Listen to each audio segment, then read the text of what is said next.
Get 8 gigabytes of all-access power. To do it all. Plus only TikTok to scroll and share non-stop. Power, work, life, and more. With Smart Power all-access data now up to 90 days. Load now. No signal, no fun. If only you could switch in an instant. But wait, you can with the Smart eSIM. Backed up by nationwide coverage. Get your Smart eSIM now.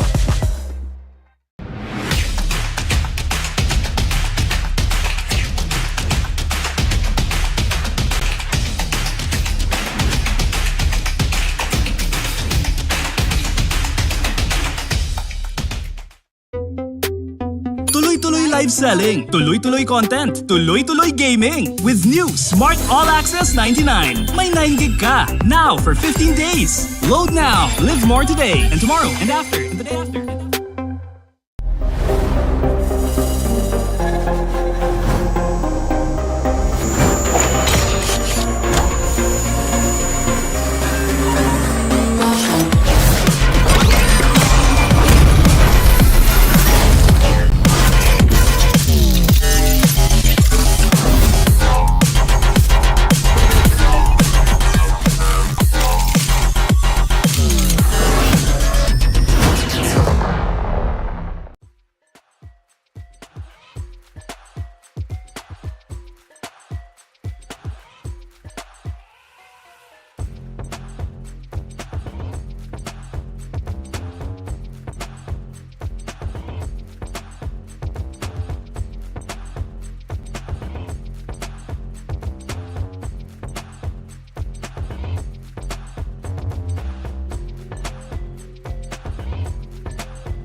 ribbon for the 3 stars. Look at us to the top, no ifs, no buts. Winning any game, para to sa PINAS.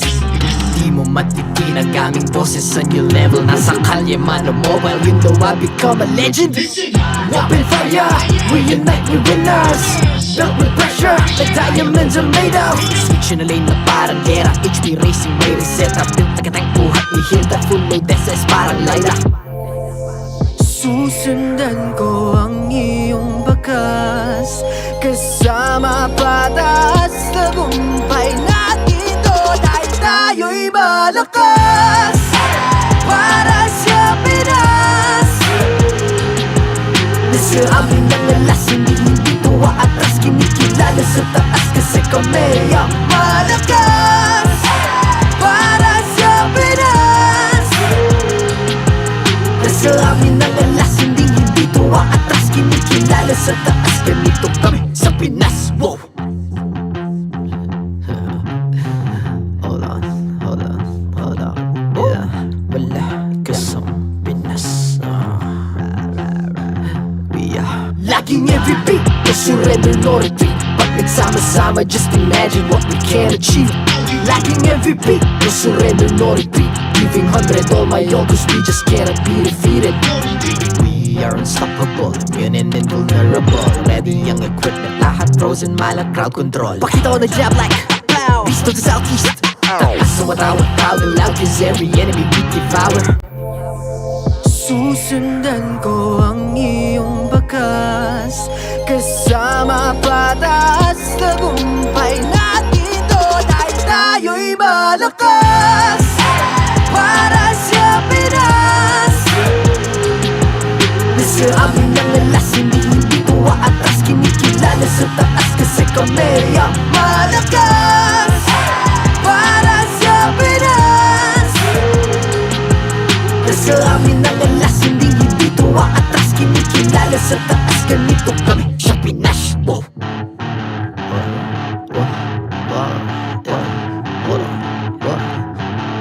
Malakas, Pilipinas, malakas. Kahit anong lane, we become the monsters. Malakas, Pilipinas, malakas. Face the golden sun and weapon for the 3 stars.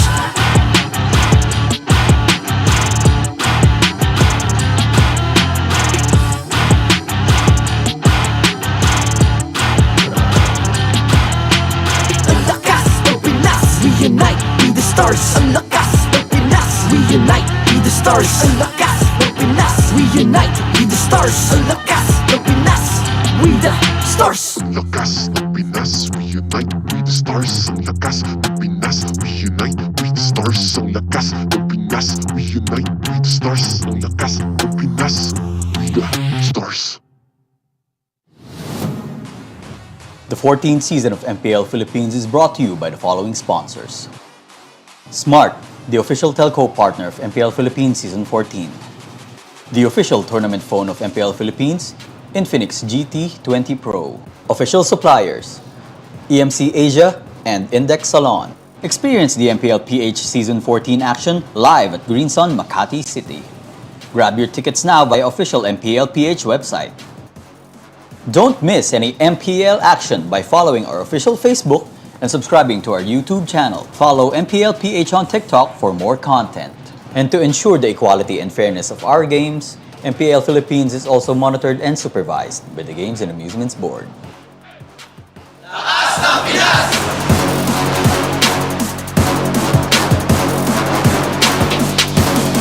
Lakas ng Pinas!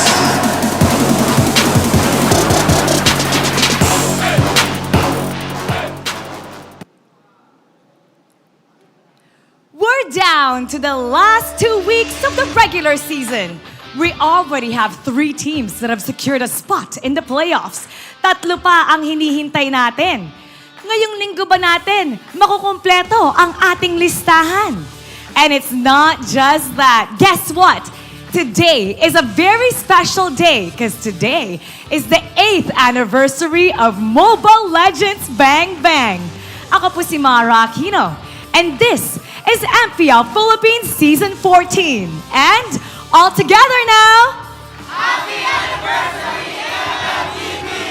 Happy Happy anniversary, MLBB! This week is gonna be full of fun and surprises.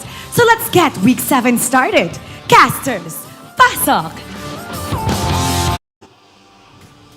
Happy birthday, MLBB! Dan, Leo Kubangay at your service here with JC Nice to Resurrect, bringing you the action. We got a couple of bangers coming your way. Joseph, how was your week? I feel like it went so fast. I took a quick trip to Malaysia, and we're back here. I feel like I got a good catch up from around the world, from our dear friends out there, the other casters. But yeah, we're here, and we're here to celebrate not only the anniversary of MLBB, but it's one of the final 2 weeks left of the regular season. That's right, we are in the twilight of the regular season of Season 14. And any day you can play MLBB is a good day, an MPL game day more so. But when it's the 8th birthday of Mobile Legends Bang Bang, our beloved game and much celebrated esport, well, what better place to be than here? Join us now as we witness 2 best-of-3s looking to secure their spot in the playoffs. Still, if I'm not mistaken, all 4 teams in action still want to get in. But real quick, we want to remind everyone that you can be part of the digital transformation in the world of connectivity. Say hello to flexibility, convenience, and local connectivity with a smart prepaid eSIM. Now available for digital delivery through the Smart Online Store for only 99 pesos. And I like that you already mentioned it here, Leo. All the teams playing today obviously still fighting for that spot. Some higher chances than others, I'd say, and I think a lot of people have been seeing, the talk around online and everything else, but nonetheless, there's still quite a few slots that need to get locked in, and we're in week 7, like I said, we have this week, and then we have our week 8 next week, but maybe, by the time we get done with week 7, we might have more of those teams locked in. That is possible. That is possible. Locked in, not just the upwards way, but even down. Even the teams that are confirmed to be eliminated could be found out, if not tonight, by the end of this week. As you can see, 3 teams have already locked them in. Still no shoo-in for upper bracket. Still no shoo-in for 2 lives. Yeah. But we have Fnatic Onyx Philippines, Falcons AP Brennan, Smart Omega, sure to make it into the playoffs to fight for the championship, and of course 2 slots to the M6 World Championship. But down bottom, you'll see here, no one is confirmed to be eliminated. Yeah, my eyes are on RSG Philippines and Blacklist International. Like, both sitting at match points for 3 right there. Anything at that point, one of those teams could really just switch up and bump one of each other out or in, to the playoffs even as we go through these games. But more or less, another thing people might be looking forward to is obviously Fnatic Onyx still being undefeated, like we've mentioned. And will they be able to, say, break the league record, which is, what is the record? 11. 11, so they need 12, right? 12 is the magic number. They could hit that this week. They could. And if they do, they'll make history even further. And looking at today's schedule, we're kicking it off with TLPH and RSG Philippines. That's right. The defending champions in Team Liquid Philippines, the Cavalry, facing off against the Raiders. Ever the consistent contender, RSG Philippines. Joseph, I'm going to ask you now, in the history of this franchise, is this not the scariest it looks for RSG? As a fan as a Raider myself, yes, it is. It's probably the scariest that it's been. We know that there's and I know the panel will go into this a little more. There's a lot of things, obviously, that have to fall in place for the team still looking for those last 3 spots. RSG Philippines being one of them. We know this match versus TLPH, like we said, is crucial. And even later on, like RORA and TNC.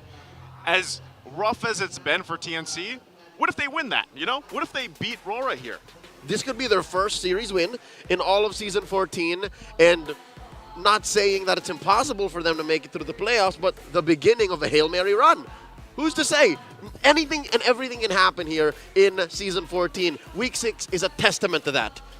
Not only that, but I do believe, too, that given the way things are, if RORA wins, they should be securing their playoff spot. That, too. So there's that. So both matches have quite a bit of contingencies here for them and could lead to, like we said, teams already locking the slot for playoffs here.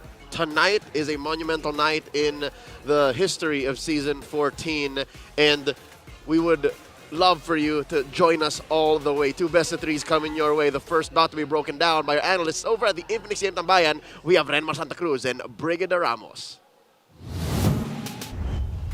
Thank you so much, casters, and welcome to the Infinix Game Tambayan. Happy birthday, MLBB. Today is such a special day. I think we could already see it based on our key visuals. But then, as mentioned by our casters earlier, this is a week where we gradually might just get to know all of our playoffs teams. And we're starting off the first match with a very important condition, or let's say there is a very important condition for the second or the next matchup that they have to watch out for when we talk about the first match. Yeah, if any of the teams, if our teams today don't want to get shampooed, they got to meet their conditioners, win.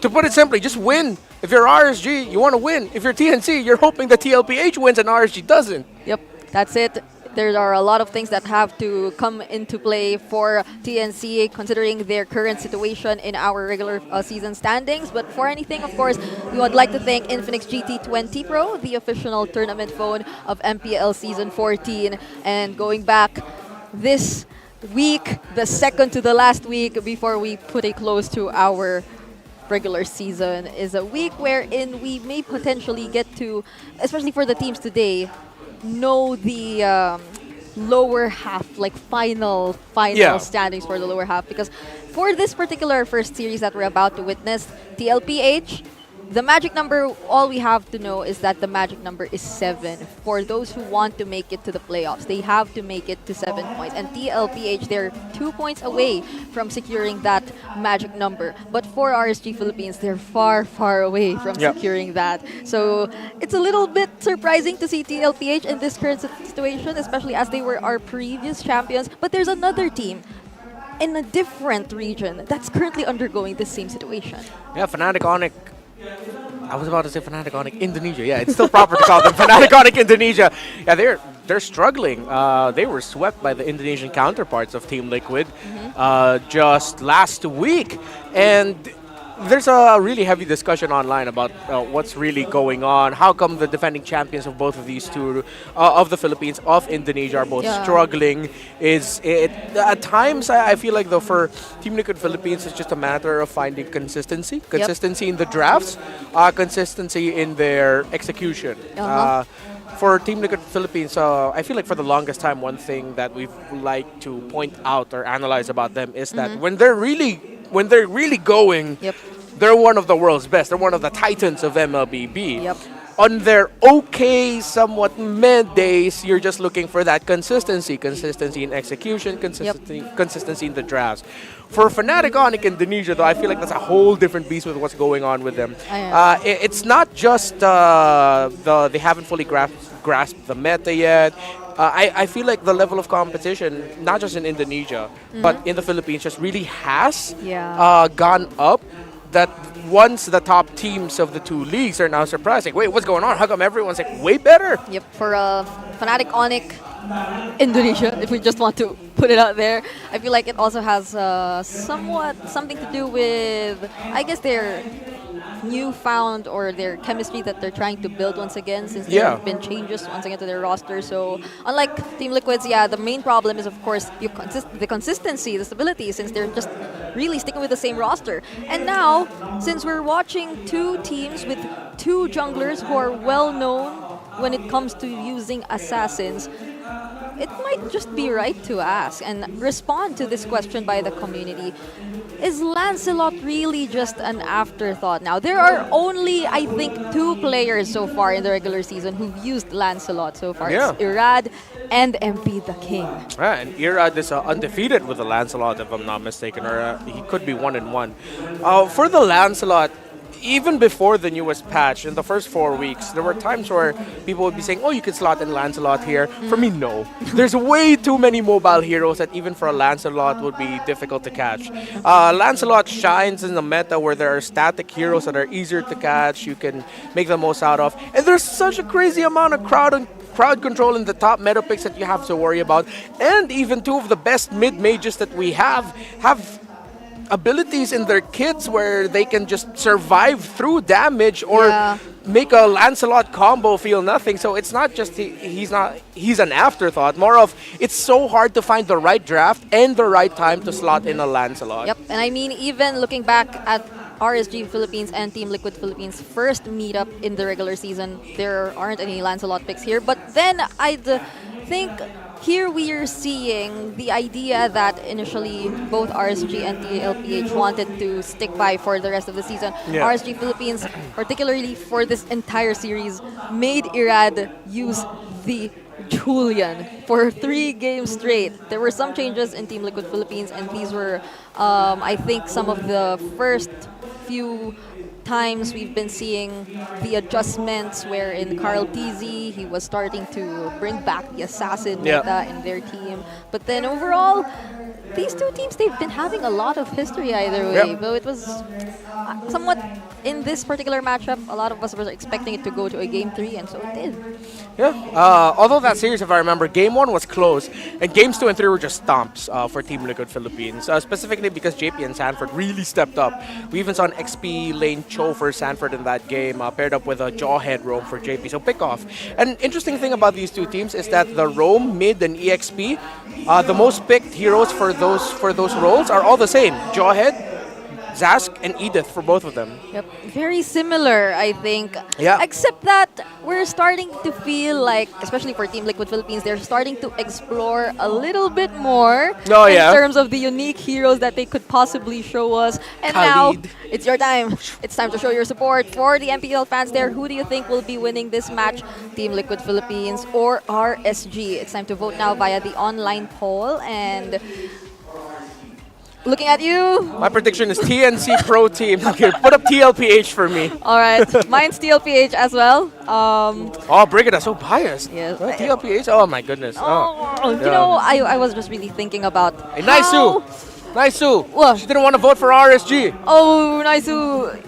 Okay, so if we could put Naisu up here, you know he'd be voting for RSG as a raider, so... It's our bias board, by the way. Yeah, that's our bias board, by the way, so... We do arts and crafts now this season. We went on a workshop, and this is the best we could do. We chose our respective emojis, which resemble, I don't know, what. Mine's a dinosaur, I couldn't explain it. Renmar's a panda. Yeah. I think it's a favorite animal. Is it your favorite animal? I don't know. Are you trying to lose something? Are you trying to tell people I look like a panda? No. Because I'm large? Oh, bring it up. Bring it up. I think it's his favorite animal. I think it's his favorite animal. It is. Right? Yeah, it is. I'm safe. Okay. Anyway, you know It's what? so fun messing with you. You know what? I just cannot wait to see what could possibly happen here. It's interesting to think that we aren't seeing any highlight matches yet for today at least. But you know that they have a lot of bearing, especially for the next or the teams who will be playing in the second series, mainly TNC. There are a lot of conditions that have to be met for them to not be eliminated, because in this particular matchup, if RSG Philippines does get the win, TNC might just have to face Aurora MLBB later with an elimination in their head. So they wouldn't want that. Right now, I think TNC and RSG. Yeah, they're friends right now. They're friends right now. They'd want to work hand in hand. But of course, don't miss the first ever MLBB romantic mini series. What? So wait. Dang, okay. You're seeing it right here. I think this is a quick preview about it. Searching hashtag MLBB Celebrate on TikTok. Like the video to get Kylene's battle emote for free from September 30 to October 13. Limited time and exclusive only to the Philippines. So you have a Kylene. Kylene's a famous artist here in I like when Philippines. Yeah, she is famous. She is. You hesitated a bit. She's like, famous? Maybe not as me. No. Brigida. No. I've been seeing her a lot. On TikTok. Oh yeah, he's a celebrity. Even the guy, I think he was what's his name? I'm not well versed. Okay, wait.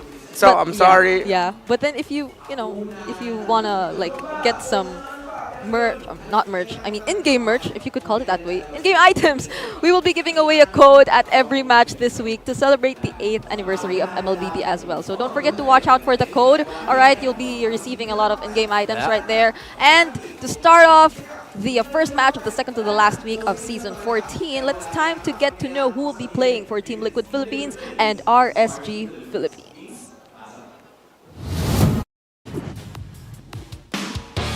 Match 1 of Week 7 is about to begin. Here's our marshals, Jeff, Chico, Pat, and Wilbert.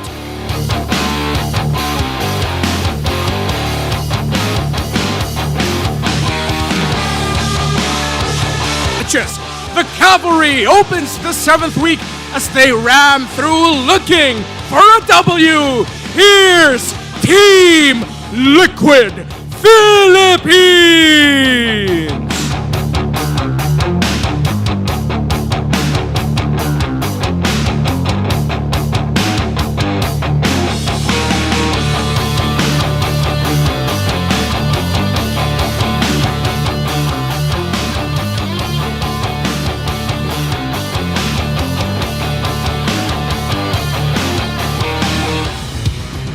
And their opponents, the Raiders, the rivals, have their eyes set on those remaining spots in the playoffs.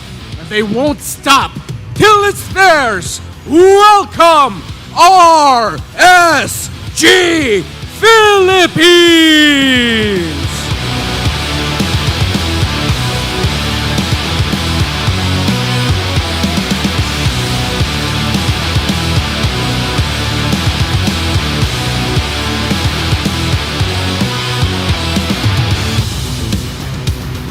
And their coaches for Team Liquid Philippines, Coach CJ. For RSG Philippines, the legendary Coach Panda.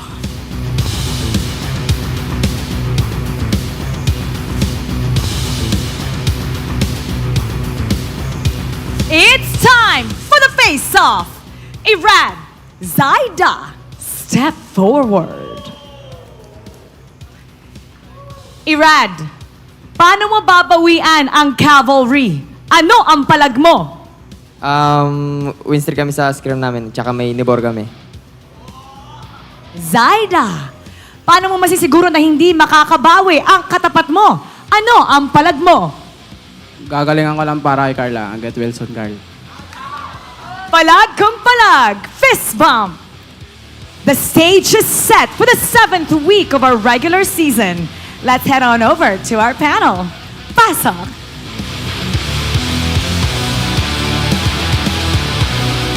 We're seeing Zaida once again play for Team Liquid Philippines, and all I want to say about this team coming into week number 7 is that they really were vocal last week about how they needed to bring something new to the table. And so they did, and now we know that they're open to exploring those possibilities. Well, Zaida now getting fielded for over Carl Teasy for Team Liquid Philippines, although for 2 seasons now, that's something that they've been playing around, changing out Zaida, changing out Carl Teasy. Last week, they were able to sweep Smart Omega, which was, by all means, a surprising result, considering what we were heading into with Omega being on a bit of a streak, Team Liquid Philippines on a bit of a slump. So now they just have to continue what they did last week. Does that mean picking the Khalid again? Maybe, I don't know. Or maybe. But I like the idea of one unique pick that we haven't seen yet from Team Liquid Philippines. Yes. Plus, just make sure you get your comforts, and Sanford and JP are popping off again. Yep, and I think this is a surprise to RSG Philippines as well, who will be facing against Team Liquid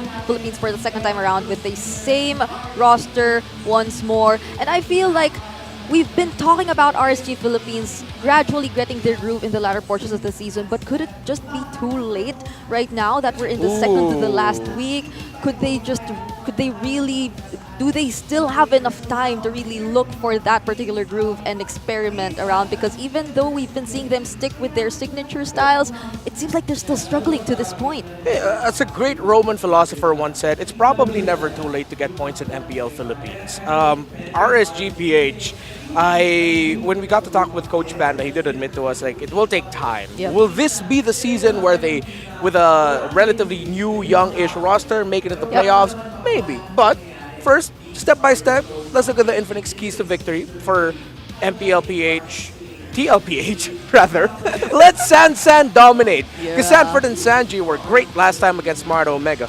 Oh yeah, it's been a while since we've been able to highlight the San duo, and maybe it's time that they bring back that level of synergy and their kind of that level of play that they're able to show us whenever they work together. And that's how we've been describing Team Liquid Philippines for the longest time, but they changed things up a bit. Even off-season, they started doing like a different approach to taking the turtles, which I think there have been some sort of adjustments for their side. But for RSG Philippines, since we've been seeing these changes from Team Liquid, they've been tweaking a little bit of their usual playstyle. maybe they'd want to exploit these adjustments that Team Liquid Philippines might not be completely comfortable with just yet, especially in terms of the drafting. Yeah, it's funny because this meta that we're in right now, that's why I'm so excited for this season. Because we don't know how it's settled in the scrims. There are still new picks floating up. Teams I know in other countries are trying Argus in the gold. There's a team in NACT, I don't know who I'm talking about, played Balmond and Angela Gold. And they made it work.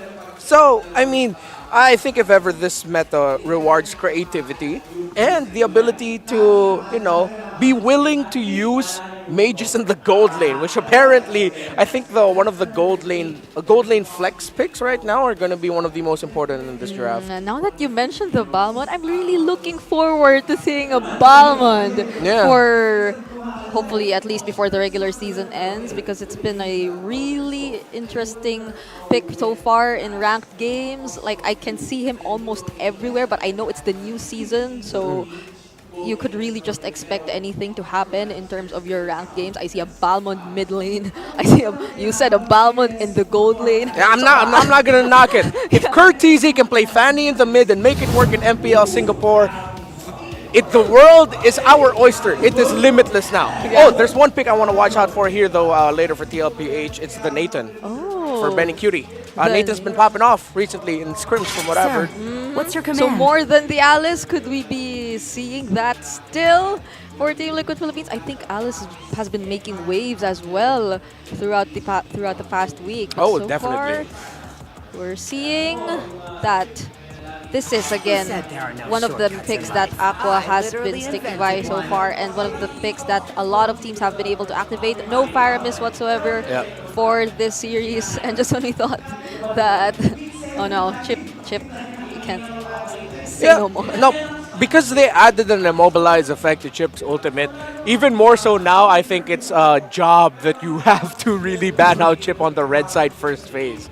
If you're willing to give Chip, then maybe you're thinking of countering with picks such as Tigreal, but that's really just waiting for everyone else to come out of the portal and wait. But that's not how it is. There's just too much macro that Chip has, even though they made the cooldown of his beacon a little bit longer. So in terms of priorities, let's see if it's still going to be the Hayabusa Nolan that teams are going to be chasing. If not those two, maybe even the Julian. Junglers were really prioritized a lot last week. 11 out of the 14 games last week, it was junglers that were first picked. Especially as we're seeing the Phoveus immediately banned out here for Team Liquid Philippines. Though, again, based on last week, it was in the XP lane where they decided to show us something different. So probably I'm also still thinking about if it were Carl TZ around the Nolan, but now that it's Zyda, probably he's been showing us more lings than other picks. I remember last season, Nolan was his pick.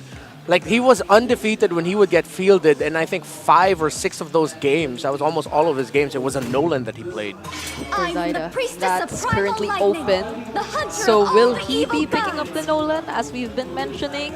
Or the Haya? Is it something different to just the Haya? Because Julian really sounds like an RSG pick. It really feels like an Irad hero for this particular series. I wouldn't think that they'd be denying that from Irad as well, since they have a lot of ways to potentially answer that either way later on. So is it the Nolan? Is it the Haya?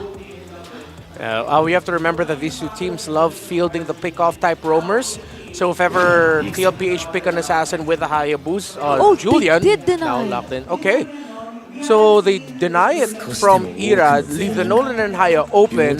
Is TLPH potentially thinking about a first phase Cho pick that can be flexible either between Sanford and JP?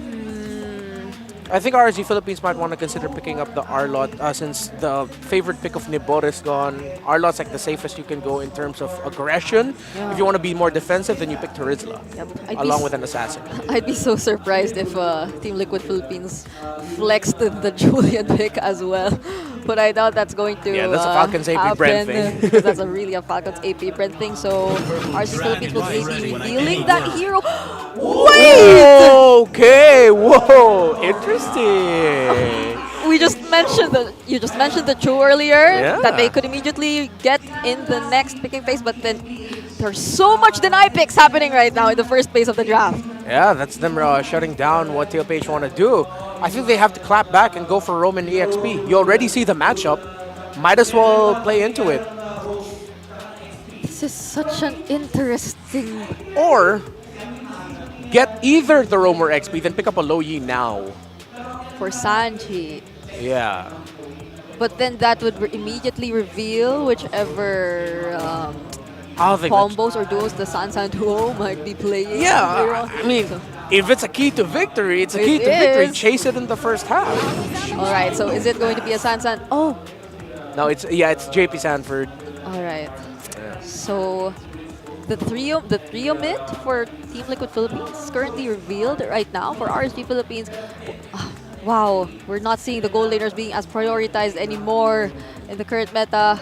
So will they secure Irad's jungler right now, or will they leave it for later? Since at this point, I think a lot of assassins are still open, but then this seems like a very aggressive early game draft for Team Liquid Philippines. Yeah, there's a lack of hard catch. They can potentially just pick up the Claude now if they want to. There's no picks right now in terms of the drafting, unless TLPH swerve and then put the Matilda in the mid lane and then pick up a different roamer that will mess up a Claude entry like a Grok. Wait, that sounded like a Hayabusa. Okay, yeah, so they go for the jungler instead. Okay. So now, both gold laners are yet to be revealed to us. Yeah, mid and gold is what we're looking for both. Oh wow, there's a... Is that a Makima cosplay? Yeah. Is that Andy? Yeah, that was Andy. Oh, yeah. We're seeing cosplayers now. Alright, so now, for Team Liquid Philippines, they lack their gold laner again and their potential mid laner. Since I don't think we're completely shutting down the idea that if Team Liquid Philippines are really trying to explore, then they might just swerve it a bit, but that would be too heavy on the pickoffs, if I must say. Yeah. And this is RSG Philippines. That's also their specialty. They really want to go for the pickoffs, and we're seeing it right now as they prioritize the Chu. Yeah. TLPH really need to be careful for their pick for Sanji. So RSG Philippines read into TLPH. It would be good if they got the low Yi. If I'm not mistaken, a very good record there for Sanji. Yeah. He is undefeated, in 2 games. Yeah. So 2 games undefeated, so they're respecting the low Yi of Sanji. Let's see if they take out another Sanji hero like a Vexana or a Zask. But they can pick up the Zask here. However, the Valentino will still be left open. The Valentina's open, yeah. So usually, if let's say RG pick up Zask, Valentina's going to get picked. If RG pick up a Valentina, TLPH will will think about the Zask, but maybe might be better to go for something like a Vexana for them. Yeah. Because you don't want to give the Dominator's descent to Valentina. RSG Philippines, they're currently showing us a really interesting draft because it's so dive heavy. Typically, or based on statistics, RSG Philippines, they've been really avoidant. Yeah. They have low scoring games. They don't get the highest number of kills whenever they go up against teams. And this is Team Liquid Philippines. Their scores are on the opposite end of our rankings. They're a very aggressive teams they are a very aggressive team who always look for kills.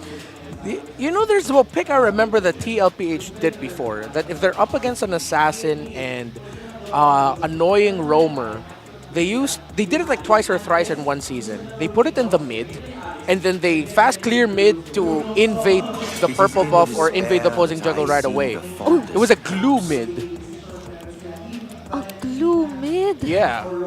Because they already have a good amount of magic damage. Because the fighter mid slots in well for the lineup of TLPH. Yeah, and if you think about it, the Matilda glue in the mid lane, that'd be a lot of problems for the jungling patterns that RSG Philippines would want to secure or give to Irad later on. But they get the Claude for themselves, and now the only remaining gold laners, if ever, could possibly be the the Moskov's already out as well. So could this be a... Is this a Clint game for Benecutie or a carry game? Yeah, because I think the only recent gold laners that are left are Carry, Alice, but at this point, it would be too risky to, I think, go for the... as there's so many... Alice Vengeance is okay. Oh no, it is a carry. Alright, so they go for the carry. Oh, but it is a magic Matilda. Mid lane Matilda, rather. Excuse me. Not entirely focusing on the pickoffs. Still, it's the JP's Tigreal. Yeah. I don't know, unless it's a mid lane Tigreal.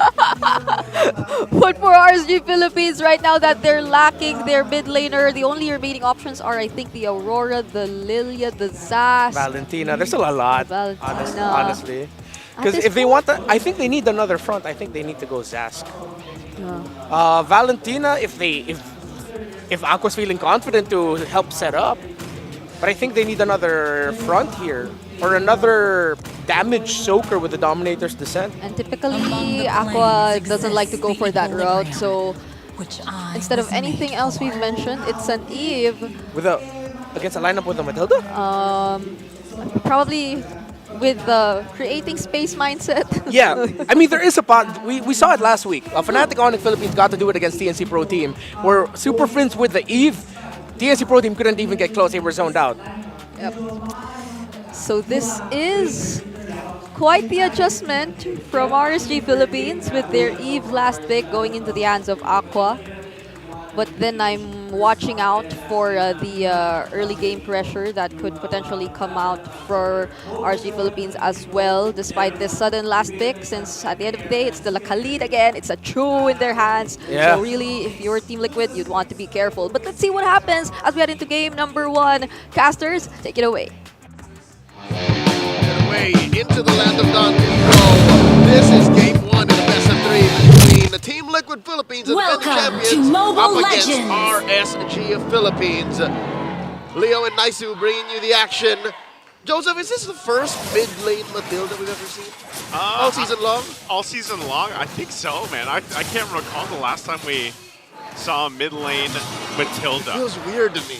It does, but, you know, in the hands of Sanji, we'll see how he plays this out. We're already used to seeing most roamers play Matilda pretty aggressively.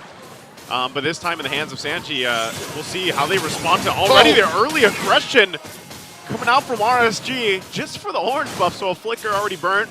Rest of the team, Sanford's got to make his way to allow Zyda to get his buff safely right now. Because even Light obviously staying around, takes a couple of shots, gets thrown in the air, and the first blood goes to TLPH. With nothing to show for it, too. RSG with a stolen Khalid, looking to pressure. Daddy JP just forced him to back off. Didn't even use the flicker. You see this? Yeah. It's still a fresh flicker on this Tigreal.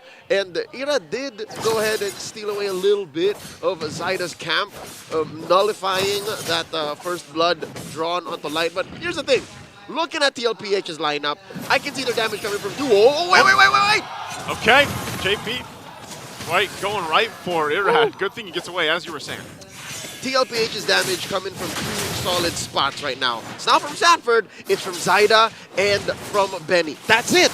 Really, you expect this Julian to burst down. Yeah. Again, what was the reaction? Whoa! You expect him to do that? What they do to his damage? When Sanji and JP, ask those questions, right? When Sanji, JP, and Sanford find a CC, or from Benny later on. And that's 2 solid sources of damage with a great damage profile. DPS on Benny, that's true damage, and then burst magic on Zyda. So that's what they're working on. That's what their curve looks like. And right now it's Light just trying to be a nuisance. Demorgan joined the fight too. They go in. Zyda goes in, cleans up the turtle. Fight's still going to break out. The focus in, but again, a flicker. There's the circling eagle as Irad gets taken out of the jungle under the purple, and they actually keep going as another body falls. Sanji finally goes down as well, but they're going to push 2 down of RSG. Plus, look for more. JP gets the implosion and brings Light back. They ain't done, and now they're going to steal away Irad's purple. And why it works is because in the absence of either, right? Without the DPS true damage, if let's say Zyda doesn't get the perfect full-on combo with the enhanced everything, they can just out-CC you, and that's what they did in that sequence. That's what put them now 1,000 gold ahead, a stolen buff, and a turtle to boot. They got a whole lot out of that entire exchange, and TLPH playing around the fact that, you know, you were talking about where their damage is at this point of the game, but and that, like we just saw showcased, even if that damage doesn't find its mark right away, they have enough CC and crowd control to make it happen again. And so what does RSG Philippines do against that? How do they play against that? Well, part of this has been the reason why you pick up the Cho is you're going for those pickoffs. But what if he gets picked off? And that's been what's happening. This Light goes in, will get the way of the dragon off before he ends up running back to the turret, still looking for more here. JP finally goes down. Nibor should be able to survive, does get retrieved, but he'll use the guard to heal back up. All right, that was an early 5v5. That's basically what RSG wants to do. That's their winning image if they can pull it off. Again, a kick started off by Light, the real world manipulation keeping them in place. Yeah. And then, you know, whoever gets caught by the Raging Sandstorm. Look at this. Light jumps in, finds one, and how unfortunate is it? How unlucky that it's the toughest member of TLPH. I know, and that's the thing, man, is like, only certain players are going to be able to pull something like that off, Light being one of them. But yeah, it's unfortunate that they couldn't make more happen. But they do slow things down a little bit. Namor, though, less than half health, wants to fight back against Sanford. But ultimately, objective secured again for TLPH. So we're still looking for that fight back, that clap back from RSG Philippines, the Raiders, on what they're going to be able to find. Because even if Light does that again, can they find that kill? Can they cap it off? Can they finish what they started? Because we've already seen a taste of what RSG wants to do, right? This is what RSG wants to get at. Not just willy-nilly fights here and there, because you don't know exactly where Nibor can lay down a smackdown, given that he's building up into a hybrid build. So it's not just burst. Usually when you see Khalids, they, at least in the past, want to build the Heptases, the Blade of Despair. Oh! There's the implosion already being set up, JP, and now they're going to lock down Irat. He's already gone. And still going to be used. They might sandwich in under the tier 1, but Aqua joins the fight. Is he going to be enough to hold them off? He does have the real world manipulation, and it looks like they'll do just that. They don't have to push him back. Again, the fact that TLPH have forced a reaction from RSG means they're playing to their tempo, which now explains exactly what's wrong with RSG's lineup right now, or at least the predicament they find themselves in. Much like my long-winded explanations, they have to find their way towards making their game plan work. They have to find the perfect kick, get Nibor in a place where he can deal reliable damage, soak up a little bit too, and Aqua to find the perfect RWM, because if he lays it down and no one's in it, that's a no-go. And that's part of it. Like, as you were just saying, they have to figure out the whole team fight, or even these skirmishes, but then at the same way, like we just saw, TLPH can just pull back if they want to. It's so easy for them too. They got Guiding Winds, they got Flickers on Sanford, the Vengeance dash out, JP's got the Sacred Hammers, Zyda's got 6.5 dashes, right? So everybody has a way to get out of RWM, which is, by the way, slowly been working up to become a priority pick. This came out in the twilight of the draft for RSG, which means almost more importantly than even first pick, it's the final pick. It's what they needed to make the draft work. And right now, Aqua's finding it hard to lock it in 6 minutes in. Yeah, he's having a hard time. It makes me, I know Eve has kind of struggled a little bit as she has been picked up quite a bit, but it's still useful, especially the RWM, once that's used. But I think they just go ahead, Turtle's giving up, TLPH takes the third one of the game, and so that's really what my eyes are on here, is like, how do you utilize this, just the lineup as a whole? If you look at it like face value, you look at RSG's lineup, yeah, it could work. You can see this. But right now they're just defending everything. There's the kick from Light, gonna go in the way of Dragon under the turret. JP will get taken out. So good setup play there from RSG, but again, my question is, do you just keep doing that and hoping that you get back into this game and swing things in your favor? Zyda's out of position! Could be a fight here. That's the dashes, that's the guiding wind we're talking about. If there wasn't a Matilda, it would have been a punish. Now Aqua getting hit. Re-engage, final slash going to be used as well. Aqua taken out, now Sanford could be in trouble as well. Can't get away with the guiding wind on that time, and Zyda takes a ton of damage in exchange, and Sanji tries to walk away as well. Here's the fight back from the Raiders as RSG picks up a couple kills. That's not how you start a team fight. Already, I think Team Liquid were walking in half-cocked. They traded out JP for 2 ults, seemingly. And that's not worth it. Again, if you had a follow-up immediately, sure. If JP maybe found a winning implosion to trade for those 2 or 3 ults, sure. But that wasn't the case. They were still fighting underneath the turret. And that's what's going to allow RSG to trade those early kills, those 3 turtles, into 2 turrets. Joseph, they're winning the side lanes. This is so beneficial for Nibor and Kusei. In this part where RSG has, in that one team fight, based off what Light has been doing, and I'll say it again, Light's been doing work on the Cho, but so all that has a domino effect, and now you find yourselves where RSG is like actually ready to fight for the Lord. Yeah, they essentially gave up the turtles. They didn't really lock in any of those. You know, maybe they showed face a little bit. But at least for the First Lord, they can be in a position where, okay, we can actually dance and go toe-to-toe with TLPH. Which is another development in the current meta game. Again, we saw how about 2 or 3 months ago, especially in the advent of the assassin junglers, you don't want to trade out the last turtle. The second to the last turtle, like, those are the ones that ramp you up into a mid-game power spike. Now, I guess RSG showing us that they know the fundamentals of letting go of the first 3 turtles, or well, all of them basically, and trading them out for major objectives, side lanes. These objectives that don't respawn, that open up the map for your cores. And that's what allowed Kusei to go 1-0-3, and even Nibor to go 0-0-5. This is the first time I've actually seen Nibor not die in the first 10 minutes. We're so used to seeing him play the Edith, man. You know? We're so used to see him play Patsy, to play the scapegoat. And here, building the full-on tank Khalid that deals some good damage on the clapback, this might be his new power pick. When did we see the Khalid pop up? Was it just last week? Last week in the hands of Sanford. Yeah, the debut pick. It's a stolen pick. Oh, there's an implosion. Excuse me? What? But they're still looking to capitalize on it. Irad goes into the backside, forcing him back a little bit further. The Lord also still up. Sanji finally goes down, and there's the counter comes in. What? Nibor's still going to be alive, too. He just heals back up through it.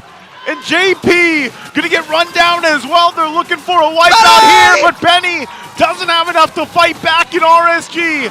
Flips the game on its head and will go down the mid lane.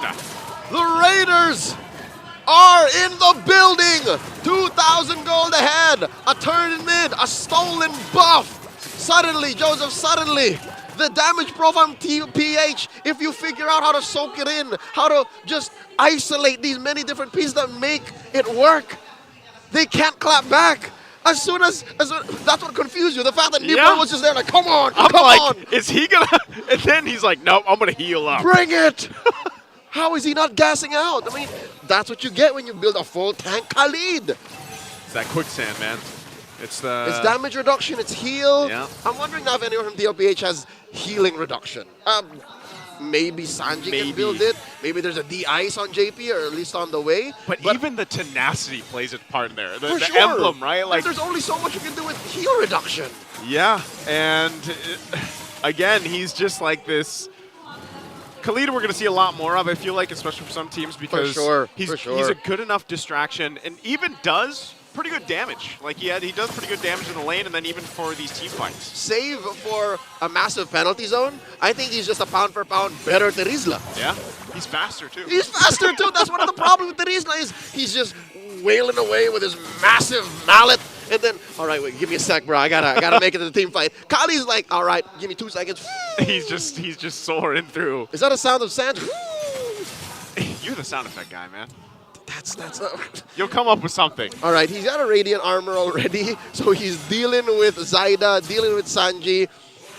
I don't know, de-ice on the way, so he can deal with Benny, kinda, JP as well. Sanji's shields too. All those shields be damned. Oh, here we go! Gonna force the fight again. Light finding the target. It's JP in trouble. Implosions are gonna be used. With the right into the blazing duet, into the RWM. Irat's still going as well. He's alive. He goes back, but Sanford connects the shot. 1v1! 1v1. Sanford still going. Kosei, not sure if he wants to fight it out. The regen from Sanford. No. You do not take this as a ranged combatant. Claude cannot take on Scarlet. No.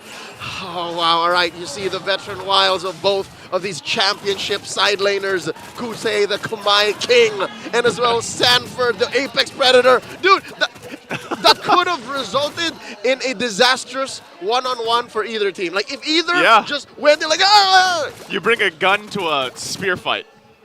see, like even that, if this was not such a well-bushed area, the Claude would have won, right? Claude would have won. But since, Sanford knows his strengths, he's like, I dare you to come in. You just don't know. Clarence, I dare you to come in. Well, it's funny because all these team fights, they're still so close. Yes. Every single team fight we have seen up to this point. I could have sworn that was RSG's. And then it wasn't. Especially with the well-placed and well-timed blazing duet, but not. If you're that tight, if you're that close, and you don't have like a wall or some level of peel or I guess Nibor didn't do what he did the first time around. Yeah. So if that doesn't happen, then it's closer to 50-50. Closer to 50-50, but you can also see how like the real world manipulation from Aqua can still be deadly in those choke points. And TLPH played really good against that, even though being locked down and everything else. And I would say that even JP's implosion was a part of that, which kind of slowed things down a little bit. So ultimately you come down to this now, where the Lord is up, both teams are pretty much 50-50 in the team fight, and it's really dependent on who pulls that trigger first. That's right. JP here doing quite a bit of work, controlling this lower quarter of the Lord Pit. Now the shuffle begins. RSG just asserting their dominance, pushing out any and all. TLPH, here we go! Already gonna go. Implosion gonna be used with the flicker, and they'll be able to find Aqua, and then get another in Nibor. Shadow Kill already gonna be used too. Light has to get out. There's just way too much damage coming out as it's a triple for Zyda. And TLPH will go ahead and now focus on the mid lane turrets, knowing they have a numbers advantage. Uh-oh! Irad tries to delay him a little bit further, but it's just him and Kosei holding on to the base from the full force of the cavalry. Blazing Duet with the Wind of Nature already going to be used, but they still have a minion to push in. They're going to try to delay him as much as they can, but they won't be able to as TLPH takes game one. Side up and bursted them, boys. Whew, that's how that happened. Again, the perfect combo of an implosion into the other half. It wasn't just Zyda, it was also Benny. Yeah. They all went into an area of that small river that just, you know what, we'll throw it over to the Infinite Game Tambayan because it happened in the blink of an eye. I'm sure they had a better view of it. Break it down, Redmar, break it down. It's all you. Honestly, that was the most decisive and aggressive I've seen RSG. Yeah. And they almost had it, but Team Liquid Philippines, with that decision to just look for Aqua, they realized that eventually I think he was becoming a problem for the team fights. Yeah, I was talking about this before. Sanford, San duo, yes. That was the key to victory, but in the last time we saw RSG Philippines and TLPH go up against each other, Wow. Sanford and JP were a devastating combo because they knew the targets to look for, and it was the right target they found. You mentioned it was the Eve, the same Eve pick that I doubted, and I will stand my ground. That is a very difficult Eve game. However, one thing that we have to acknowledge is Aqua made it difficult for Benny Cutie to fight. Yep. Leading into the last team fight where they wanted the Lord, Benny Cutie was 2-2 and dos. He was just taking a lot of damage, and it was way too difficult for a carry to be able to free hit and deal damage. Yep. Most of the time, it was the damage of the Julian, the Arlot, that was delivering it for TLPH. So they knew they needed to find Aqua. Sanford found it with the final slash. Aqua tried to get away. They waited for the CC immunity of the Purify to go away, and then JP goes in with the implosion. Yep, and I think it became a lot more easier for Aqua when it was already RSG dictating or looking for the team fights, starting the engages compared to the first few minutes where we clearly saw how difficult it was to play an this Eve. one. And this was that beautiful answer or response between the two XP laters, I think, wherein even though we thought that RSG already went for that beautiful engage, the way Sanford was able to look for a counter final slash kind of saved them from that possible really devastating outcome. Yeah, exactly. And since now Nibor and Aqua was the one taken out, Irad going in there with a final slash to me was very questionable. He is able to get away, but it put Light in a delicate situation so that it would just be left to the Hayabusa and the Claude. You see Sanford heated, man. He is excited. And in the last highlight we showed before that final team fight, it was Sanford with a final slash that helped recover that team fight for TLPH because it was JP who got kicked first by Light underneath the starfield of the Eve, but then the final slash brought everyone closer to JP under the implosion to equalize things out, and then we saw that little game of chicken from Kusei and Sanford, which ended in a draw because both of them acknowledged, both of us should not fight this, let's both back off. It's just another classic TLPH RSG game showcasing how good they can be in terms of team fighting. And you know what?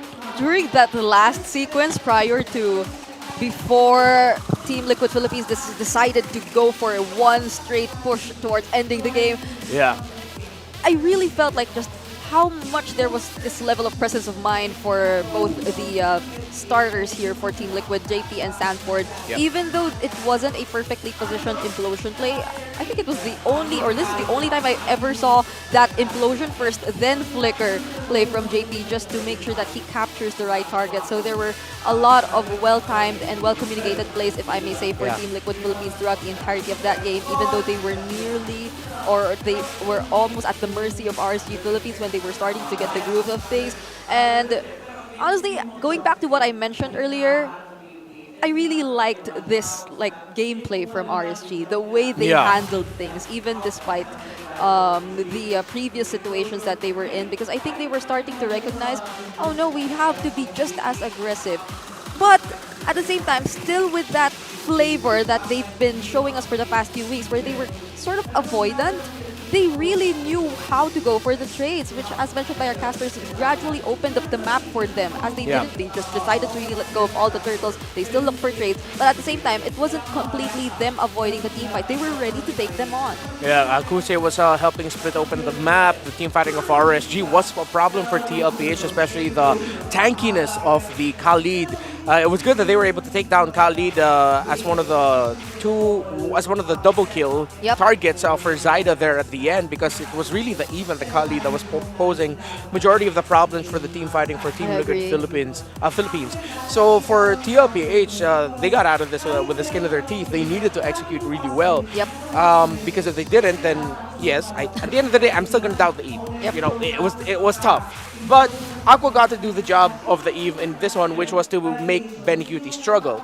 Benecutie struggled, yes, so it's a good thing that the other members of TLPH stepped up. Zyda with the damage, great circling eagles and guiding winds from Sanji's Matilda, and of course JP and Sanford with the right execution of their crowd control abilities. I really like how they shifted their targeting when they realized that, oh, we're at this point where we need to really let Benny play his game, and so they just immediately went after Aqua to allow Benny to do that. Get that Eve down. And I feel like even Aqua, even on the Purify, was really caught off guard, because if he was forced to use it from that final slash, then he wasn't completely safe just yet, because there was a follow-up implosion right after that. Yeah, and Aqua's actually a very patient mid laner with using the Purify. So I noticed it analyzing their games last week, wherein Aqua would really maximize the crowd control immunity you get after popping the Purify. So the Purify has that cleanse where you remove the initial crowd control, but then there's like a second and a half or 1 second where you're immune to crowd control. So that's what Aqua wanted to maximize. Unfortunately, TLPH were also counting the seconds that was used, and great timing from JP. I cannot believe we're seeing these two teams with that close of a fight for just game number 1. This brings us back to the first time they met each other in the regular season. Hopefully this means that game 2 and 3 this time aren't stomps. Last time what happened was RSG TLPH, it was close game 1, then TLPH stomped game 2 and 3. If we get 3 full games of like that, I'll be happy. Oh yeah, what a way to open up the second to the last week, I mean, of the regular season. We know that there are already 3 teams in the playoffs, but then we're seeing 4 teams who really want to still make it to the playoffs with these much improvements in a span of just 1 week, because I think, based on RSG's previous games, based on Team Liquid's previous games, yes, they got a win, but previously they weren't really that consistent. And so I think right now we have to check out our MPL arena first. There are things happening out there, so let's first go to our host, Ms. Mara Aquino.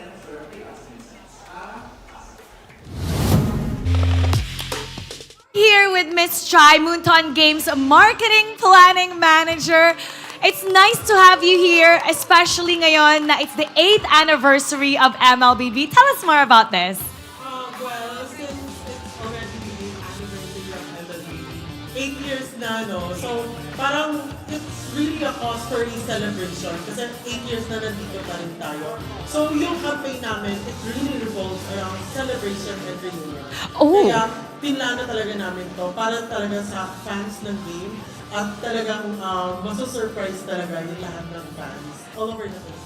Can you give us an inside scoop about the surprises? Like, what else can the Filipino MLBB fans expect for the 8th MLBB anniversary? Okay, number 1, may nanda kami na mini-series. First time to ng MLBB.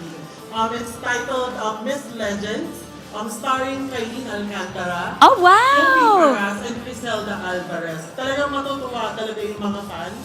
Maiiyak, magagalit. Talagang yun, abangan nila this coming September 28 until October 1. Nakakatuwa, alam mo, they're trending right now. Pati nga yung buko inspired kay Kylie Alcantara eh. And what about the fans right now? Like, how can they catch up with everything that's happening with the 8th MLBB anniversary? More than that, maliban sa Miss Legends, no, meron din kami inahandang, siyempre, this campaign revolves around celebration and reunion nga. Inanda rin talaga namin na mag-mount ng mga events dito sa all over Calabarzon area. So meron kaming mga celebration and surprises doon sa kumaliit nating barangay din. More than that, meron din tayo mga anniversary merches, phones to be given away. Wow! Oo, doon sa mga barangay and in-game, offline, talaga may celebration natin. Doon talaga natin ibubukas. Grabe talagang bongga para sa ating 8th anniversary. So for the people who want to know more about this, how can they go about trying to catch up? Of course, you can catch it at our MLBB official pages, sa FB, sa TikTok, and YouTube as well. Abangan nyo guys, sobrang maraming celebration and surprises talaga na mangyayari in this campaign. So, hashtag mag-celebrate tayo. We're definitely gonna be having fun celebrating the MLBB 8th anniversary, Ms. Chai. Thank you so much. And for sure, yung ating mga MLBB fans, sobrang excited sa mga ganap ngayon. Ngayon, we're just gonna go back to the game 2 of our series. So babalik na tayo sa ating panel. Pasok! A lot of events lined up for all the MLBB fans, especially here in the Philippines. If ever you are based here in the Philippines, we'll be having some barangayans, as they call it. So some talents will be visiting various areas, and there will be a lot of things prepared for you. So check out the official accounts and social media accounts of MLBB just to keep yourselves updated. And now, this is again is MLBB's 8th anniversary. So join us in the upcoming hashtag MLBB Celebrate Caravan this September 28 to September 29 and October 5 to October 6 in Calabarzon and surrounding areas. So these are the specific areas, Calabarzon. Lots of prizes, games, and surprise guests. So that's why you should come us and hashtag mag-celebrate tayo, which means let's celebrate in Filipino. Yeah. Rizal, Laguna, Batangas, Quezon, and Etivac. Let's go. Calabarzon. It's a region here. It's a region here. I think it's merged. Like it's a way to merge the. Yeah, it's a region. But I know that's geography for you, and I'd like to give up on geography. But then, if you ever are near Calabarzon, then.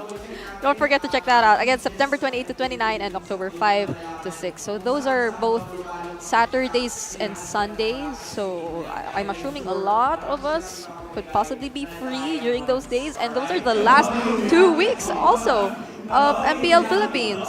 The last 2 weekends of MPL Philippines. So don't forget to check that out. And right now, going back to the MPL Arena, it's time we also look for our Index Salon beauties. MPL Arena, give us your freshest look because we're looking for our Index Salon beauties. So whenever someone gets or do you get the winner, Ma? Or yeah, but if you just get chosen, you win Index Salon merchandise. Could you be it? Could you be it? Wait. Raise up the camera. Oh, Raise up wait. the camera. Was he supposed to draw? Hey! Show some confidence, guys. Oh. That's the Echo Varsity jacket. Yeah, Brigida has like 7 of those. Ask for one from Brigida. Hey, congratulations. Good for her. Congratulations to our Index Salon beauty. I mean, she really showed confidence. Throughout the entire time, the camera was panned. Yeah. So when you come here, don't be shy. Yep. Don't be shy when you come here to the MPL Philippines Arena. Yep, it's time. We you win stuff. Some giveaways for Index. Some smart pose. Yeah, you get one of Brigida's 7 Echo jackets. So win. I don't know if that's considered like. No, it's not vintage, but it was for like the old. It will be vintage in like a few. Time flows differently for esports, you know that. That's right. Oh, yeah. So maybe if you have some, like Yeah, and I am the esports equivalent of a 45-year-old. What? Yeah.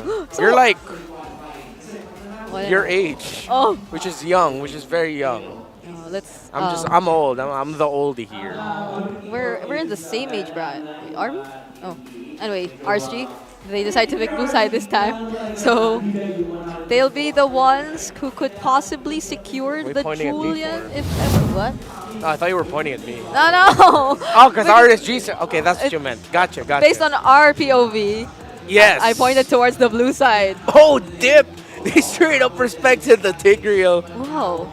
Well, so I was mentioning, could they possibly be prioritizing the Julian? Because I feel like from earlier's performance, Irad, like he could go with anything. Even the Hayabusa played really well during game number 1. There were a lot of highlight plays coming in from Irad.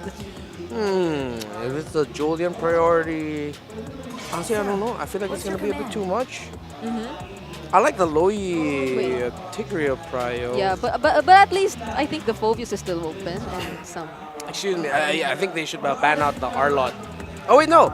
If they open up the R-Lot and the Phobius is open, RSG can first pick the Phobius. Yeah. Then the R-Lot will be open. Wait, Oh wait, no. I mean, TLPH would not want to play the R-Lot. Oh yeah, because wait, it's actually interesting because they banned out both the Tigreal and the Mathilda. Yeah, that's respect. You had to respect that. Yeah. I think Team Liquid really played these two heroes well. It wasn't entirely them working together. I think it's where we saw the San duo really activated. Yeah, Because yeah. it was him bringing it was Sanji bringing Sanford to the back line. It was the main beneficiary of that of the guiding wind was the R-Lot. Yeah, and eventually it was JP going for the succeeding setups, but not entirely the first few setups. So yeah, both actually a lot of XP laners are still open to this point. The Phobius, the Edith, they're all open, but so are the Julian and the Hayabusa. I think RSG would want to first pick the Phobius, and if they can, pick the Valentina later for Aqua. Because then TLPH will be forced into the Vexana Aurora as their third pick. The only one. What was that? Oh, Phobius. Yeah. So they can go Edith. If they're thinking ahead, they'll steal the Valentina away from RSGPH. Yeah. Even the Arlot's open to this point. We've seen a lot of teams still confidently pick up the Arlot against the Phobius, but then... I am not one of those. I don't like seeing a team with an Arlot going up against a team with a Phobius, because Phobius is the happiest Phobius in the world. Yeah. He gets all of his abilities and his passive back so quickly. Alright, so there they go. They decide to pick up the Edith and not the Julian this time. Yeah. I mean, if RSG Philippines decides to go for that, that's 2 solid magic damage dealers already for I side. think this has to be a Valentina and Nolan for RSGPH. If not the Valentina, I would honestly question it, because you'd want to get the Primal Wrath from the Edith. Yep. And I think, yeah, it's just a great combo. Yeah, and regardless of what JP decides to bring out later on, it's a nice way to secure that ultimate. Unless it's a Jawhead. Unless it's a Jawhead, that's the unstoppable force. So yeah, they get the Valentina, and for the first time in the series, the gold laner is already revealed to us. The funny thing now is I think TLPH needs to pick their mid laner. So if this isn't it could be an Aurora or Vexana pick already. I don't want to see Zask for TLPH, because that's giving the Dominators to send to RSG. Yeah. Zask plus Phobius will just is a nightmare to go up against for a Hayabusa. And I wouldn't oh no, the Luis ban, but then either way, it's not really part of the options anymore since there's a Valentina again. So I think that was a Vexana. Yeah, it was. Okay. So good. I'm not just saying good drafting because I'm hitting my predictions, but that's really just good drafting by both. They're answering each other well. Yep, and now we might just see probably the Nathan banned out again for RSG Philippines. They seem to be very keen on that for Benny QT. Even in the previous game, they really took that out for him. But The Claw's open as well in the carry. Yeah, I'm glad you mentioned that. I think it'll be good to ban the Nathan and the Claude here. But I would understand if they would ban out Nathan and the carry that you mentioned. Because now if you're RSG, you don't worry about the Harith at all. You're worrying about the gold laner for Benicudi. Oh, they're opening it up, huh? Oh, and they banned the Kaja. They were thinking it's gonna be a EXP Edith? And now the only remaining options for Irad might just be the Nolan, since even the Julian and the Ling are taken out. So Unless we're gonna see him pick up the Lancelot. or even the Roger, but I doubt the Roger in the jungler role will Rogers be happening. dipped out. No, because oh no, Roger's not even being prioritized anymore. At least for this series or for today so far. Yeah, I'm so not seeing it. Slightly. No, even last week, teams were as the week went on, teams were slowly putting Roger into the next 2 picks, and then the next phase, and then the last pick, or just completely overlooked. Until it wasn't anymore. Yeah. Oh, that's interesting. They banned out the Kaja and the Arlot, so a lot of gold laners are still possible or available for Team Liquid. They're willing to give the Nathan? The Nathan, the Claude. I don't understand why you want to get the Claude, because it allows you to open up the map a little bit, but I'd rather see the Nathan. Oh wait, no, but that might be an overload on magic damage. Magic damage. You're right, and then the Phobius can just go ahead and rush to the Radiant Armor, and their spike is gonna be so slow.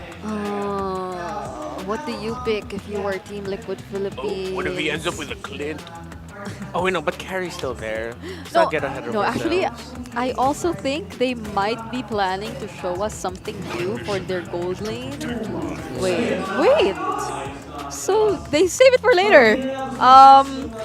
This might be a Hylos roam. The way we're seeing it right now. So Hylos Vexana for Team Liquid Philippines in the mid lane. RSG Philippines, they're lacking their roamer as well as their jungler. The Nolan, we've already mentioned it. Other than the Nolan, we've seen other heroes from Iran. The Lancelot, was he able to use the Bane previously? I think there have been some surprise or some unorthodox picks coming in from Irad from time to time as well, but then in this current situation, I'd go for the Nolan. Yeah. And then there you heard it. Nolan, Cho, pick off. That was funny. If they decide to go Alice here, RSGPH might not have the right damage output to give the Alice difficulty. Not until the late game. Yeah, it's gonna take time. It's gonna take and TLPH will need to commit rotations to speed up Benicudi. They can play safe and just go carry or claw, you know that. But Alice is so good. Wait. I'm hoping something unique shows up for the last pick here. Wait. Nah, I think it's a Nathan. Okay. Okay, it is a Nathan. At least. So, it's still true though. That's a lot of magic damage for Team Liquid Philippines. The Hylos, Nathan, Vexana, and the Edith. Yeah. Okay, pick off 1, 2, damage output. This feels like another 50-50 game in terms of what we might see. Although in the lineup rating, RSG Philippines, early to mid and late game potential looks very good for them.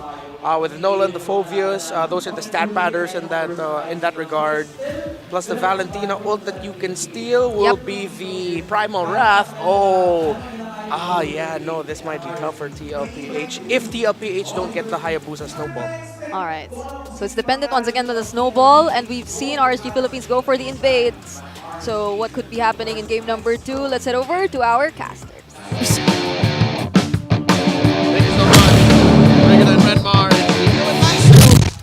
Back at it again. Welcome for game to number Mobile 2. Match Legends. point for Team Liquid Philippines facing off against RSG. Joseph, how you liking this adjustment? Because it was kind of tricky in game 1, but after just one turnaround, Liquid goes for the throat. How about this time? I was just thinking about this as you were leading in. The index that we had from both drafts in the previous game was nearly identical. This one, it's different, favoring, who's it favoring? TLPH's draft? Well, either way, I know it's not the same like we had in game 1. Now, the biggest thing is if Light does what he did in the previous game, great. You can pull that off, get the executions off if you can with this choke pick. But I think that was the thing. If you want to get to the late game with this lineup from RSG Philippines, you're going to be facing a Nathan late game. That's something that's tough to deal with, especially when what do we coin that? The Nathan bomb? The Benny bomb. It was the Benny bomb that started it, right? Here specifically, it's the Benny bomb. And, okay, Light jumping in, doing some damage, of course. Has a concussive blast, but still Kosei there to help him up. And that's what I'm saying, man. Late game, if it gets to that point, I'm worried for RSG. I'm worried for them. And look at this already. I'm worried for Kosei. I'm not sure why he stayed so long. They already saw Zyna make his way down there. All right, here's one of the main reasons why I think you're scared for RSG. Not just because of the potential for the Benny bomb. Yep. Not just because of how far out maybe they might place Kusei early on while they're waiting for this power spike. Is compared to game 1 even, they don't have as much on-demand engagement as they did. Because look, sure, Nibor can put up a solid peel, like a front line and a half, because that's how chunky Phobias are, Phobiae. But him aside, and Light's kicks, who else do you rely on when TLPH go full force? When they full sail lean hard into a fight? There's nothing. Look, you get laid down a glorious pathway, you kind of scramble. The only thing I think is, like, who do you rely on? It depends on what Aqua takes, because there's initiation that we're talking about. Into the Eternal Guard as well. Trying to get away, Nibor jumps up into the air, but he'll be taken out. Sanchi in return, still going for it as Aqua picks up a double. The fight for the turtle still going to break out, and it's Irad that gets the turtle. Going for the fight. JP will pick up the kill himself. Spear Destruction not going to be able to land, but JP already gets a triple. He's looking for another as he runs down Aqua. He doesn't have much space to move, but he will get away as JP gets a triple. Daddy JP says it's time to go home. Sending him back with a TLPH TM recall. Well, TLID as well. I was going to say, so fitting. It's both. It's both. So there you see immediately how it could go very preemptive. Drop it on the glorious pathway. I'm just going to heal a bit. Why not?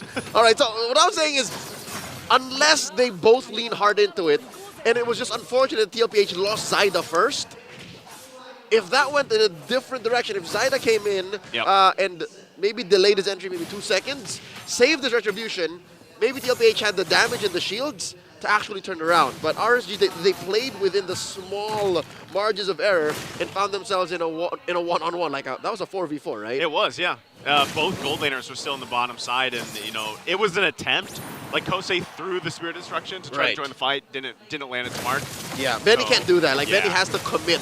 He's got to just stay there. To rotating, which is fine, given that that is one of the main things you get when you pick a Moskov as early as you did for RSG. Again, first phase pickup right there. Also, we're celebrating the 100th ban of Chip, courtesy of Team Liquid. 100th ban. Happy Bands Day, Chip.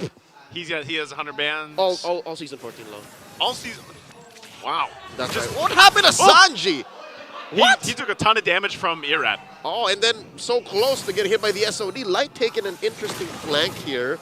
Sanji gonna do the right thing and send himself home. I think he'll make it in time for this turtle fight. Yeah, he's gonna head back. Again, part of this, they're looking to make a play, actually. Both sides of the map.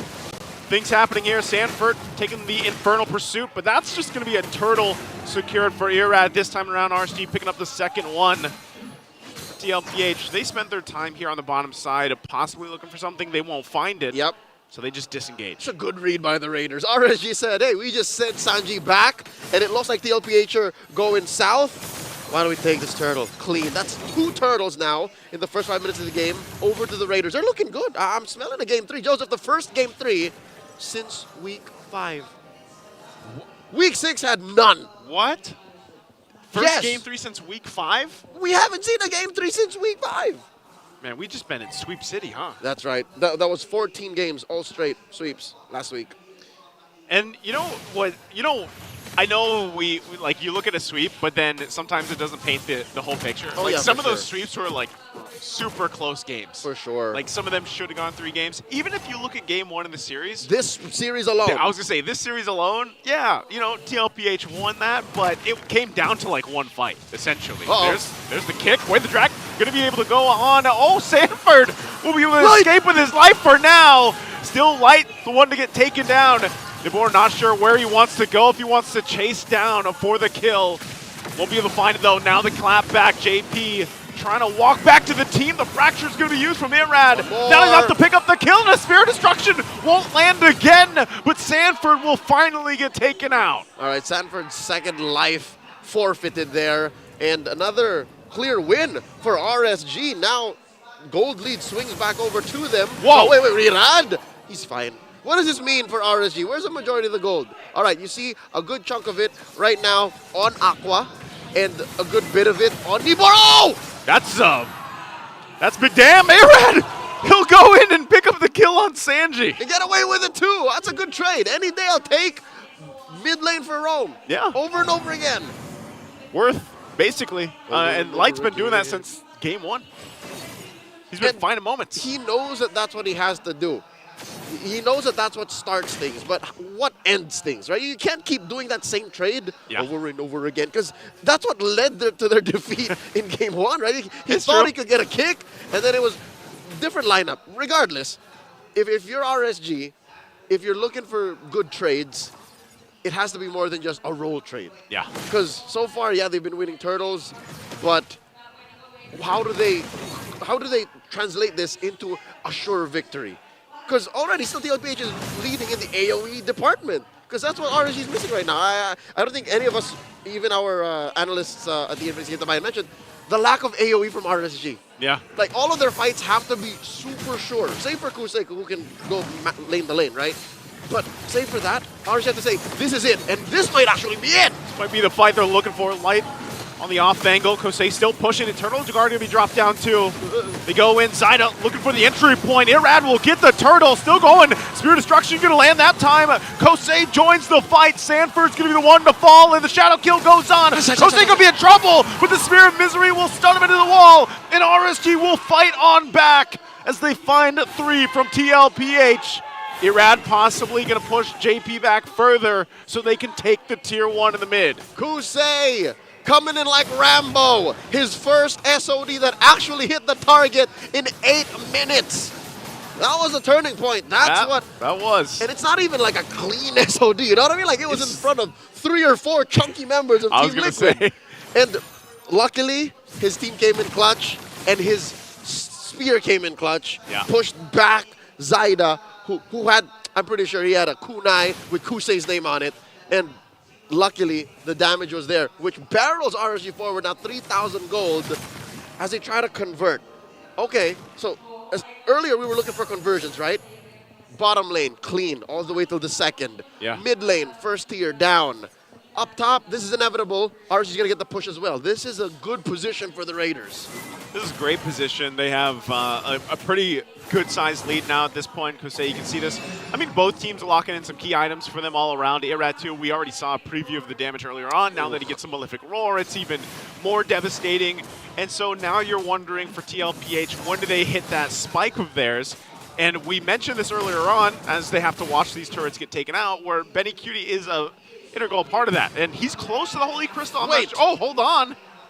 Wow, we didn't get a glimpse of it. Not at all. That's how fast the mechanic works. That's that Malefic Roar. That's Irad. Again, never doubt Irad's mechanics. Oh. Even when you don't see it, he will use it. And Sanford did pop the Primal Rat there. Oh, now Light looking for a kick. Oh, no, Sanji. Can Sanji get away from this? Joseph! I don't know if he can. He's going to bob and weave as best as he can. Waits for the team, but he'll go down. Shadow Kill going to be used as well, and JP has to get back to the base.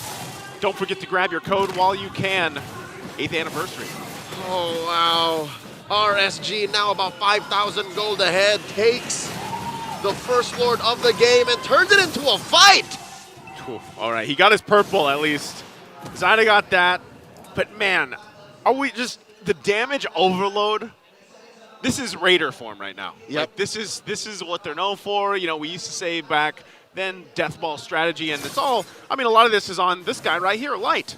37 so far of his many games of professional MLBB he played as a Cho, and won close to 60% of the time. Yeah. So consider that, Joseph. It's his second most played hero, with Kufra being number 1.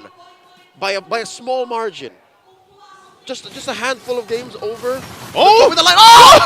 Irad! That's the damage we were talking about, Irad. And he took Sanji too. He took Sanji out of the picture. Sanji not having a good time. So TLPH will go ahead and try to defend the base, keep up the base turrets the longest they can here. But look at that. I mean, they didn't have to buff Nolan, but they did, and that's what happens. What do you do? Where is it from? All right, you got a Sky Piercer. Doesn't even have a Blade of Despair just yet. That was all Hunter Strike, Sky Piercer, Malefic Roar. Man, that's casual Legion Sword and and a Fury Hammer. And a Fury Hammer. That's it. And like part of that too is like they were stacked up, like three guys in the back, and one died. Boom, right? Like just lay it on them. Softest one. So far, 12 minutes about and counting. We're still waiting for that Benny bomb to drop. Man, we're gonna have to come up with a name for the Nolan, I guess. At this point, they're gonna force the fight. That's what we're talking about with the damage from Benny Cutie. But he still has to go back. So they all do this for that purple buff. And right now, RSG, total control of the game. Joseph, I seem to be eating my words. And it's almost as if I can hear Light saying, Coach Leo, look, I have AoE. You see that 3-man knockup? Did you see that concussive blast from my emblem? I mean, sure, he can just kick one. But if all you need is to knock up 3, set it up for Nibor to get another mini stun, and then Ira to just blast him into oblivion, should be enough. And that's what RSG's been doing so far. 12 and a half minutes in, 11-8. The map is totally blue. It's Raider country right now. Yeah, we are in Raider Nation at this point. And for TLPH, they want to try to turn this game on their head. It's going to be tough, to say the least, because Irad is enough in himself to put enough pressure on the lineup. How can they do that? Number one, maybe let Sanford bait him out. Because again, it seems like Irad has something for Sanford. Like he's been looking for Sanford all game long. Yeah. Right? That a majority of the 4 kills look at the stacks on Sanford are on Irad. And I believe that's max. Yep. I believe that is max stacks. Maybe if it wasn't 60, it was prior 80. Before like the first iteration? Yeah. I don't play as much Assassin Jungle anymore, so I don't build the Sky Piercer, but yeah. It's all Bane. Yeah. So, that said, the way that TLPH can actually turn this around is number one, bait out Sanford, have him have the closest to death you can, Primal Wrath, and then send JP to bonk Irad. Just stop it. Just stop. Behave. That's all he has to do. Right? And then from there, you work on the rest of them. But it's easier said than done, and you're committing so many resources to stopping just one from RSG. Just Irad at that point. And you know, he deserves it. He deserves it, though. He deserves it, but then, you know, even Kosei, he's been farming up here on this Moscow, and that's where we usually see this. You can see the swing happen up top as well. Eternal Guard going to be dropped down, and here comes Lightning Irad! They'll find Benny Cutie and take him out in an instant as 3 members of TLPH already fall. They don't want none! Dida trying to run, he gets kicked back to the team as Nimor gets a double. It's only a Sanji. And it looks like we're going to have it here in a couple weeks. We finally get a Game 3 ahead of us. The Lone Stallion stands alone, and he cannot defend against 4 angry Raiders. Ladies and gentlemen, RSG are waiting for a minion. And there they go. We're going to that Game 3. RSGPH takes Game 2. Here we've proven Kung Fu beats ninjutsu. that was a hilarious, almost mass moment. We got Zyno just running for his life, and then gets kicked. Can you imagine that whole thing, that whole sequence? Lightning used the Way of the Dragon. Yeah, I know. That's what surprised me. I was like, wait, he still has the Way of the Dragon. He still has the ultimate to kick anybody he wanted to. Obviously, Zyno was there, and you can't shadow away from that. Impressive. We'll throw over to the Evening's Game Tambayan. Renmar, bring it down. Thank you so much to our casters. And now, as you've said, we're finally having a Game 3, which I feel is a very, very close series. Yep, close. for majority of the part and for the beginning of game number 2. But as it went on, we got to see the thing that we mentioned right before we head into the game, that TLPH, based on the lineup rating that we saw, the strengths of the lineup of RSG Philippines, and the fact that they have the Valentina. Yes. That was their main bridge to get to the point to balance out the snowball that TLPH would be looking for to help set up what Irad can do in the snowland. The Valentina would be the X-Factor pick. And so we got to the point where Irad was 7-1-2.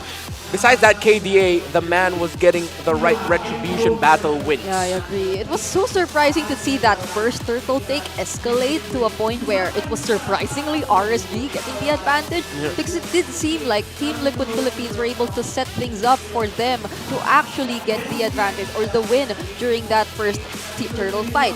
And it was, I think, in this entire game where we've seen how Irad was just so focused on his targets. Apart from, you've mentioned the retribution spells, if Sanji was available, then go for Sanji. But even the tanky heroes, even Sanford, he really tried to shut down the XP laner of Team Liquid. Yeah. For Kusei, I want to talk about Kusei here. I think that we were talking about is like the first 2 major team fights that we saw RSG Philippines had, Kusei could not land that Spear of Destruction to join him. But the one that he did land was the one that solidified the lead of RSG Philippines heading into the mid to the late game.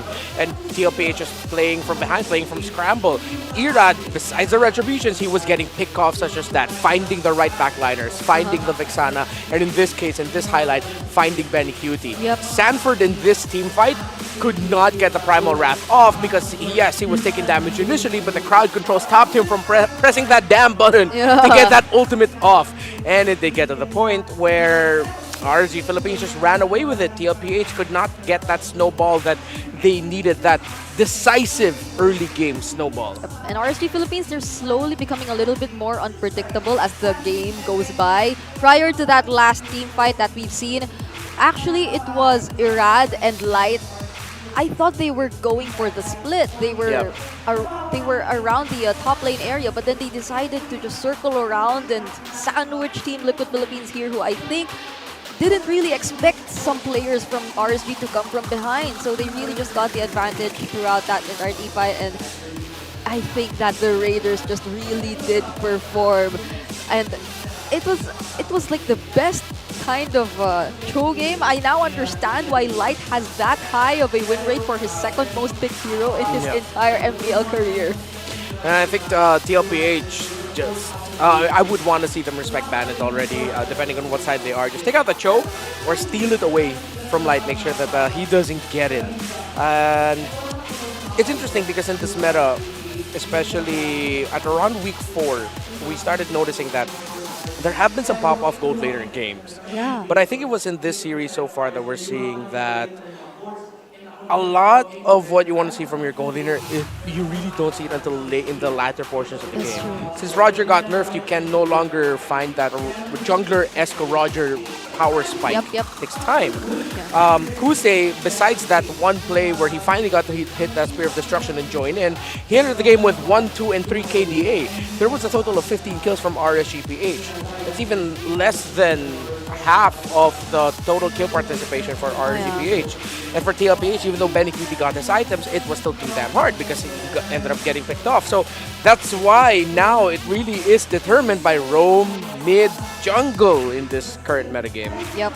And partly the ways that Kusei just really maximized his time not being part of the team fights. And I think it was a pattern that RSG Philippines was trying to commit to even during the first game.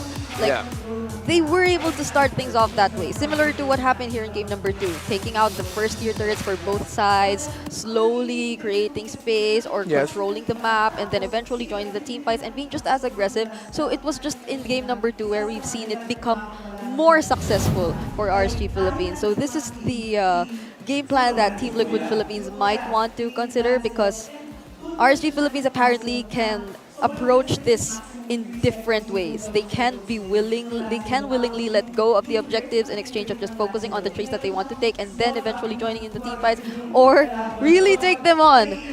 Take the team fights early game and just leave Kusei to do the job on the other lane. And it's a great call by RSG Philippines to take the team fights. Without the Nathan there, the Phoveus is happy. It's going to be difficult to take down the Phoveus, and it's going to take a lot. Most importantly, you have your bridge into the mid game if you're RSGPH. Yes, you have the Nolan who could pick someone off with a great fracture, but again, the X factor being the Valentina. That's your bridge, stealing the ultimate of the Edith. And when the Valentina steals the ultimate of the Edith, you get that at full potential. The Eradicator, we've seen him in action here, and props to Aqua for especially that first turtle. Really one of the biggest highlights I've seen. Yeah, where the Hylos almost got a maniac. And it was Aqua who was actually able to survive and deny him of that maniac. But even prior to that, yeah, there were a lot of things made possible here by Aqua. But I feel like we are slowly seeing like that close series happening. I'm hoping this game number 3 will be the closest yet. Yeah, no stomps. No stomps whatsoever. And I wonder what Coach Panda has to say, or what were his thoughts prior to everything that's happening or prior to this match. So before we proceed to game number 3, let's listen on this quick VDR for Coach Panda. Sa mga practice, kahit natalo kami today, it doesn't mean na parang sayang yung buong practice or we didn't effort enough. We really efforted on. So, yung preparation going forward is just to win and then mas malinis and aggressiveness regarding sa execution and communication. I think the audience saw a glimpse of how invested we were. Yeah, you were invested. You were up close. You really wanted to hear what Coach Brandon wanted to say. But yeah, I think those two key words describe what we've been seeing from RG: neat and aggressive. I know I mentioned how could it be too late for RSG to find that groove now that we're in the second to the last week, but it seems like they're showing us that no, you need to watch out for the lower half a lot more now, because it's not just Blacklist International really stepping up. This is still Team Liquid we're talking about, and RSG now more than ever. I know they've always been like this whenever they meet each other in the regular season, but now the stakes are a lot higher. Yeah, and speaking of stakes, again, gotta update you with what this means for the playoffs race. If RSG Philippines defeats Team Liquid Philippines, that's it. TNC Pro Team is out of playoffs contention. If Team Liquid Philippines defeats RSG in this Game 3, winning the series 2-1, that means later on TNC Pro Team needs to sweep Aurora.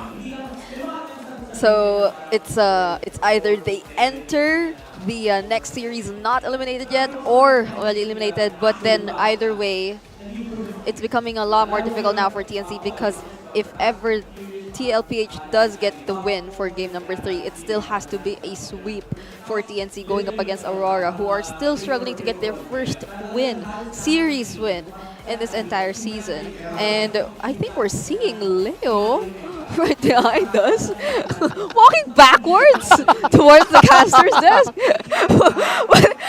Wow, that's such an interesting way to walk back to the desk. But before we go back to the desk and head into the draft, we want to give some huge shout-outs to the Cavaliers watching the Team Liquid PH watch party being held at San Miguel, Manila. I hope you guys are enjoying out there, because it's a game number 3 that's happening here. But then, compared to the first time they saw each other, it was a reverse sweep from RSG, so things are a little bit more unpredictable this time. I love the Cavaliers. I'm a big J.R. Smith fan. Is that the basketball? No. No? I don't know what you're talking about. Oh, it's talking about MLBB here, Brigitte. Oh, really? Oh, really? Oh, let me search who that is. But then, yeah, shoutouts. No. What? No, don't do it. No. No, what? What? Don't do what? Draft should start soon, right? Yeah, Where's the draft? Where's the draft? Yeah, I'll just search it later, but if ever that is, it is what it is. But shoutouts to all the Cavaliers watching the Team Liquid PH party. There are a lot of Cavaliers here on site as well. Yeah. And wait, let me check. Even the Raiders, they've been so happy with that recent win. We've seen them shouting and jumping. I think you were seeing some shots of our audience here at the MPL arena. And I hope you guys as well are giving your all-out support, since Team Liquid would definitely want this to get one win closer to securing their playoff spot. And they're 2 wins away from getting into the playoffs. 12 Is 12 the magic number? 12 the magic number for upper bracket, right? I haven't counted in a while, so let's just say yes. Yeah, so I think, yeah, it is. It's 7 and 12 that they have to watch out for when it comes to the standings. So now, Game 3, side selection update. We're back to the blue side being a little bit higher in terms of win rate for the teams who pick it today. TLPH in game number 1 were blue side. RSG in game number 2 were blue side. Now it's TLPH back to the blue side. But then the difference is there were a lot of respect bans coming from RSG earlier, even if they were first pick. So all the more definitely now that they're in the red side. Okay, so we're at 100 games right now this season. That's a 100-game anniversary for Chip. 100 games banned, same spot. And because of you having to do that, it is now 55%, 45% in terms of the blue side versus red side win rate. And if we look at this draft, the Team Liquid Philippines going into the blue side now. Earlier, it was Phovius, Chip, and Edith that was banned for RSG Philippines. If ever, I think RSG Philippines might be more willing to give up the Edith ban, replace it with something else, because now they know they can just prioritize a Valentina. Yeah. If ever the Edith gets picked up. Oh. And now it seems like the Tigreal and the Mathilda are both open this time, unlike earlier. But I doubt it will be the prio pick for Team Liquid Philippines. So either way, at least now we're seeing a very similar draft to the first game for both of these teams. Just definitely some adjustments here and there, and that's why we're seeing the Moskov taken out. No, I think this was similar to the first game. Yeah, it's exactly the same, I think. The Faramis, Fanny, and the Moskov for Team Liquid during game number 1. So we're only lucky to eat it if RSG wants to deny the Edith. I would really want RSG to consider a different ban. Even like a Tigreal ban would be okay. Actually, or a Matilda ban. A Tigreal or a Matilda ban, because that really worked well for them. All right, there it is. There it is. Yeah, because again, if TLPH decides to prioritize the Edith, RSG can just go ahead and rush the Matilda. If TLPH gets the Edith and RSGPH do not get the Matilda, I will be questioning things. Oh, I'm actually having second thoughts about the immediate Edith pickup now. Yeah, exactly. It's like, Liquid. Do not. Prioritize something else. Get the Nolan or get the Haya. Nolan, Haya, or if you want to be exactly the same with game number 1, the Julian is still available here for Team Liquid, but it didn't feel like RSG was prioritizing the Julian anymore. It did feel like Irad was really onto the other assassin junglers for the past 2 games that we've been seeing him play. So could it be? Is it the Edith or is it not? Oh, we heard the Hayabusa! Hayabusa first. So now, wait. No one get the Edith. No one. Valentina's up. Not to say that it's an instant win, but we can wait a little bit on that. So this time, you don't need to rush your jungler yet. You can go ahead get your. Oh wait. What should they get? Is that I don't know. Deny the Arlot. Oh yeah, no, yeah, you're right. Deny the Arlot. Take the Arlot for Nibor. Yeah, because it did seem like a lot of, or the Sansan duo was really activated when the Arlot happened, but.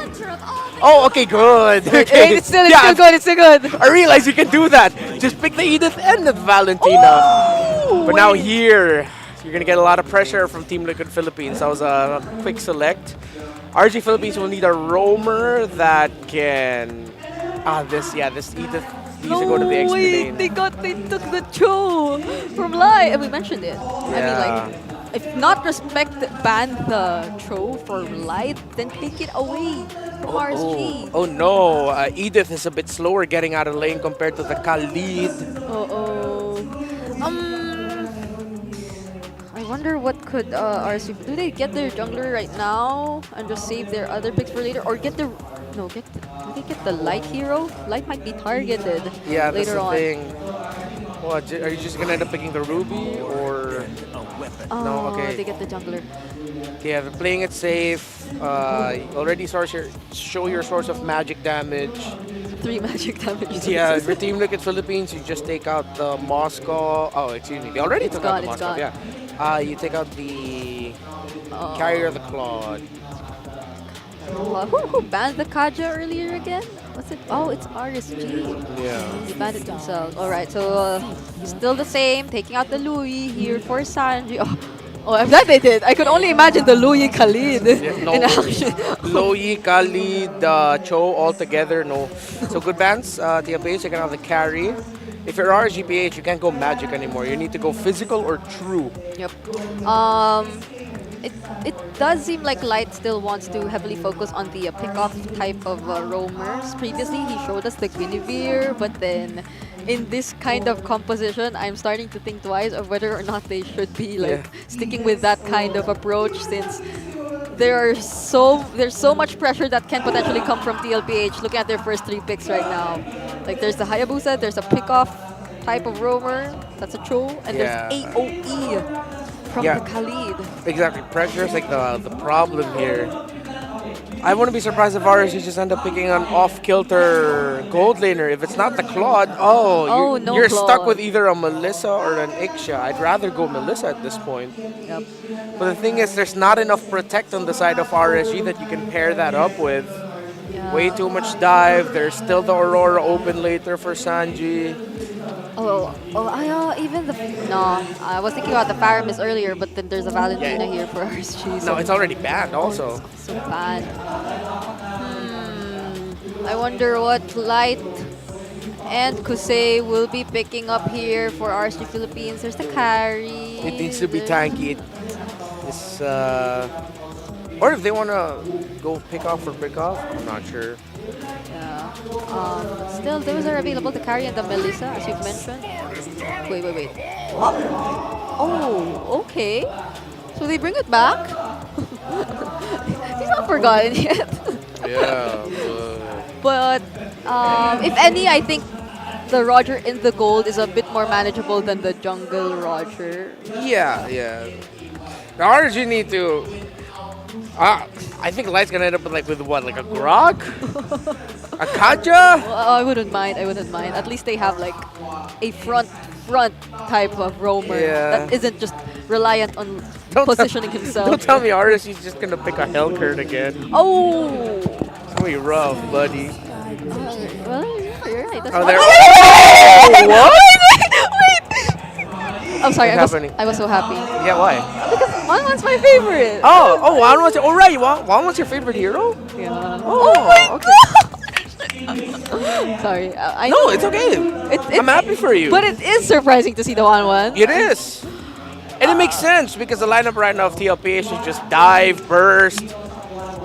And they don't have hard catch. RG are forced to pick off and just go Kaja or Franco, but it's so tough.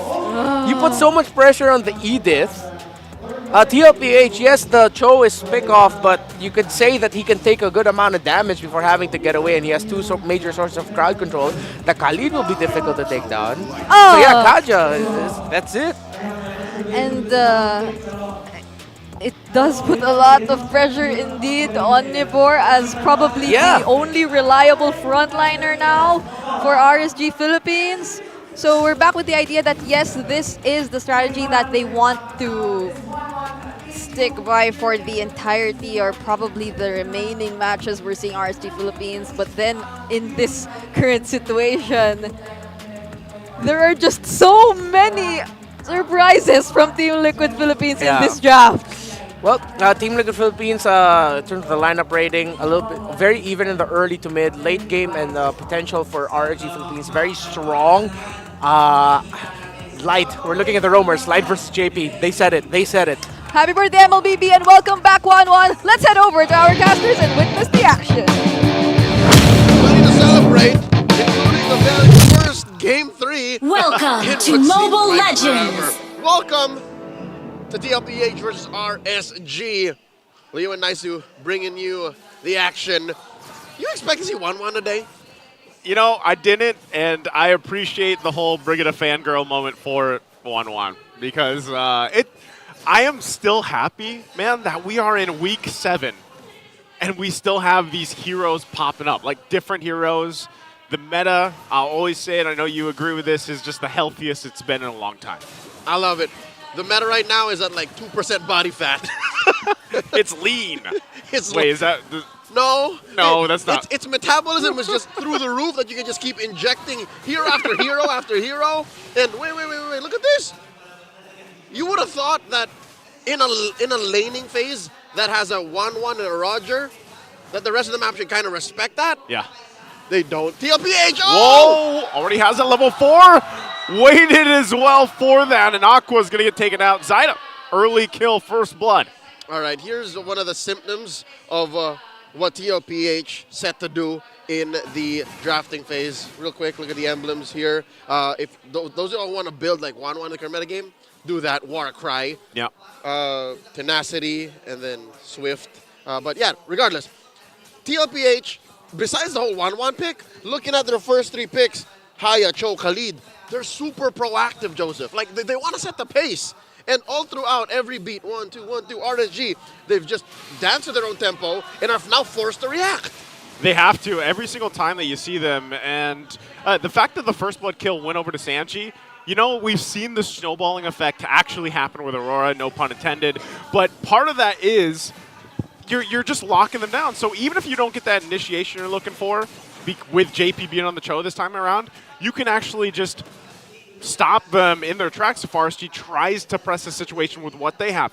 And the fact that we have to say Nibor's best performances so far in Season 14 has typically been on the Edith. Yeah, for sure. They're almost synonymous with each other. And now a fight's breaking out. It's going to break out. JP trying to zone out Irad a little bit further here. And now Sanford jumping in as well. Still going for it. Sandstorm comes in from Aqua. They get frozen down with a Frigid Glacier. Nibor will pop the Primal Wrath, but he gets kicked and taken out of the picture as Sanford picks up a kill, looking for possibly some more damage, but Light and Irad will have to go back to base. Between sand, snowstorms, and swift kicks, I don't know what RSG has to do to get out of those pits and those fights with a dub. All right, 2-0, 1,000 gold and a turtle. The Team Liquid Philippines' name.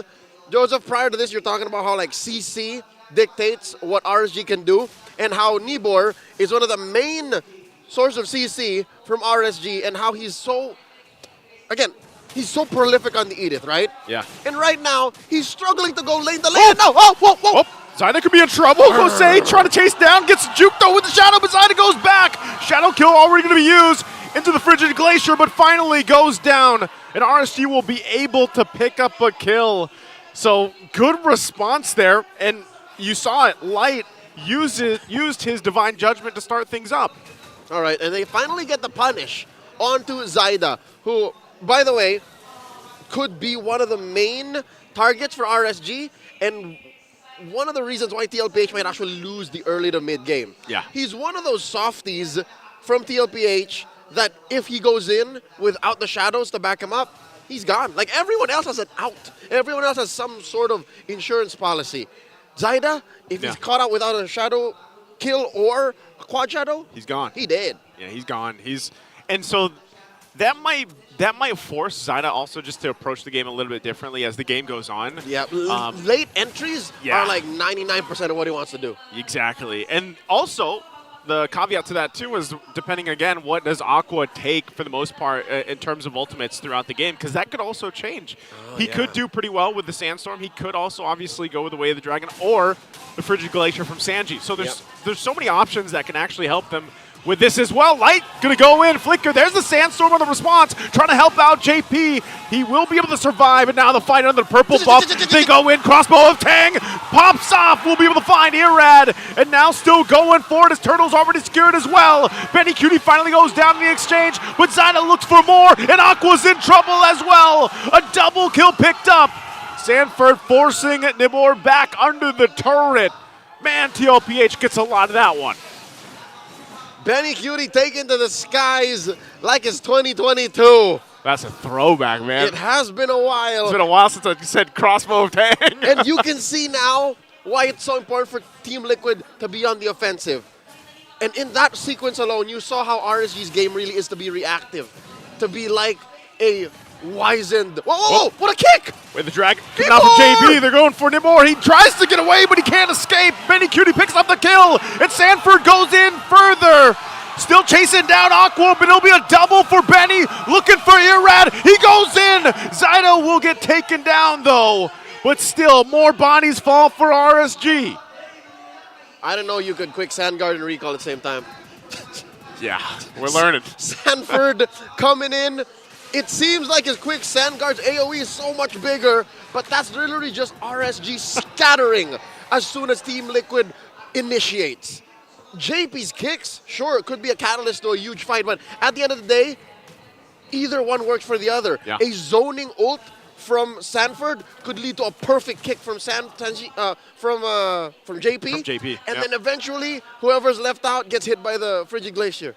It's ridiculous. And then Benny and Zyda clean up. That's why in the beginning of the game, I was like, man, the crowd control, the CC from TLPH's lineup is pretty devastating, especially in the sense that just a Raging Sandstorm alone, like your initial reaction is disperse. Right. So RSG, when they want to clump up or fight up and follow through with whatever Nibor's doing or Light, a Sandstorm is sometimes enough where you're just like, yeah, we're gonna split from this and not get hit, you know, and that seems to be an issue. Forget about it. Forget about it. We see it. Oh, Sanford walks to the Sanford, three. he's gonna get Divine Judgment pulled in, trying to stay alive, and he does because he's able to Sandstorm on out of there. And now Nibor caught off from the team as he falls. As we were just talking about it. That's literally a got him moment. Nibor got. And what's crazier is Sanford walked away like nothing happened. He literally rode on the Sandstorm away. And nothing did happen. He's fine. And now the last turtle of the game going to be secured as well for TLPH. All right. That's all three. Score. Light! Oh, Light's still going to be alive. Frigid Glacier already dropped down. Fine. Might just have to disengage, but they are going to focus on the tier 1 turret mid lane. All right. I'm curious. What is on this young man? What is Sanford playing? He just picked up his tough boots here, who now he's building a roam onto. So he's transitioning into being a secondary support. What does he have? I'm pretty sure it's all tank items. It's got to be. We got to see. Because we also saw, like when we saw the Khalid in game 1. It was all tank. It was all tank. Yeah. Sanford's also. It was an MVP winning performance, if I'm not mistaken. Also was all tank. You see what happens? Like, this is all for the purple buff, right? And that's going to be the effect the entire game. Sandstorm, disperse. Sandstorm, disperse. So RSG, they got to come up with an answer for that because, like you said, you know, he's at this point where if he does go all tank, like he's tanky enough, he can heal enough from that too. And, you know, meanwhile, while you're sitting there trying to fight them, you're getting all the weak points hit, and Benny Cutie will just get the airtime that he's looking for. And, you know, even with Winter Crown's changes and possibly a Wind of Nature being built up by Kusei, it doesn't matter. Like, they can time that out. That's just one of many.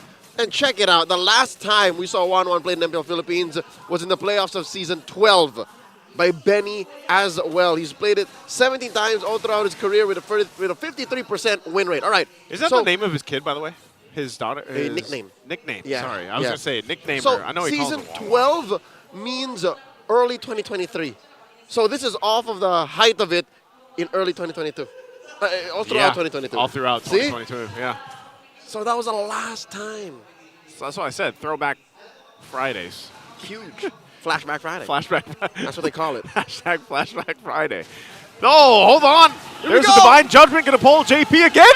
And JP's even alive. Irad already went down to the exchange, and now they're going a little bit further as Nobor gets taken out. But Benny Cutie, just look how fast he's moving. The recalls come out. Grab yours while you can, because right now TLPH will go and grab the Lord for this fight. Look at the effort. Look at the timing involved of doing it together at the same time. They got to be talking about this. There has to be some comms to this. But talking about that sequence, again, Sanford got him. He put himself in harm's way, gets out of dodge, and then the rest of Liquid, the rest of the cavalry trample through. He's almost saying, like, just pull me. Take it. Just get me, Light. I'll be fine. It's him or JP. It doesn't. It's him or JP. It doesn't matter. They're not going to get away with it. So far, they've not gotten anything. All right. all it was a Thunderbelt and Radiant Armor. Joseph, just a Thunderbelt and a Radiant Armor. That just seems very... Looking at RSG's kit since they were down like, what, 6K when that sequence happened, 6K, 7K? I understand. That's it. I'm playing Khalid tonight. The items just don't add up. Like, there's not enough kit on RSG to burst down 40. And as we speak, 40's building up stacks on that Thunderbolt. Like, he can just, you know, casually bonk somebody that he sees get hybrid defense. And that's like, that's the weird part of it is, like, that is also enough, like, of an item and damage to be a threat already. And part of it is just being a distraction. So with this, he's going to try to distract them, trying to defend the base. RSG has the Holy Shields being popped on the base turrets. JP even has the Immortality now available, so he's going to be a little more risky with some of the initiations he goes for. But it's still ultimately that. Sanford, JP, and then follow through from TLPH. This is a massive lead we're talking about at this point, almost 11,000 gold. They're just going to be playing a little bolder this time around. Both JP and Sanford. Is it going to cost him? No, there's a kick! There's JP already going to the backside. He does get Divine Judgment back to the Crystal. Immortality already going to be popped. They're looking for it. Zyda will jump in with a Shadow Kill. He pops off enough damage, but he gets zoned back out. Primal Wrath from Nibor, and Sanford, once again, Raging Sandstorms on out of there. They have to disengage without JP. The Raiders punish TLPH's preemptive Alpha Strike. Impressive work by the Raiders, spreading the damage around from Zyda's blade. And, of course, could have sworn JP was going to get away with it. Yeah. But if you have, you know, 2 turrets raining down heavenly fire on you, it's very hard to get away. It's very hard to survive even that. So right now, not out of the woods just yet, but we've proven that maybe, just maybe, RSG can actually come back. And here we go. He was trying to get back to base, but Nibor, he'll just get stopped from recalling back to base and just get taken out. Is that a communications breakdown? It has to be. be. It looks like RSG wasn't sure if they're backing off.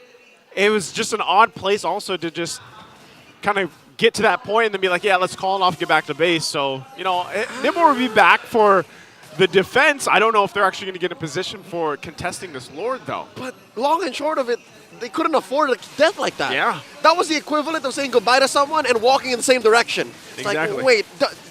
I thought you were leaving. What was that?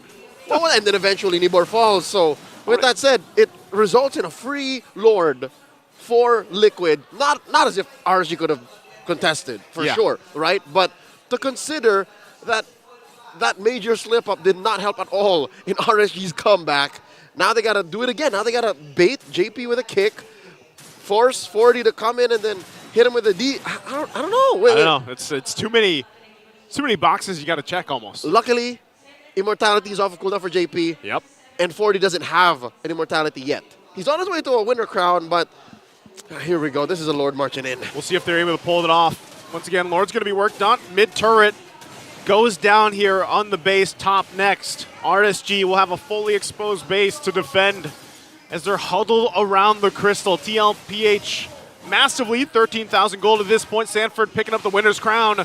They're just waiting for the waves to push in here, staring down at RSG Philippines while the waves from top and bottom crash in. And there's the Sandstorm coming in into the Frigid Glacier. Winter Crown already popped as well, still holding on, trying to clear the lanes out. JP will jump in, gets the kick on Light, and the follow through comes through. Shadow Kill to the backside, even with the Fountain, won't be able to save them as the Crystal is worked on from TLPH, and the Flexes come out, and they go for it. As all Kusei can do is stare at the emotes as the series is taken 2-1 Team Liquid PH.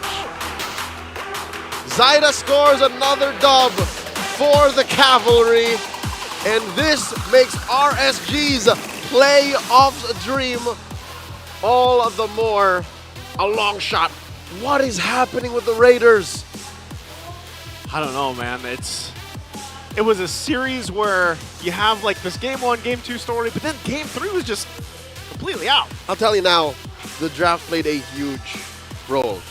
That was a difficult draft to work with. Yeah. First phase alone, you went for the obvious comfort picks. And then everything else just followed. We're in, all right, this is what's left. This is what we got to do. This is what we're going to pick. And that's what allowed Liquid to walk away with a 14, 15K gold lead. It was massive, man. That's what I'm saying. Like, as close as Game 1 and Game 2 were, and then you get to Game 3, and it's just so one-sided for TLPH. And there was apparent, mistakes, too, that came out from RSG. Like, it's tough to see in a series like that. It's great to get to a Game 3, but, I was hoping that something better for Game 3 from RSG Philippines there, so still puts them in a tough position when we talk about the standings. We've got another match this weekend, so we're hoping that all the Raiders stand together, even in defeat, as their team tries to make it through to the playoffs. For now, though, we see that the Cavalry are on stage with Mara Aquino. I wonder what they have to say, because Zaida here definitely redeemed himself. That's it for now. Nice and Leo out. Let's hear from Mara and Liquid on stage. All right, everybody, give it up for TLPH. Benny Cutie, it's been a while since nakita ka namin mag 1-1. Bakit ngayon mo lang ito nilabas ulit? Wala lang po. Sabi po ng coaches eh. Sabi ni coaches. Okay. Pero di ba 1-1 is also your daughter's name? Yes po. Oh, shoutout naman natin si 1-1 dyan. At ngayon nakabalik na finally ang iyong hero. Ito naman para kay Zaida. Zaida, isa na lang and playoffs secured na kayo. It's nice to see you back on stage. Paano niyo masisigurado na masisecure nyo ang susunod na panalo? Siguro po pagbubutihin pa namin yung practice namin, tapos iinom na ng gamot si Carl. Naiinom ng gamot si Carl. Bakit ano ba nangyari kay Carl ngayon? May lagnat po siya. May lagnat siya ngayon. So let's wish Carl quick recovery. Okay, ngayon naman it's time to announce our MVP. Who do you think it is? Sino? May narinig akong tama. Sino ulit? Let's take a look at the screen. Our MVP, Sanford! Sanford, alam mo, your team, TLPH, no doubt, one of the best in the world. Pag sinabi yung koponan nyo, talagang isa sa mga kakatakutan, lalo na sa mga ibang bansa. Now that nandito kayo sa place na hindi familiar, nasa gitna kayo ng standings, paano mo na-ensure na you don't lose trust with each other at laging positive pa rin kayo? Lagi ko po sinasabi sa kanila na normal lang pong ganito kasi may mga team talaga na lumalakas and siguro itong season na po talaga na to is hindi para sa amin para mag-upper bracket. Oh, okay. So how do you motivate them na para you guys are always maintaining a good relationship? Siguro po win or lose, healthy discussion lang po. Healthy discussion, and that's what we like to hear, and that's a championship mindset. And now, it's time to announce our lucky fan that will win 3,000 diamonds. Come on up. Hello. Ang ganda naman ng smile mo. What's your name? Nikolay po. Nikolay. Nikolay, congratulations. Dahil ikaw, magkakaroon ng 3,000 diamonds. Hindi lang yan. Meron ka ring ticket para sa Day 1, Match 1 ng ating playoffs.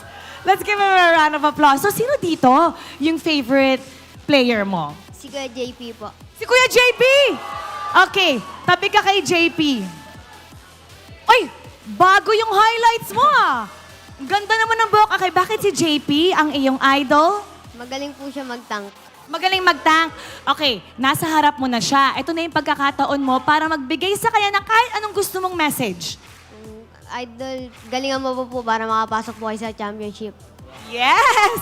Ikaw naman, JP. Nakatapat ka ng batang to and whatever you say can inspire them forever. Wow, pressure. Anong gusto mo sabihin sa kanya? Mabuti may pag-aaral tapos huwag ka magsiset sa hangin. Congratulations! You won 3,000 diamonds and a ticket to Day 1, Match 1 ng ating playoffs. Ito yung gagawin natin. You get to take a bow with the team and you get to take a walk, okay? All right. Tabi ka kay JP. You can hold his hand if you want. TLPH, you may now take your bow and take your walk of victory. Congratulations! Isa na lang. At sila na ay playoff secured.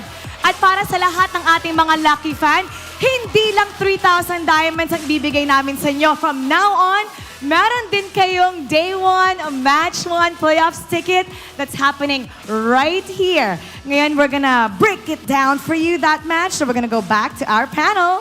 Pasok. I know we were talking about how we wanted close games, but let me ask you, was that a close game for you or was that a stomp? That was a stomp delivered to you by the feet of Air JP and the Apex Predator Sanford.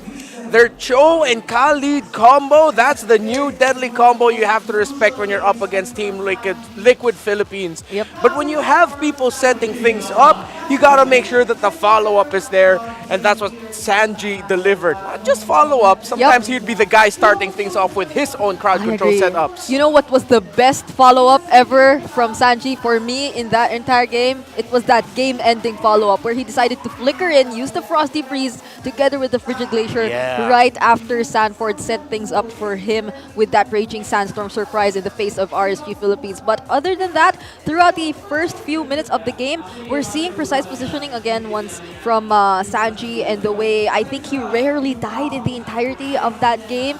Props to his passive, of course, but a lot has to do with the way he also decides to position himself. It seemed like Benny Cutie was just so safe and he need not worry about anything because he was well guarded by all his teammates. Yeah, other than being well guarded, he was just well positioned as well. So when you have strong frontliners providing you the vision of where you can safely place yourself, but then at the same time you yourself, you're making it hard for the enemy to catch you, then that needs to be respected as well. This is TLPH at their finest hour.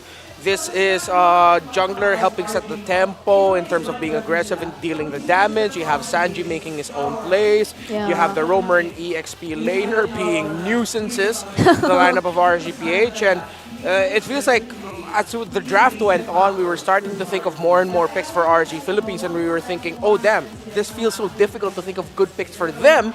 While for TLPH, it seemed like they already won it once they had their 3 picks locked in with the Haya, the Cho, and the Khalid. And part of me was thinking that why is it like TLPH was literally waiting for this moment that they could bring out this 1-1 pick, and when they saw that, again, there were little to no problems that it could potentially face. RSG Philippines were even forced to bring out the Roger in this situation, which I think could have fared well, but then it wasn't solely reliant on him and his laning anymore that could potentially bring RSG toe-to-toe against Team Liquid Philippines in that particular game. And Nibor, I don't know why, but Sanford and Nibor earlier, they were just so heated. I mean, again, we were talking about it. Nibor would struggle in this game, and that's exactly what happened. Again, the difference between the Kaja and the Cho. The Kaja has that one big pull based around his ultimate, and then it's just going to be a bird slowly flapping trying to get to a safe distance, while the Cho can, you get the pick off, but at the same time you can weave in and out of the fight, dish out a good crowd control with a knockup of the Jeet Kundo, get shields, even poke a little bit. It's a little bit better for Cho to act as like a front line compared to Kaja that really is pick-off focused. By the way, if we learned anything from this series is that yes, if you're an EXP laner, you can definitely still rush the Thunderbelt. Sanford did that in this game, and this is a Kali that went for Tank Emblem, Concussive Blast, Thrill, and Wilderness Blessing. So the times that you were thinking, why does this Khalid hurt? Well, I'd answer with the same response as, even I don't know. Because that's a defensive Khalid with just a Thunderbelt as a quote-unquote damage item. Probably just reminds me of the R-Lot. It's just the nature of the hero being kind of painful every now and then. And I feel like even though we were mentioning how this would be such a huge responsibility on the shoulders of Nibor because he would serve as probably the only front, and he did have a hard time, it also felt like Light had so much responsibility to carry out. I don't know if it was entirely a reactive pick to just secure the Kaja because you had no ways to answer the 1-1, but then it didn't really do what was needed of it as well because of, like, just again how you mentioned, JP and Sanford was giving so much information and setting things up for Benny Cutie and even Sanji in that entire game. So a lot of conditions weren't met for RSG Philippines, but ultimately I feel like they were also faced against or they were backed against the wall in terms of the drafting that TLPH showed us. That was Wolf. What did he do? And that was a hand heart. For a second, I thought I was going to throw hands to the dude passing behind me, but no, he threw this up. Not another thing I was thinking. Yeah, week 8 star match. Which should it be? You can decide if it's going to be either FNOP, FCAP, TLPH. Oh, wait. These are all bangers. Wait. RORA Blacklist, Banger. Omega Fnatic Onic. Banger. You know, just be the ones to decide because I cannot decide based on the options I'm presented with right now. Because we already saw FNOP versus FCAP. I feel like other teams would be... We also saw FCAP and TLPH. Yeah, as a previously, star so- match. I mean, again... You know, if this season ends, if FNOP versus FCAP is the last game FNOP will play to potentially, you know, go undefeated this season, Maybe then it should be. Maybe that should be it. I don't know. Check out the schedules, y'all. Search MPLPH on your favorite browsing site. There's only one. It rhymes with poodle. Search it there. But Look at our schedule and vote Yeah. for your star match. If any, the only thing I'm sure of is that the last match of the entire regular season is Falcons AP Brand and Team Liquid Philippines. Oh, so okay. that's another option you might want to consider. It's all up to you. You'd be the ones to decide what will be the star match for week number 8. But week number 8 still next week. It's happening after day number 2 and day number 3 of this week. And now we have one remaining match for this day. But before we head into that, that's Aurora MLBB and TNC. We'll be heading into a short break.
Welcome to the land of God!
Don't know the power of the dark side.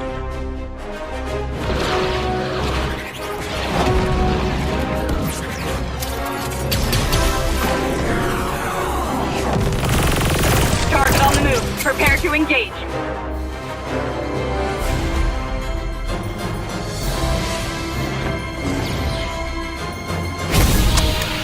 May the Force be with you.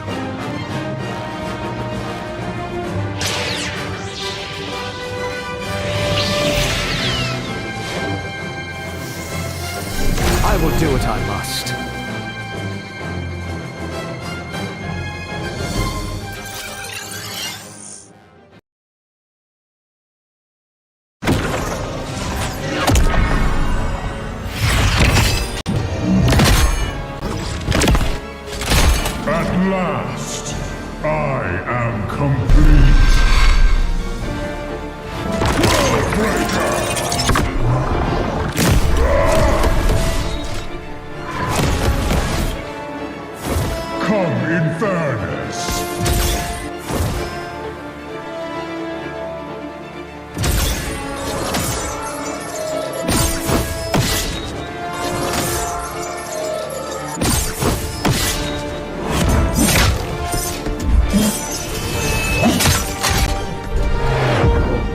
Annihilation awaits. Boundless is my hunger.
Get 8 gigabytes of all-access power. To do it all. Plus only TikTok to scroll and share non-stop. Power, work, life, and more. With Smart Power all-access data now up to 90 days. Load now. No signal, no fun. If only you could switch in an instant. But wait, you can with the Smart eSIM. Backed up by nationwide coverage. Get your Smart eSIM now.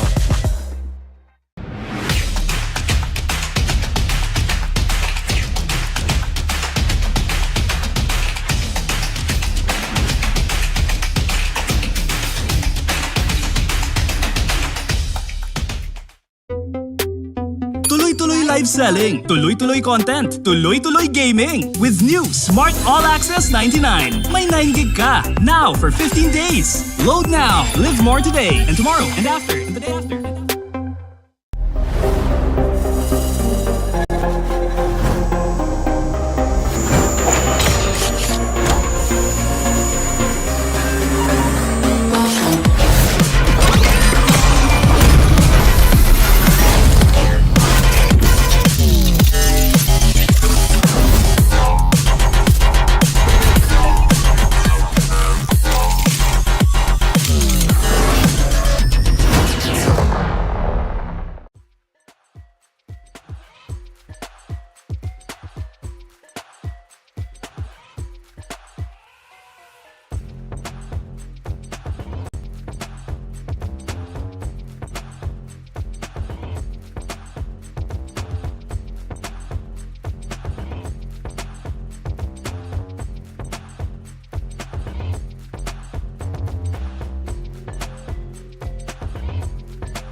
Fighting for no one would ever know your name. Who are you waiting for? No one would be there to save you. You would be alone when hope was gathering together with the soil. Even though your back's to the wall. One strike, go cut the monkey mind. Your blade swing one time. When clouds have cleared, sunlight can shine. One time, the fight is yours. Stop it with your sword. There's endless power once you start. Never lose your heart.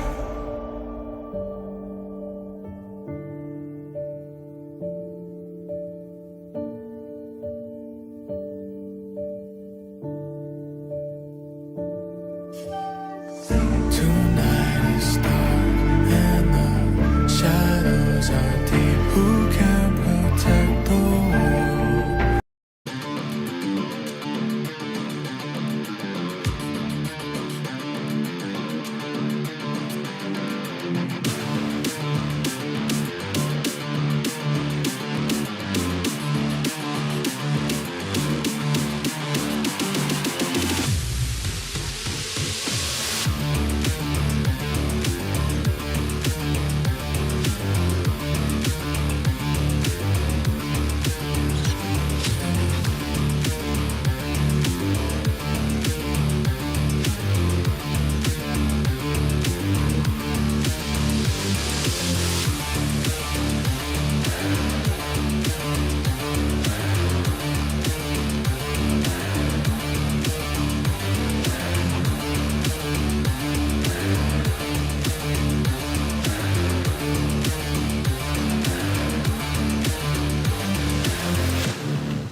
Malakas, Pilipinas, malakas Kahit anong lane, we become the monsters. Malakas, Pilipinas, malakas Face the golden sun and ribbon for the 3 stars. Look at us to the top, no ifs, no buts. Winning any game, para to sa PINAS. Di mo matitinag aming boses sa new level. Nasa kalye man o mobile, you know I become a legend. Open fire, we unite, we winners. Built with pressure, like diamonds are made of. Switch in a lane na parang gera. HP racing, may reset up. Built like a tank, buhat ni Hilda. Full load SS, parang Lyra. Susundan ko ang iyong bakas. Kasama patas, tagumpay natin ito. Dahil tayo'y malakas. Para sa Pinas. Nasa amin ang lalas, hindi ko atras. Kinikilala sa taas kasi kami ang malakas. Para sa Pinas. Nasa amin ang lalas, hindi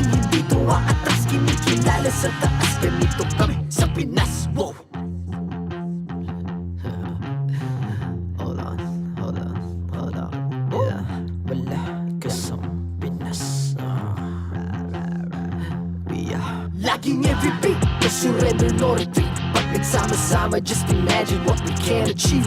Laging every beat, no surrender, no retreat. Giving 100 all my all, cause we just cannot be defeated. We are unstoppable, immune and invulnerable. Ready ang equipment, lahat frozen, mala crowd control. Pakita ko na jab like beast of the southeast. Taas sa watawat, proud and loud, cause every enemy we devour. Susundan ko ang iyong bakas, kasama pataas, tagumpay natin to, dahil tayo'y malakas.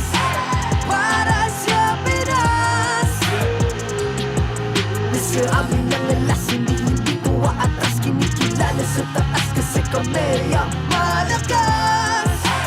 Para sa Pinas, nasa amin ang alas, hindi ko aatras, kinikilala sa taas, ganito kami sa Pinas.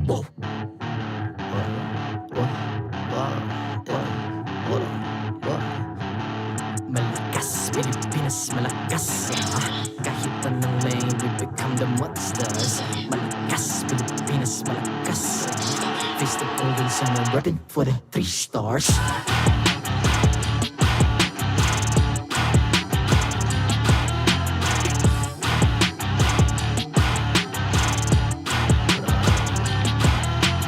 Ang lakas ng Pinas, we unite, be the stars. Ang lakas ng Pinas, we unite, be the stars. Ang lakas ng Pinas, we unite, be the stars. Ang lakas ng Pinas, we the stars. Ang lakas ng Pinas, we unite, we the stars. Ang lakas ng Pinas, we unite, we the stars. Ang lakas ng Pinas, we unite, we the stars. Ang lakas ng Pinas, we the stars. The 14th season of MPL Philippines is brought to you by the following sponsors. Smart, the official telco partner of MPL Philippines Season 14. The official tournament phone of MPL Philippines, Infinix GT20 Pro. Official suppliers, EMC Asia and Index Salon. Experience the TLPH Season 14 action live at Green Sun, Makati City. Grab your tickets now via official MPLPH website. Don't miss any MPL action by following our official Facebook and subscribing to our YouTube channel. Follow MPLPH on TikTok for more content. And to ensure the equality and fairness of our games, MPL Philippines is also monitored and supervised by the Games and Amusements Board.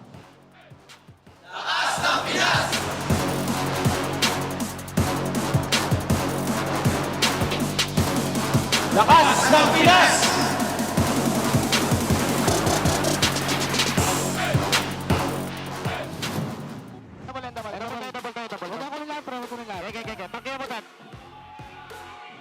Load lang.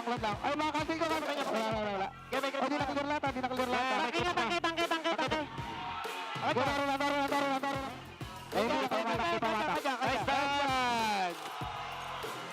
Tapos pa. Welcome back to MPL Philippines Season 14. You just heard the mic check for the previously concluded bout between Liquid Philippines and RSG PH. Dan Leo Kabang here at your service with JC Naisu Rezabek. Bring you the action for this next upcoming matchup. It's Aurora versus TNC Pro Team. Yeah, and you know, it's a match that, I don't know. I think a lot of people are just going to say they're going to expect RORA to come out winning. I think TNC, they've proven what they can to the season, but you know, obviously now that we're at this point, you want to just still see them get that first win. Like, I would personally love to see them get that first win, but you can see, to referencing what you just heard on the mic check there, Sanford leads TLPH past RSG. They step closer to the playoffs. Yep, not quite the secured slot just yet, but because of his antics as a Khalid, slowly but surely they are moving on through. They're now tied up with Aurora MLBB, smack dab right in the middle of our standings. Both teams racing for that playoff spot, which I think is safe to say. After this best of 3, if Aurora wins, yeah, they get their slot. They do, yep.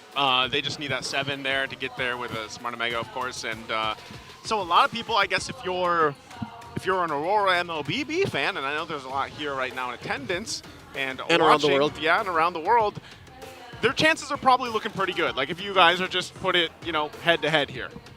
I mean, again, a team that has gone toe-to-toe and even some wins over the best of the best in the league right now, going up against TNC, who, as mentioned, has yet to win a single series in this season.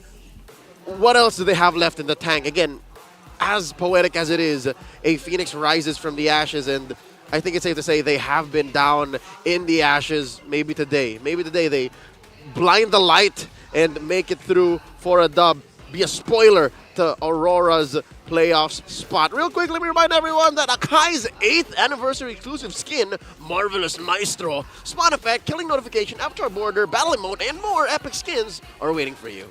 Kagura's brand new epic skin will also be available for free starting on October 18th. Don't miss out. I know we still got some time for the Kagura skin, but hey, make sure you guys go ahead and get the anniversary stuff right now because there's a whole lot for you guys. And also, just a side note, because some of you guys might have missed it, I believe for this weekend or maybe for the rest of the regular season, depending on how long, obviously, we're doing the anniversary thing, there's always codes. Yep. So even in-game, there's codes for you guys. So you're not going to want to miss it. And you're going to want to be playing a lot of MLBB games over the next couple of weekends. Real quick, let's throw it over to the Infinix Game Tambayan to break down this bout. 1, 2, 3. No. 1, 2. No, you messed it. It's fine. It's fine. Okay. By the way, thank you, casters, and welcome once again to the Infinix Game Tambayan together with Brigida and Renmar, where in a short bit we'll be witnessing TNC versus Aurora MLBB. But before we head into that, based on earlier's results, we have to head into this match taking into consideration what TNC Pro Team has to do for them to remain in playoffs contention. Sweep. Simple as that. Simple to say, hard to execute. But yeah, the only way that they can retain their playoffs dreams is if they sweep Aurora today. And that is the case because RSG Philippines was able to take 1 point away from TLPH earlier.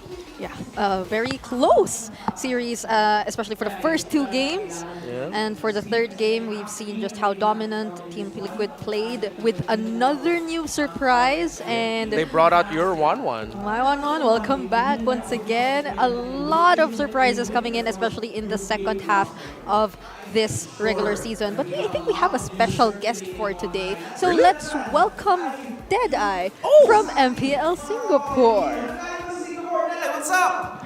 How are you there, Deadeye? Hello. Hello. It's so nice to Hello, have guys. you Hello, here. Deadeye, again, ikinagagalak namin na makasama ka. Also, we are together with the English panel. That's Brigida and Hey, guys. Cruz over there. Hello, guys. Wonderful time that you guys have going on there. Pero again, Deadeye, we just want to say congratulations on making it as one of the talents for MPL Singapore. I am sure that you are making all of the Philippines proud, and I'm sure na ang dami ring mga ganap dyan, right? How are things going for you right now?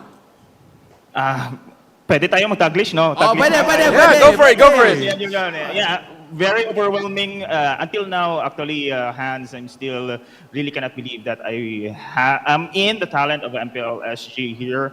And of course, big thanks, first and foremost, of course, to Coach Leo. I've been under his wing sa kanyang program like sa Madrigal Project. Because of that foundation, actually, I was able to reach this kind of height. So thank you so much. Coach Leo, hopefully you're watching and hopefully you're proud of me as well. Aww. And big shout out as well to my wife. No, actually, guys, truth be told, I'm actually ready to give up.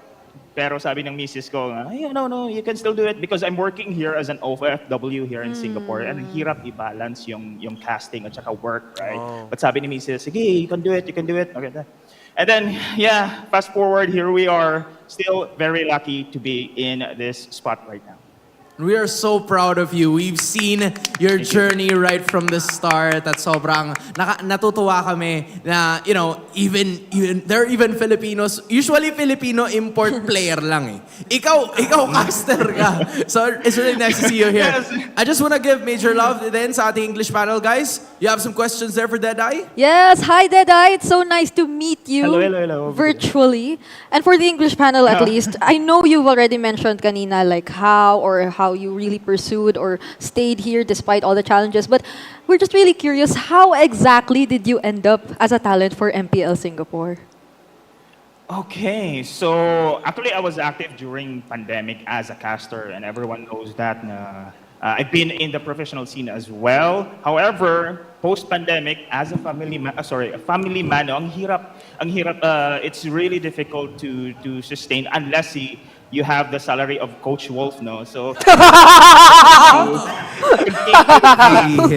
so post-pandemic, I was offered again to come back here in Singapore to do full-time job. So there you go. So I messaged actually Abstract. Big shout out to Abstract. He's the talent of MPL SG. And so, Abstract, I'm here in Singapore. I just want to have a autograph. But then, hey, wait, you're a caster, right? Under Coach Leo? Oh, yeah. I have a sidekick. Sabi niya. Okay. So we had a inter-school event that I didn't know. Actually, that was already my ticket to the MPLSG. Sid, after this one, give me your portfolio, give me your casting reel. I'll send it to MPLSG for the upcoming season. So there you go. I just received a GC from MPLSG Season 8, and they say, MPLSG, that's the title of GC, added you. Is this real? Is this real, really? Then I message up, is this a scam? there's so many online scammers, you know. And then he messaged me, and then we met together, and he said, Sid, congratulations. Oh, goodness. Yeah, the journey, guys, the journey is just, as you can see here in the video, this is my first day and my casting here in MPL Singapore Season 8, of course, courtesy of Zanway Productions. You know, I'm having fun. As you can see in the video, guys, I'm really having fun. And I thought I'll be pressured as the new guy, of course. But, you know, the talents, the production team, they're very welcoming. They help me improve. This is my first time as well tri-casting. As you can see, patay yung ilaw. We just make fun. It was really fun to having this kind of family, you know. So with this, I'm really grateful as well for MPLSG team, family, for taking care of me very well. I'm so glad that, you know, MPL Singapore is really taking care of you. But, you know, we're gonna shift a little bit towards MPLSG and focus at the matter at hand. Because just in case Deadeye, this is TNC versus Aurora. Yes. And in case, you know, you missed it, Aurora is one series away from making it to the playoffs. TNC is trying to fight for their fight for their life. Technically, what do you think should both of the teams do para maipagpatuloy pa rin nila yung kanilang kampanya for the playoffs? Okay, I'm not going to sugarcoat it. I think TNC themselves are having a difficult time right now. Of course, despite Idol kasi Coach Wolf, they have a great support system there. But with their current run in the tournament, I do believe they'll be having a difficulty here. And they have to win 2-0, if I'm not mistaken, against Aurora, right? So it's a really difficult fit because Aurora right now is looking good. Nandiyan yung idol ko yung Sir Red J as well. So, man, it's TNC, it's going to be a miracle run. If they are going to win this series against Aurora, then great. But Aurora is still very looking good here. I'm not sure, though. Aurora will be having the best of this match against TNC. All right, so you mentioned a lot for TNC struggling and that this might be a very difficult ask for them to sweep this so that they can continue their hope for the playoffs run. So one very little thing, if you're analyzing this game right now, if you're on the desk right now, what would be the one thing that you'd want to point out that TNC needs to do so that they can potentially sweep the series against Aurora? What's your main area of focus here? It can be a position, it can be a player. Who do you want to stick out here and focus on for TNC Pro Team? Okay, I'm not really pretty sure because of the previous match, we have seen merong 1-1, no? Yeah. Many shake-ups, many surprises picks, but this time around, TNC must stick to their guns here. It's not really experimentation anymore. If they are comfortable to use such heroes, they will use it. And I think Coach Wolf on the support staff will do it this way. It's really going to be a comfortable picks here against Aurora this time around. No more experimentations. I get you. All right, I like that. No more experimentations. Wala nang, kumbaga, wala nang intro-intro. Kami rin, wala nang intro-intro para sa'yo, Deadeye. Prediction for this match. who do you think is gonna be getting the victory? Sorry, man. I had to get Sorry. Kailangan may score. Kailangan may score. Putting me in the spots. Yeah, it's gonna be 2-0 for Aurora for me. Coach Wolf, big shout out to you, idol. I'm a fan. It's just making sure. But again, Deadeye has already given, his thoughts. Para rin sa ating audience, alright? Pwede nyo ring ilabas ang inyong mga bias. So just in case, malalaman natin yan in just a bit. But I feel like, for now, it is time to say goodbye to Deadeye. I am sure na a lot of people have learned so much from you. Deadeye, maraming salamat once again. And, we'll probably see you next time. And for the English panel, Brigida and Mar, I guess we're gonna go back to duty again. See you guys. See you, Deadeye. Bye. See you, Renmar. We'll be right here doing our jobs. Bye. Dito lang. And we're we're right back. here. And we're back. And we're doing our jobs again. Thank you so much. That was so cute for Deadeye sharing his background, the way he made it to MPL Singapore after just taking a chance. So you learn a lot. You might just really not want to miss taking some opportunities that are presented directly. Sometimes all you need, it seems like, is the love of a great partner to push you to the next level. Yeah. And in Deadeye's case, to push you to go to the MPL. Oh, congrats and good luck to our fellow Filipino at MPL Singapore right now. But as mentioned earlier by the Filipino broadcast panel host Hans Galleria, it's also time that you guys show your support. So similar to how we've been doing it for all the previous series, who do you think will win this match? Is it Aurora MLBB or TNC? It's time to vote now via the online poll. And of course, the panelists will have to answer this as well. Just say it. Okay, mine's Aurora. Aurora, I'll be that guy. For the sake of a good story, for the sake of a potential miracle run, even though I agreed with Deadeye, this most likely will be a 2-0 for Aurora. Just put TNC up there. All right, so put TNC up there for me. We'll have different votes this time. Oh wait, have we updated our bias board? We need to update it.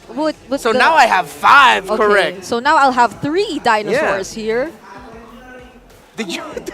I acted out the. Did you just act? Can you wait? Sorry, I didn't see that. Can you do that again, please? I just did that. Yeah. Oh yeah, there we go. It's a dinosaur. I'll have 3 dinosaurs now, and you'll have 4 pandas. 5. Wait, really? Yeah. But we also have to update for Leo and Naisu because they also have their predictions because we have like a spreadsheet that we put in our predictions. So yeah, for Ingan also need to update for Rockhart. So yeah, it's our good old little bias board.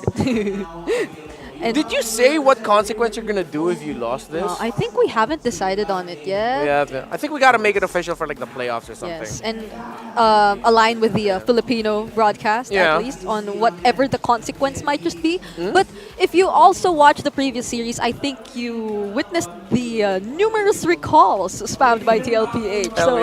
It's not just them; it's a lot, or the other MPLPH teams also having their own specialized recalls. So those are all available now, and you will be able to represent your favorite teams in the most unique way possible. So don't forget to log in the game and get yours now. It's ongoing for a very long time, but at least it will take 1,000 diamonds to secure each. So choose wisely on whichever recall you want to get first. This is the Team Liquid recall that the entire team was spamming earlier. I'm not going to tell you exactly what to get.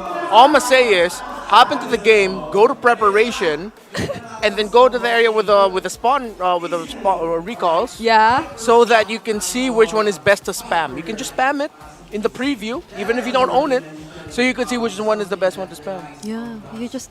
But I will tell you, TLPH, Fnatic, Onyx Philippines, they're pretty good, guys. Yeah. They're pretty good to spam. Even those from Dewa and other teams, I think they're pretty decent. Like they look good. The animations, even I think RSG looks well.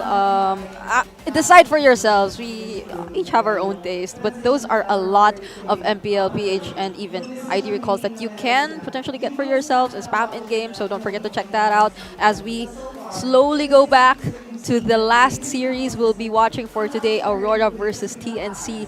It is a must sweep for TNC Pro Team if they want to remain for playoffs contention, but Aurora MLBB, they can go to the playoffs if they get this win. So let's see who will be playing for both of these teams, and how will we be ending this final series? Let's head over to our team intros.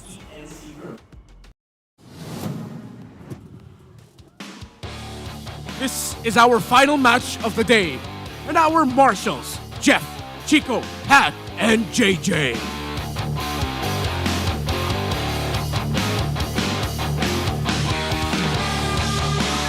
Turn up the lights in here, baby, because they are ready to take that spot in the playoffs today. Give it up for Aurora!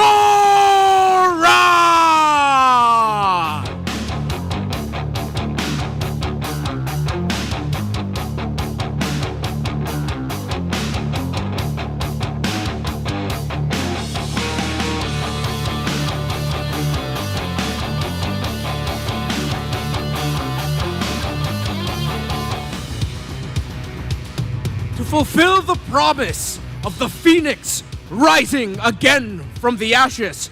There's no backing down now. Let's cheer our loudest for TNC Pro Team!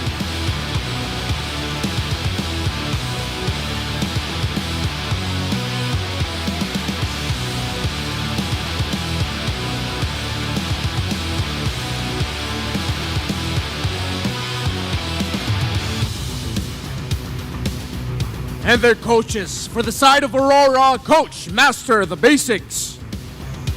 For TNC Pro Team, Coach Wolf.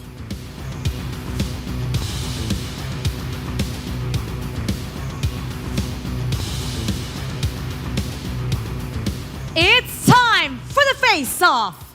Hatred, Yue, step forward. Hatred, paano mo babawian ang Auroras? Ano ang palag mo? Gagalingan namin kasi gagalingan rin nila eh. Yue, paano mo masisiguro na hindi makakabawi ang katapat mo? Ano ang palag mo? Spread love, not hate. Palag kang palag, fist bump.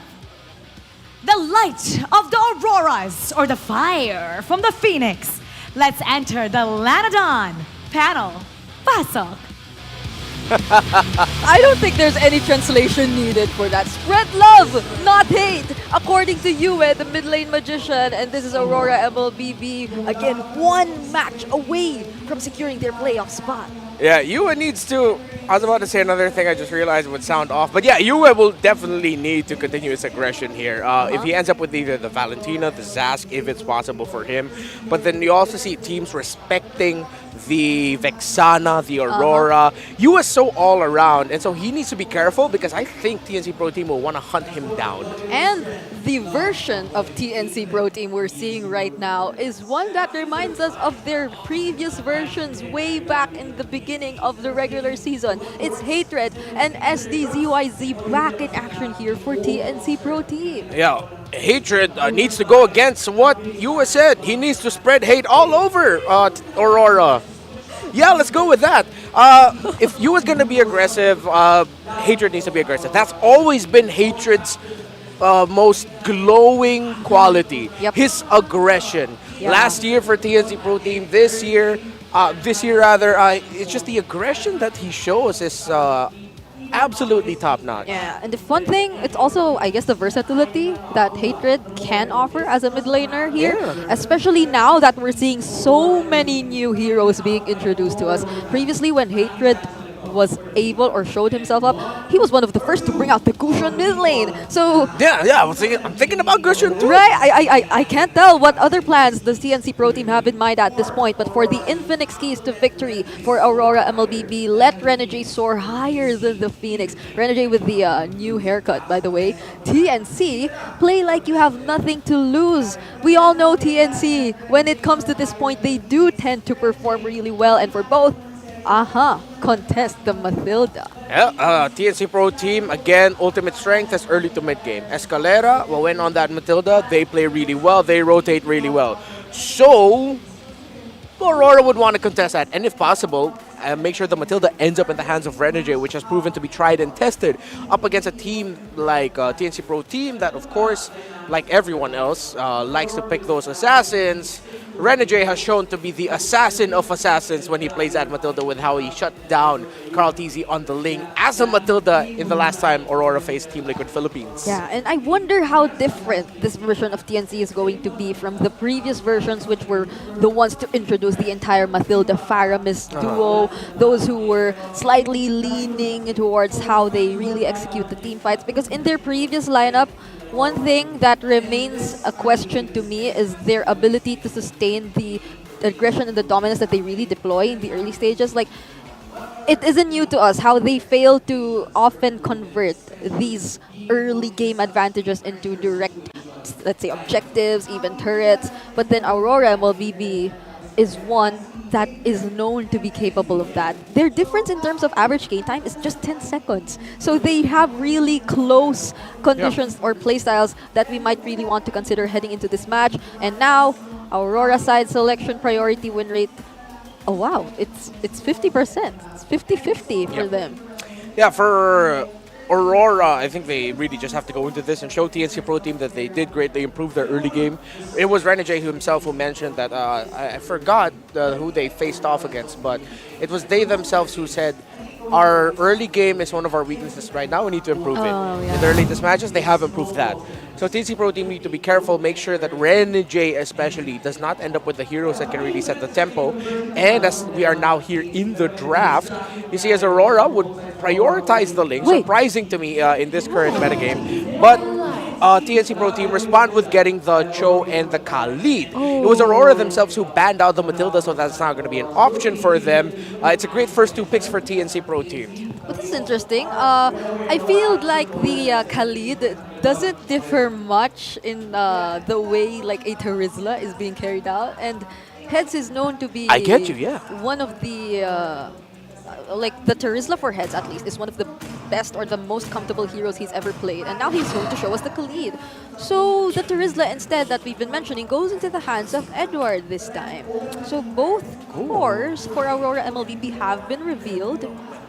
Well, this is such a quick draft. Yeah. The first phase passed by so fast. Yeah, they're just drafting fast. I mean, knowing the tendency here of Coach Itamax, Coach Itamax has gone up against, was rivals with these group of players for a very long time. And back in Season 9, it was Demon Kite and RSG that he faced. For a good amount of his career, he had to try to draft and outplay against Edward and now even Renegade, Yue, Doming, those variations.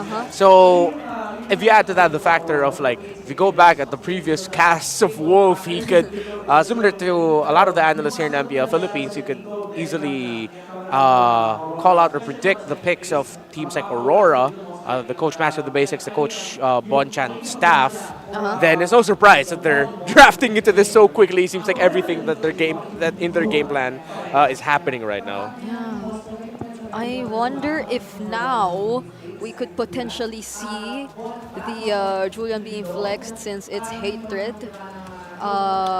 going into the mid lane here for TNC Pro Team. Yeah. It might be good for them to secure a different jungler depending on the approach that they want to do, because based on the picks that TNC Pro Team are showing so far, they might just want to amplify their early game presence. This is a Khalid and a True, so it might be Demon Kite being the target for the early game here for TNC Pro Team. A good ban here on the Angelo by TNC Pro Team. I think one of their problems again really is going to be the pick of Yue. The Valentina will still be open alongside his favorites, the Vexana, Aurora. But don't forget, one of the best heroes that Yue has played and has shown great gameplay with a great comeback is Lilia. Because if you look at the lineup of TNC Pro Team, I wouldn't be surprised if once again they win the early game. But if they can't end it, it might be because Yue ended up with a Lilia. That's going to be a problem here. And all of those are still available for Yue if they do want to ensure that they at least have ways to defend and I guess prolong this game for TNC or against TNC Pro Team. So now, what a win rate coming in here for Doming whenever he gets his hands on the Harris. Undefeated. This reminds me of like how you mentioned the Sanji Luyi being Yeah. on 100%, but now it was open for Aurora MLBB. Yeah, that's why you can afford to pick up a mid laner that might be actually a bit more control-minded if you want to catch him. I think, yeah, they're flexing the idea of a Julian flex. What if we might just end up seeing Hatred end up with a Gushan, you know? Or maybe a crazy fighter mid. What if we don't even see the Escalera pick? What if this is an EXP? Oh, wait, no, excuse What me. if it's a Rome Khalid even? Yeah. Oh, you know what? No, I'm going to have to check myself on that. What if this is a mid-show? They pick up like, I don't know, Raphael or something? Okay. Or Ernestus? I would have said Goldcho, but then there's a clause, so never mind. But there are a lot of other opportunities still possible here Yeah, for but TNC Pro Team. if we follow Deadeye's advice and no experimentation, then the most basic thing that you can go for is a jungle Julia and then go for your normal mage. Vatina gets picked up. I would like them to consider picking up either a Lilia, if they want a bit more crowd control, Aurora over the Vexana. However, they will be giving the Aurora ult to the Valentina. Yeah. So that's something they really have to consider. And so we will also find the answer as to whether this is indeed going to be a Julian jungle for Kaizen. Yeah. Because I remember Kaizen prioritizing the Nolan whenever possible. But again, yeah, the Nolan's banned out, yeah. so there aren't any possibilities. Hayabusa's still open, actually.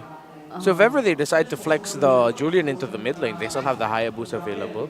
Wait. Who's that? Oh, it is the it is Aurora. Aurora, yeah. Alright, so following Deadeye's advice, they stick with the standard drafting, the comfort picks here for TNC Pro Team. And I remember Hatred also being able to show us the Aurora already previously when they played earlier into this regular season. But so far, looking at it, the early game potential remains here for TNC. And I think we're already seeing it here in the draft index. They're double the amount, the values of the early to mid game potential against Aurora MLBB. Yeah, I mean, look at that. This is as TNC as you could get. Crowd control, the push, early to mid game. That's very TNC. But then if you look at the late game, RORA might bring it there. Let's see what happens in game number 1 of TNC and Aurora. Casters, take it away. And away we shall. Welcome to the land of Dawn. Game 1 in a best of 3. Aurora MLBB versus TNC Pro Team. Leo here at your service alongside Naisu. Here we go. I hate how the draft just fits their character, man. I hate it. For both of them? It's too perfect. Well, you know what? I think, the panel, I liked with some of the ideas they were going through here and what it's ended up doing now for TNC. And part of that is just, I think going back to the keys to victory, play like you have nothing left to lose. And historically, we've seen TNC in that position where when they do kind of have that off their shoulders, they play their best. And it's unfortunate that, at this point, it's like, remember what they have to do here. They have to sweep this, right? That's right. Every game 1 means we'll end the night quick. And if TNC have their way, that's what's going to happen. Luckily, again, as previously mentioned, they have the draft on their side. Now check this out. Whoa! Whoa! Already early damage. Good flicker, though. Changing. Good flicker from Edward, as you were saying. Looking at that draft, lane per lane, let's start with the XP lane. Again, Escalera. What's up, Escalera? I don't know if you're going to get a chance. First blood going to the hands of Renegade. So, yeah, Escalera, I mean, he was just trying to do what we usually see Cho do. I don't think he got the memo. They got a little too aggressive down bottom. They're like, Jomi, we're going out. What? Whoa. Jomi, I said we're going out! Now they're looking for more under the turret. Heads does take a couple shots. He's fine. From themselves, and now joining the fight. Demon Kite's there, looking for Heads. Does get the flicker out, so Heads is going to keep alive for now. But at least they get on the board. All right, you know what? I'll double down. XP lane and mid lane. Because you can kind of count Heads as a part of that mid game. All right, that mid lane, rather. And now, gold-wise, I'd give a slight advantage to Doming. Doming is... you know what? I have to do it now, live on broadcast. I have to apologize to Doming. I don't appreciate him as much as I should. He's a diamond in the rough, and I don't sing his praises hard enough. And now look at this. Demon Kite and Doming force out a blazing duet. Yeah, force that out. And I think it's just one of those things where Doming is just a little more low-key than a lot of the gold laners. Hold on. In the jungle, there's the freeze. Renegade is going to get taken out. My boy. Hatred helps cap that out. So TNC finding another kill on the board. I mean, they sent 4 dudes. Yeah, they did. They used a lot. They used a lot, and here's the thing. They didn't commit to stealing away the buff. I wonder how bad that's going to bite them in the behind. Yeah. Because look, like, they got the objective. They got the turtle, you know, and eventually pick up the kill. And so far, I think, yes. I think the TNC are now back in the driver's seat. Can't confirm. So save for the gold lane, TNC win every lane from there. I'm going to go back to what you were saying there. What do you think it is about Doming? Is it just, hold on, Escalera, hold that thought. He's looking for the kick. Won't be able to find it. There's the response coming through. They jump in, they get the flicker out, and on the defense, TNC, no one falls. So going, I mean, this gold lane itself has been very action-based already. By themselves. By themselves. They are an island at this point, and I think it's in those moments I can truly appreciate Doming. Weirdly enough, more than I can appreciate him in team fights. Because he doesn't get to the point where in team fights are automatically won when he comes in without weathering the first 5 or 6 minutes. And I think that's where the magic of Doming lies.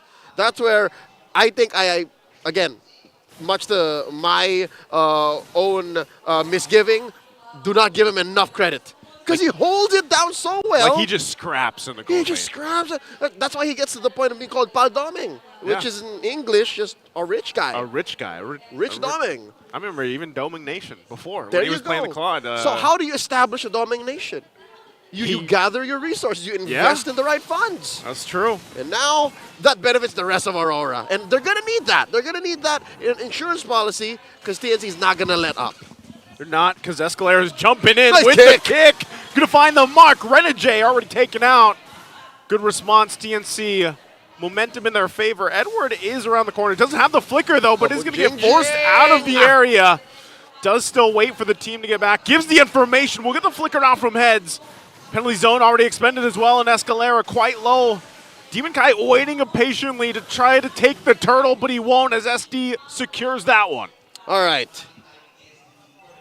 Let's talk about TNC, and I think we're skirting a major fact here. Tell us. It's a new mid-duo. Yeah. It's a new trio, technically. You have Hate and SD. SD. That's my boys, J-Lord and Daniel Chu. Yep. It's been a while since we last them see play. Mid lane. He's going to stay alive still. We've seen this time and time again, but in the mid lane, they're still going for more as SD is going to drop. Renegade will go down as well, so they trade the roam for a jungle. Going back to it, yes, it is a little bit of a different TNC than what people have seen for the previous weeks. And here's my theory. The fact why in the past 5 minutes alone we've seen back and forth, aggressive or not, TNC think twice about how they approach is because of this new duo. We were so used to Kaizen and Lancy winning the early game. Oh, Domang! Domang 1 versus 2 takes the brunt of the damage. Diamond Force under it and will stay alive. Even going aggressive just to force Escalera back a little bit more. See? He does it, man. He's a scrapper. See? That's what I'm talking about. Look, he sent the 2 dudes back, and he's not done. He wasn't done. All right. Sends Escalera too. So here's what I'm saying, right? The aggression that Hatred and SD have might be a different kind of aggression that Heads, Escalera, and Kozin are used to. So that's why they could have definitely gone like 7-2 or 6-3. You know what I mean? Like just change those numbers a wee bit, grow this lead to about 1,000, and then maybe convert to better objectives earlier on, like not just 2 turtles. But I might be nitpicking, but that's what we're reading. That's what we're seeing from the new duo. And not only that, but like we have seen time and time again where TNC gets to control the early game. You know, like they are locking in some objectives. They lock in some of those early team fights. But it's always that transition into that mid to late game where usually whatever iteration of TNC we've seen has struggled and had to adjust from. So now maybe they might have a new Achilles heel or a new speed bump to deal with. But also, it might not even be something to worry about because it's close here. TNC about 200 up, given over the last turtle to Aurora. And it's not like it's a sudden turn. It's more a consistent build-up that we're looking at TNC do here. Heads! Demon Kai going for Heads already. Sandstorm going to use. He backs off, respects the fact that Heads does have good damage and can just heal up as he did with the guard. So now it looks like they go ahead and trade turrets. Tier 1 on the top for TNC and then Tier one on the bottom for RORA. Take it back, Joseph. Oh, no, it's tier also 2? tier 2! Oh, he's getting enough damage on it. I don't think they're going to be able to stop him in time. It looks like he'll go back, though. He's thinking twice because he can't see Escalera. much. And there's a kick. Goes with a kick on Edward. Gets the Frigid Glacier to help out with the fight, but Edward getting locked down. Won't be able to escape. Renegade and Domeng trying to join the fight. They'll be able to find Kozin, but he BMI's off to safety. Demon Kite now on the hunt. We'll be able to find him. Clashes down. Picks up the kill, so it's still a trade for a trade. Counting their blessings for them. TNC, luckily, Kozin didn't spend the flicker. I think he knew. He knew as soon as he saw the Tempest of Blaze land on top of him. Oh, no. I'm done. He didn't click the flicker anymore. So with that said, TNC, they're trading. They're getting objectives on the way out, but they're coming at such high costs that now Aurora has the lead. This is about 500, 600 gold. Yep. Up now at 8 minutes. And we have a Lord spawning in the lower quarter at 30. And check this out. Wow. SD is the player with the most played games under TNC Pro Team. He's played 151, Joseph, holding 472 kills, which is the most total kills amongst those stats. And you know, with that, like, you got to remember, throwing it, what was the season like? Season 9? Season 8 is the first time TNC ever became a franchise in MLBB. Okay, so, and I remember Season 9 specifically when SD really made a name for himself. Back when the jungle emblem was Demon Slayer, was it? He made Demon Slayer, Mage Slayer a thing. Yeah. Which now eventually became Veteran Hunter, Season Hunter. That's his legacy. That's his legacy right there. And now this fight for the first Lord of the game, under half health right now. Escalera looking for that angle, heads on the opposite side they go in. Edward already jumping in with the penalty zone, now going to fight, break it out. Kozin has to use the Blazing Do It already. Once again, Escalera's going to fall, but Demon Kite will get the Lord, and now they turn on heads. He tries to get out, but he can't. Renegade is the only one to fall from RORA, so they get just about everything from that fight. And I see how TNC tried. They really did, sending heads back in to get the flank. But the problem with that, the issue is, this is not your damage type Khalid. Yeah. He was trying to hunt down for soft targets in the back, but instead got rope-a-doped and could have definitely been the front line to help heal. But apparently Aurora were able to deal with that. They were happy with what happened. And eventually, wait, was that Seal? I believe Demon Kite got it, yep. With a Grand Theft Orange. Aurora just taking TNC's lunch money. Ends up getting that, and this is always that switch. For some reason, at this point of the game, now top side, Thames Blade's already used 2 penalties over there. Demon Kite does get taken out, but they're just fighting under the turret. So it's a double for heads. Really aggressive play from RORA. It's what they needed to do to push down tier 2 in mid and bottom as well. Aurora understand and knew what they were doing. To be honest, better if Demon Kite didn't die, but too late. They were there anyways. And that gave a lead over to Aurora, about 2,500 gold, a good chunk of it on the mid lane, and a good wee bit of it as well on the jungle. So if you're looking at Demon Kite, sure, 2, 1, and 3, compared to SE's 2, 3, 4, you still see a little bit of the DNA in SD, right? You see a little bit of that old utility jungle. Yeah. Bro, that was even before utility jungle was that a thing. That was before, yeah, I was going to say. He made it a thing. That was, so when you all started that was on the Karina, wasn't it? That was on the Karina, and then slowly the Lancelot, then the Akai. And then we transitioned into the Eternal Fredrins. And then 6 months later is the Fredrin. So, folks, if you guys don't know, this is MLBB history. I'm thinking like February, March of 2022. 2022, That is the height of utility junglers, and it's this man's fault right here. It's him and his coaches back then, which is the legendary Ren. Yeah. Who's now the coach of Team Spirit Team from Spirit. The ECA, from the MCC. And you know, for SD, like SDZYZ, the way that he jungles has obviously an effect on when we always talk about that mid lane trio and how this all plays a part. He's got a different style than what people are used to seeing, and it does work in a lot of cases. But against a team like RORA right now with this lineup, there's other things that aren't working for them. Even if SDZYZ just goes in for enhanced chains and is able to pop off some damage, and then they follow it up with hatred. That is how they find the success. The problem with the team fights that they're going against is sometimes when Heads wants to be the initiator, sometimes he has to actually get out of there with the Raging Sandstorm instead. You can see he kind of layers this up by now picking up a winner's crown. Yep, so if Aurora are able to skirt around heads and dodge that part of the process, TNC has to kind of MacGyver their way to a good team fight. And for all those kids who don't know what MacGyvering is, just imagine Fortnite and then you're just building, just build your way towards a winning position. Like, that's what it means for just TNC. Fast build. Yeah, so just fast build, whatever. I can't believe Old I used school that. Fortnite. I can't believe I used that pun. Like, no one's going to get it. Anyways, looking back, this is an enhanced story we're staring at, approaching a 13-minute mark, and it's slowed down. Aurora no longer as aggressive as they used to be, at least for the past 5 minutes. I think they're respecting the fact that maybe Heads is learning. Because as soon as they get them skirt around Heads, it should be fine. As long as they spot him out, and then Aurora anticipates where is Heads going to go with the Raging Sandstorm, they can actually avoid it, but also keep an eye on Escalera, because there's the kick we were just talking about into the Raging Sandstorm. Still under it all. Escalera goes down. The fighting power is there. Demon Kite looking for his own angle as he chases into the backside, looking for the triple. Gets the passive out, and Heads is stuck as well. Demon Kite already gets the triple, and Yue will try to catch up and just delay Heads from getting back to defend. Them boys are now in the base. They're breaking through the mid. Joseph, I think it's endable. RORA, eyes set on the base, and Heads goes down as well. Yue picks up the kill, and the team RORA will pick up game number 1. The Northern Lights pierce through and punish TNC's slip-up. I mean, they tried. Escalada got an amazing kick, and that was going to be into the Sandstorm, by the way. Possibly the best setup you could get as a lineup that works that way, but I could have sworn Demon Guy was supposed to be dead, but he got away with it. Bring it down, Renmar, break it down over there. The Infinix gave them buying for us. Woo! Things ended so quickly. Yep.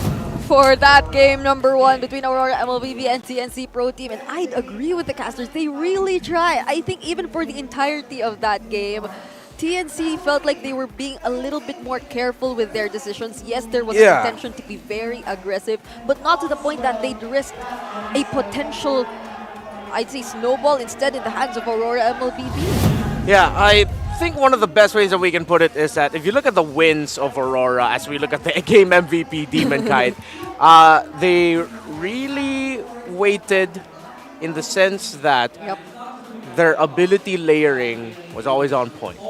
But it's not everyone tossing their ultimates at the exact same time. There's a window of opportunity that if you get that Ling crowd controlled and comboed, there's always a window that the Ling will be able to tempest the blades on out of there. Early on, we saw that TNC, again, typical TNC things. But they always hit a point at around after the 5th minute, to be more specific, around the 7 to 8 minute mark, something switches. As if instead of them being the ones to initiate, they're trying to think of a little bit more counter. Now, at that point, yes, you get the Ling, but layer your abilities a little bit better because there are other heroes other than the Ling that you have to deal with when they enter. They blew all their abilities at once. Some got wasted because the Demon Kite was able to tempest the blades up.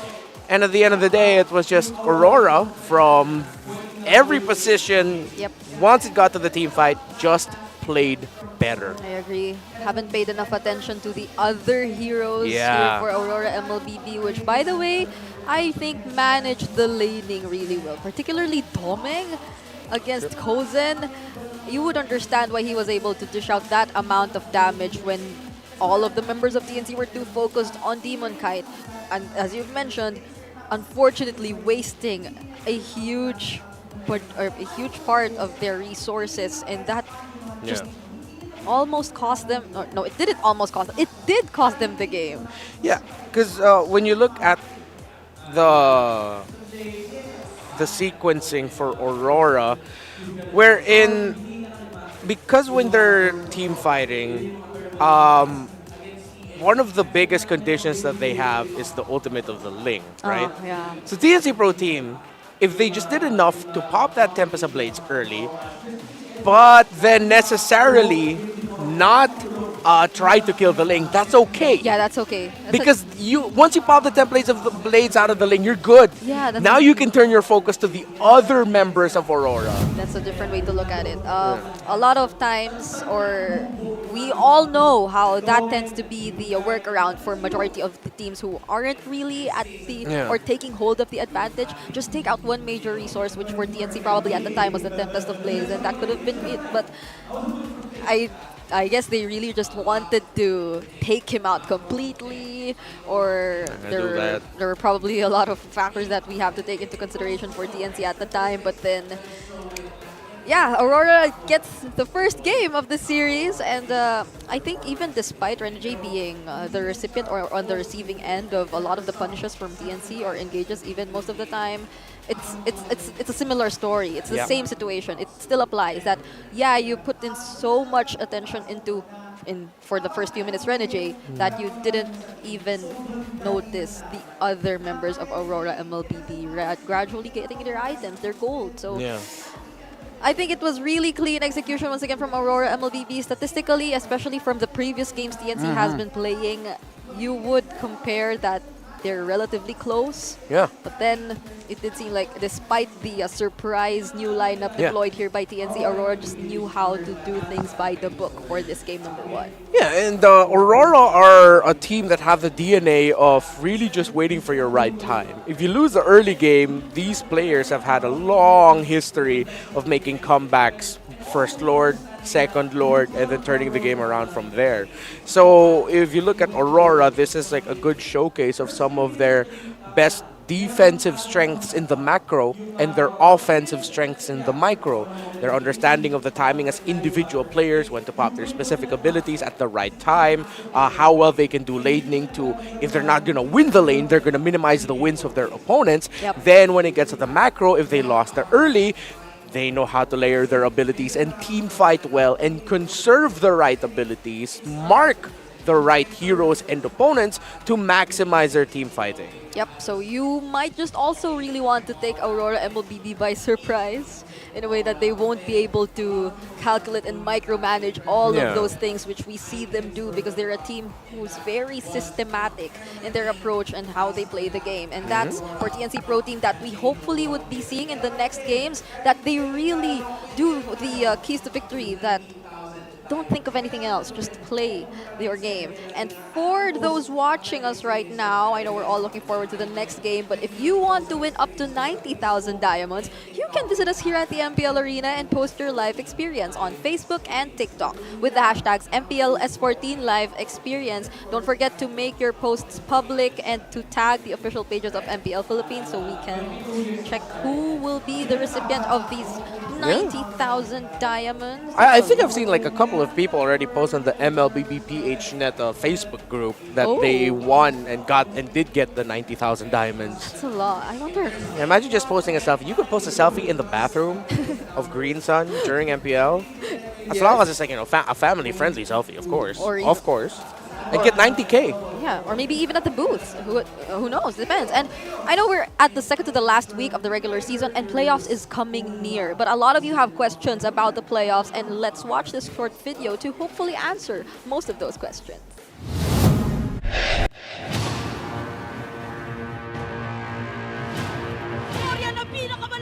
Liquid Echo!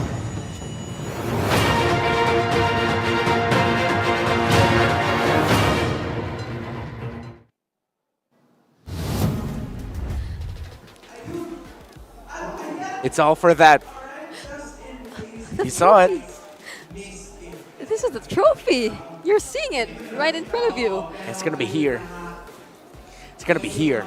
It's so close. You know what? I always remember how we invite those who might not be residing in the Philippines to visit us here if ever they do want to. Playoffs is again coming near. It's heavy. And you know what's the great part? Is that the playoffs will be situated once again at a hotel. Yeah. So if ever you're coming from somewhere far away, you want to watch the playoffs, then it should be no problem because it's still happening here at Green Sun Hotel Makati. Yeah, and there it is. Our details. October 16 to 20 are the official dates of the MPL Philippines playoffs. Tickets are now going to be on sale starting September 28th. It is... Wait, why is did it I look at 28 my today? wrist? I don't have a... Is it September 28th today? Tomorrow. Tickets go on sale tomorrow. Early bird price is there, regular price is there, and if you're able to catch the interviews earlier, there are lucky fans who can win Match 1 Day 1 tickets. So, now's your time. Come to MPL Philippines. You might get free playoff tickets. Do that. And you made a great point. The venue is in a hotel. So imagine, after watching the first day of the playoffs, maybe you go out to enjoy yourself in Makati, one of the best nightlife spots in the Philippines. Yeah. And then you wake up pretty late because, I don't know, you partied way too hard, but then you go straight downstairs, hopefully after taking a shower, to watch MPL Philippines playoffs. Yeah, and it's not just that. It's near the airport. So regardless of where you come from, you can literally head straight to the venue for the playoffs, even before the playoffs. It's like 30 minutes from the airport, even quicker, right? Not even. Not I think even? Maybe 20? Yeah. Around that. So around 15 to 20 minutes. It's a huge advantage for those who really want to watch the playoffs on site. There are a lot of things you have to watch out for. If you do come visit here, there are meet and greets with the teams, the players themselves. There are meet and greets with the talents. There are fun Siklaban games, and there are booths that you definitely have to check out because the teams, aside from the recalls, they have their own interesting and special merch that I wish I could personally collect. And there's going to be a lot more activities as well during the playoffs. We're going to be expanding the offers we have available for you fans in terms of how you can enjoy experience here live on site in Greensan, Makati. And speaking of the ways you can enjoy, this is one of them. It's the smart gameplay pose. So they just have to copy the pose that they're seeing on screen and potentially win a redeemable in-game code. So come on, do the Demon Kite pose. And the accurate opening of the mouth. We're so particular once again. They're both pretty good. I'm having a hard time selecting. I can't decide between them. Oh, wow. Can both of them win?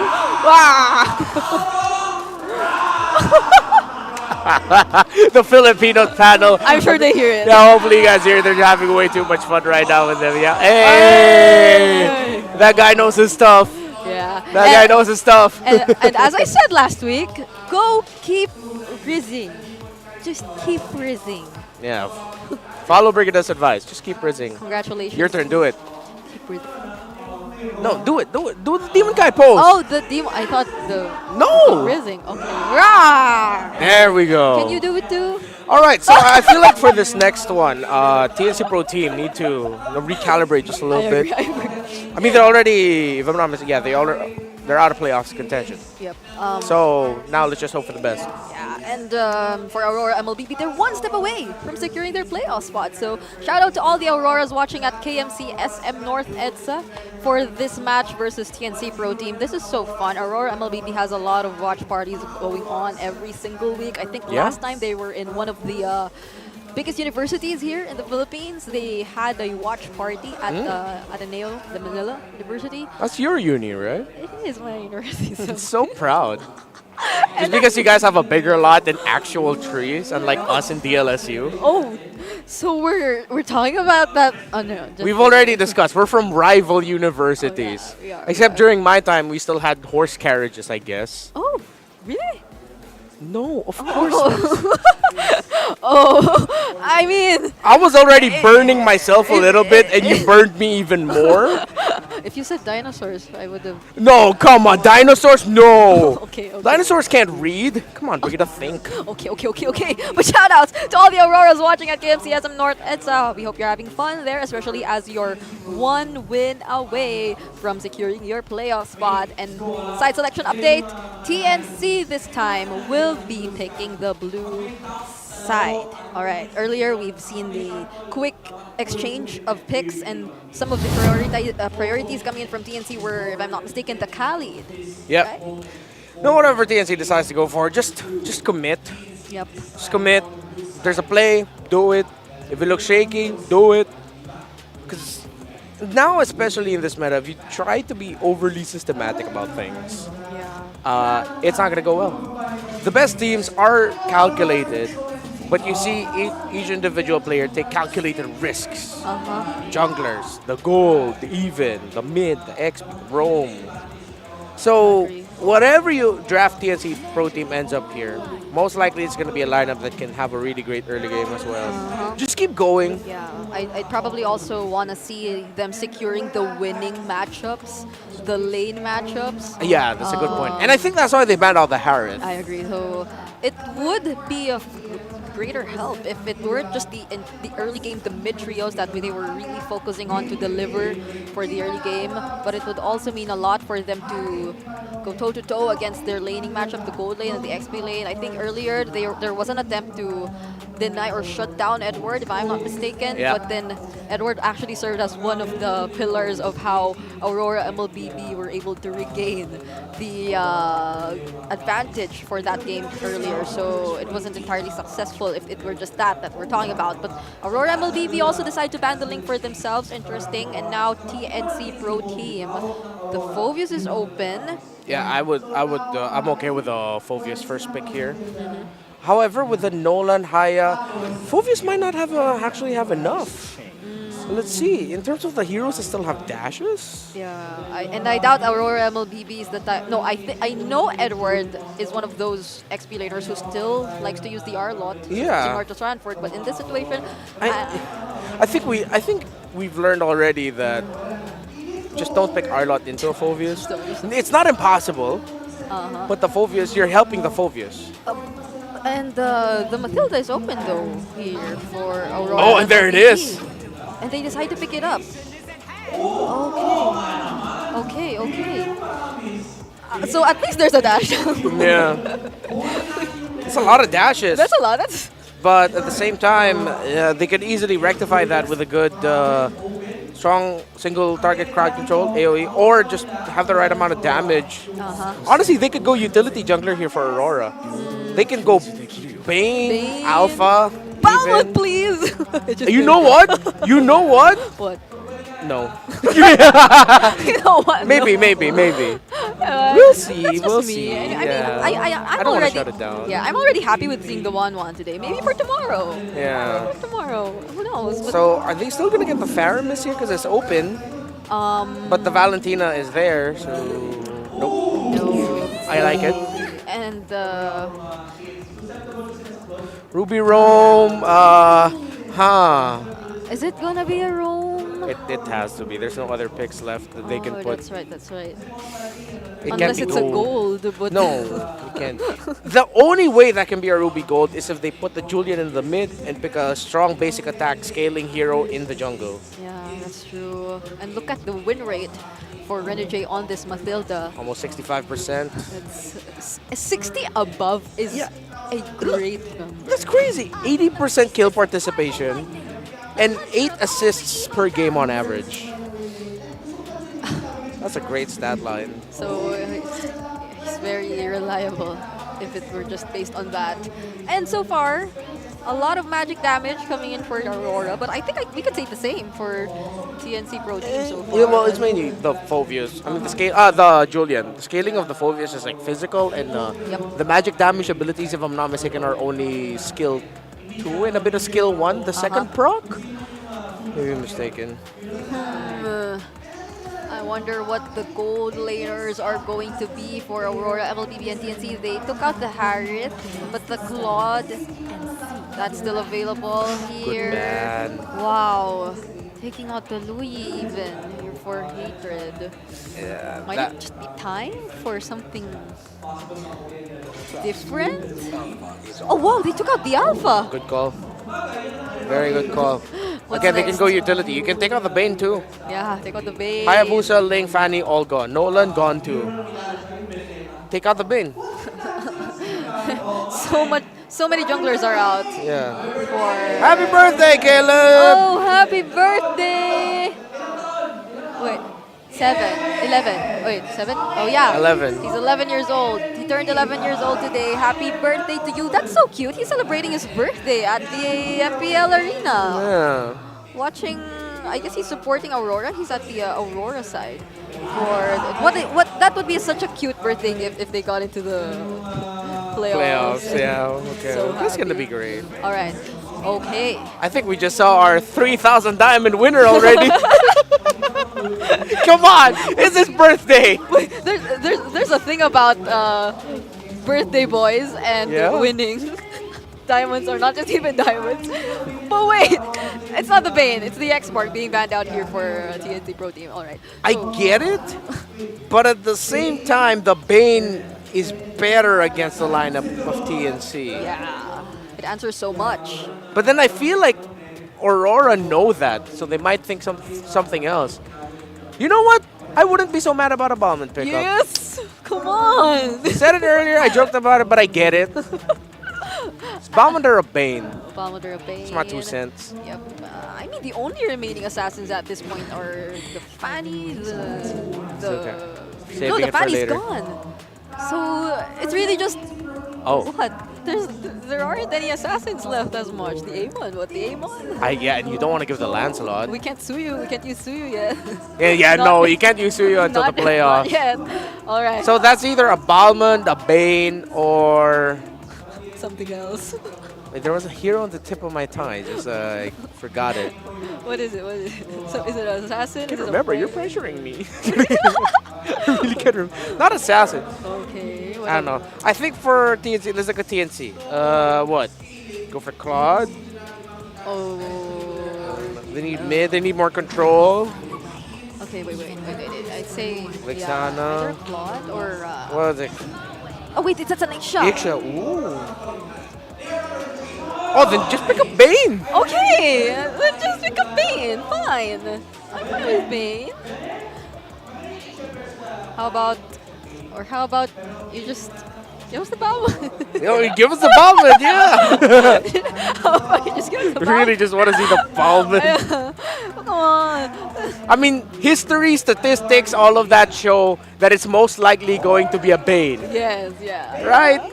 If not that, okay, then it's gonna, if they're really thinking about it, it's something else. No, it's a Paquito! It's a Paquito! We were talking about this earlier too. You can actually bring Paquito back in this meta. But against a Fulvius and a Ruby and a Vexana, if Paquito wins this, Demon Kite played one of the best Paquito games of his life. And hopefully we get to see the AP Bren champion, finals MVP skin. Yeah, I mean, it did show up earlier. But that's a huge gap between the early to mid game potential once again for TNC. Yeah. So they'll have to hold it. But one thing we have to look at, if we look at the early to late game potentials, yes, that's all TNC. But the important part is actually the damage and survival potential, which trumps for Aurora. This feels like an intense matchup. I wonder what's gonna happen. Let's get over to our casters, Leo and Naisu.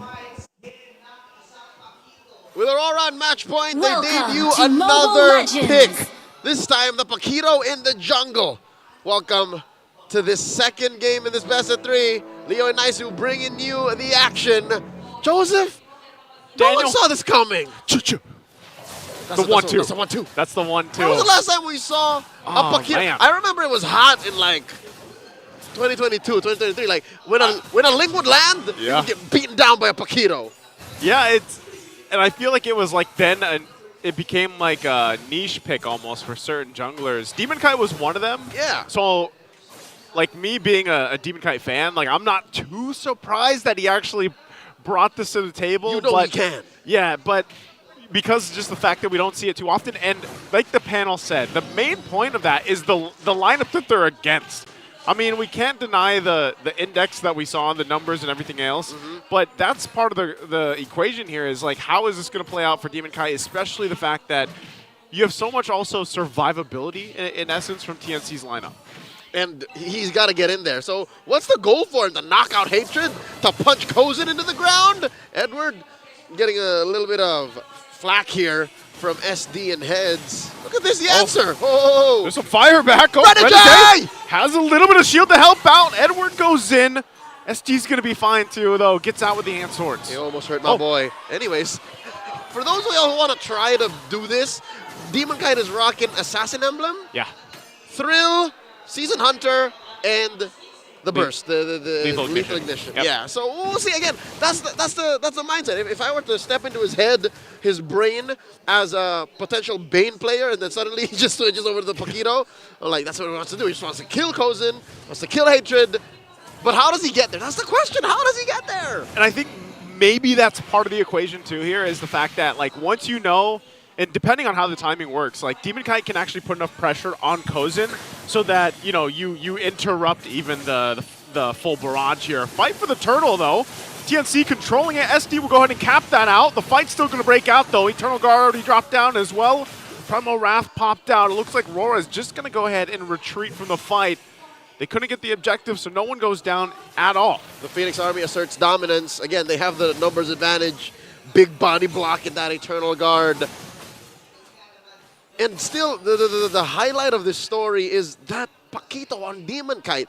You see in that moment, right? You saw in that little pit, bro. They couldn't come in. They couldn't. Because if they committed, if Demon Kite punched in, used his combo, he would have to commit into it. If no one gets knocked out, he's basically dead. Because even Renegade can't save him. Renegade at this point isn't as chunky yet. It doesn't provide as much shields. Maybe when Renegade gets the Flask of the Oasis, like it might change that dynamic a little bit. But also it weighs on the fact that you have to let Edward probably be the one to set things up. Or depending on what UA takes too, right? Like UA most likely is going to be taking the Eternal Guard for himself.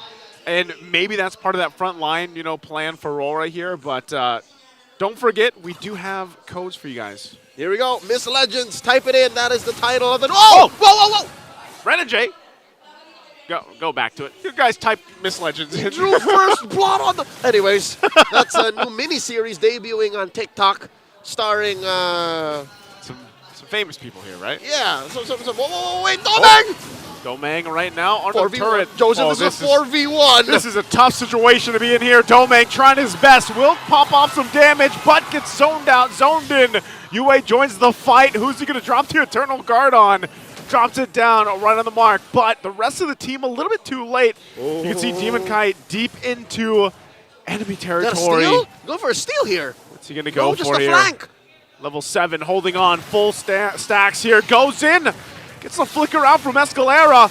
They get knocked up with the enhanced chains. And now SD on the run. Atrid as well goes in and finds Renegade again. That's a second kill on the Hitman. Suddenly he becomes the mark. TNC now up by 1,000 gold. And another turtle spawns in the same spot they scored it from earlier here in this game. And still yet nothing from Demon Kite's Paquito. Yeah. Am I impatient? On behalf of everyone watching, am I impatient or is there a master plan to this? That's a good question right now, though. Look at what he's got to deal with. Full barrage already dropped down, tries to go on Hatred, will get taken out, though. So Renegade was trying to save him, but unfortunately, maybe you got to be a little more patient. And now, Heads and Escalera just pushing them back. So far, it's all been TNC calling the shots 5 minutes in.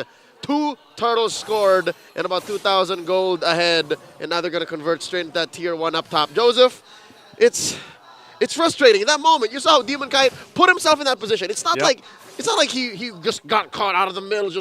He's like, I want to be here. He chose to be in there, and he tried to go toe-to-toe against Kozin and Hatred. Yeah. And you know what that looked like? It looked like a 6'7" guy just holding his head up to a little dude. Just right? He couldn't get in. There just wasn't any range. And that's so... I don't know if that's what we're going to keep on seeing, because that's why I was saying, part of this whole Paquito thing for me in the jungle is contingent on a lot of the lineup from RORA. They have to make things work. And that's why now you see even just the protection on the buffs, like they have to get that locked in. And that means Aurora are going uphill. It's literally them going uphill, trying to build a bulk on a cut. Yeah. They're down on their macros, but why am I not seeing any gains? So right now, it's a miracle to me, honestly, that they're not down any bigger than 1,500.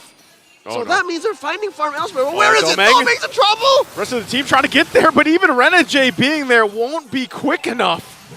Domeng just deleted very quickly. Again, the lead now is building quickly for TNC.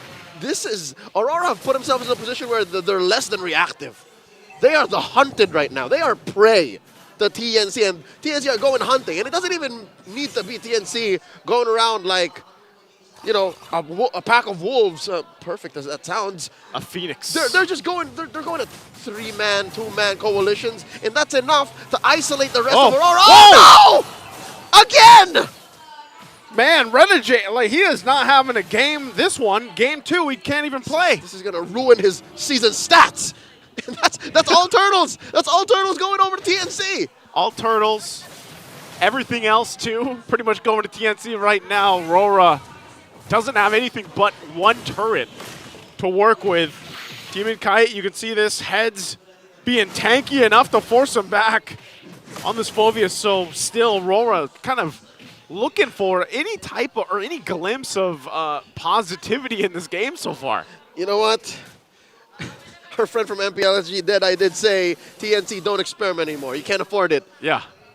He didn't say that for Aurora. He didn't say that for Apparently Aurora here are trying something. A jungle Paquito. That seems to be what they were going for, and I can't still paint a picture in my head. I can't see it. What he wants to do. Currently, Demon Kite's rocking a Hunter Strike and a Blade of the Heptaseas. And oddly enough, how is he close to SD? Renegade's gonna no, he's gonna survive. He's okay that time. He's fine. How is Demon Kite at the same farm as SD?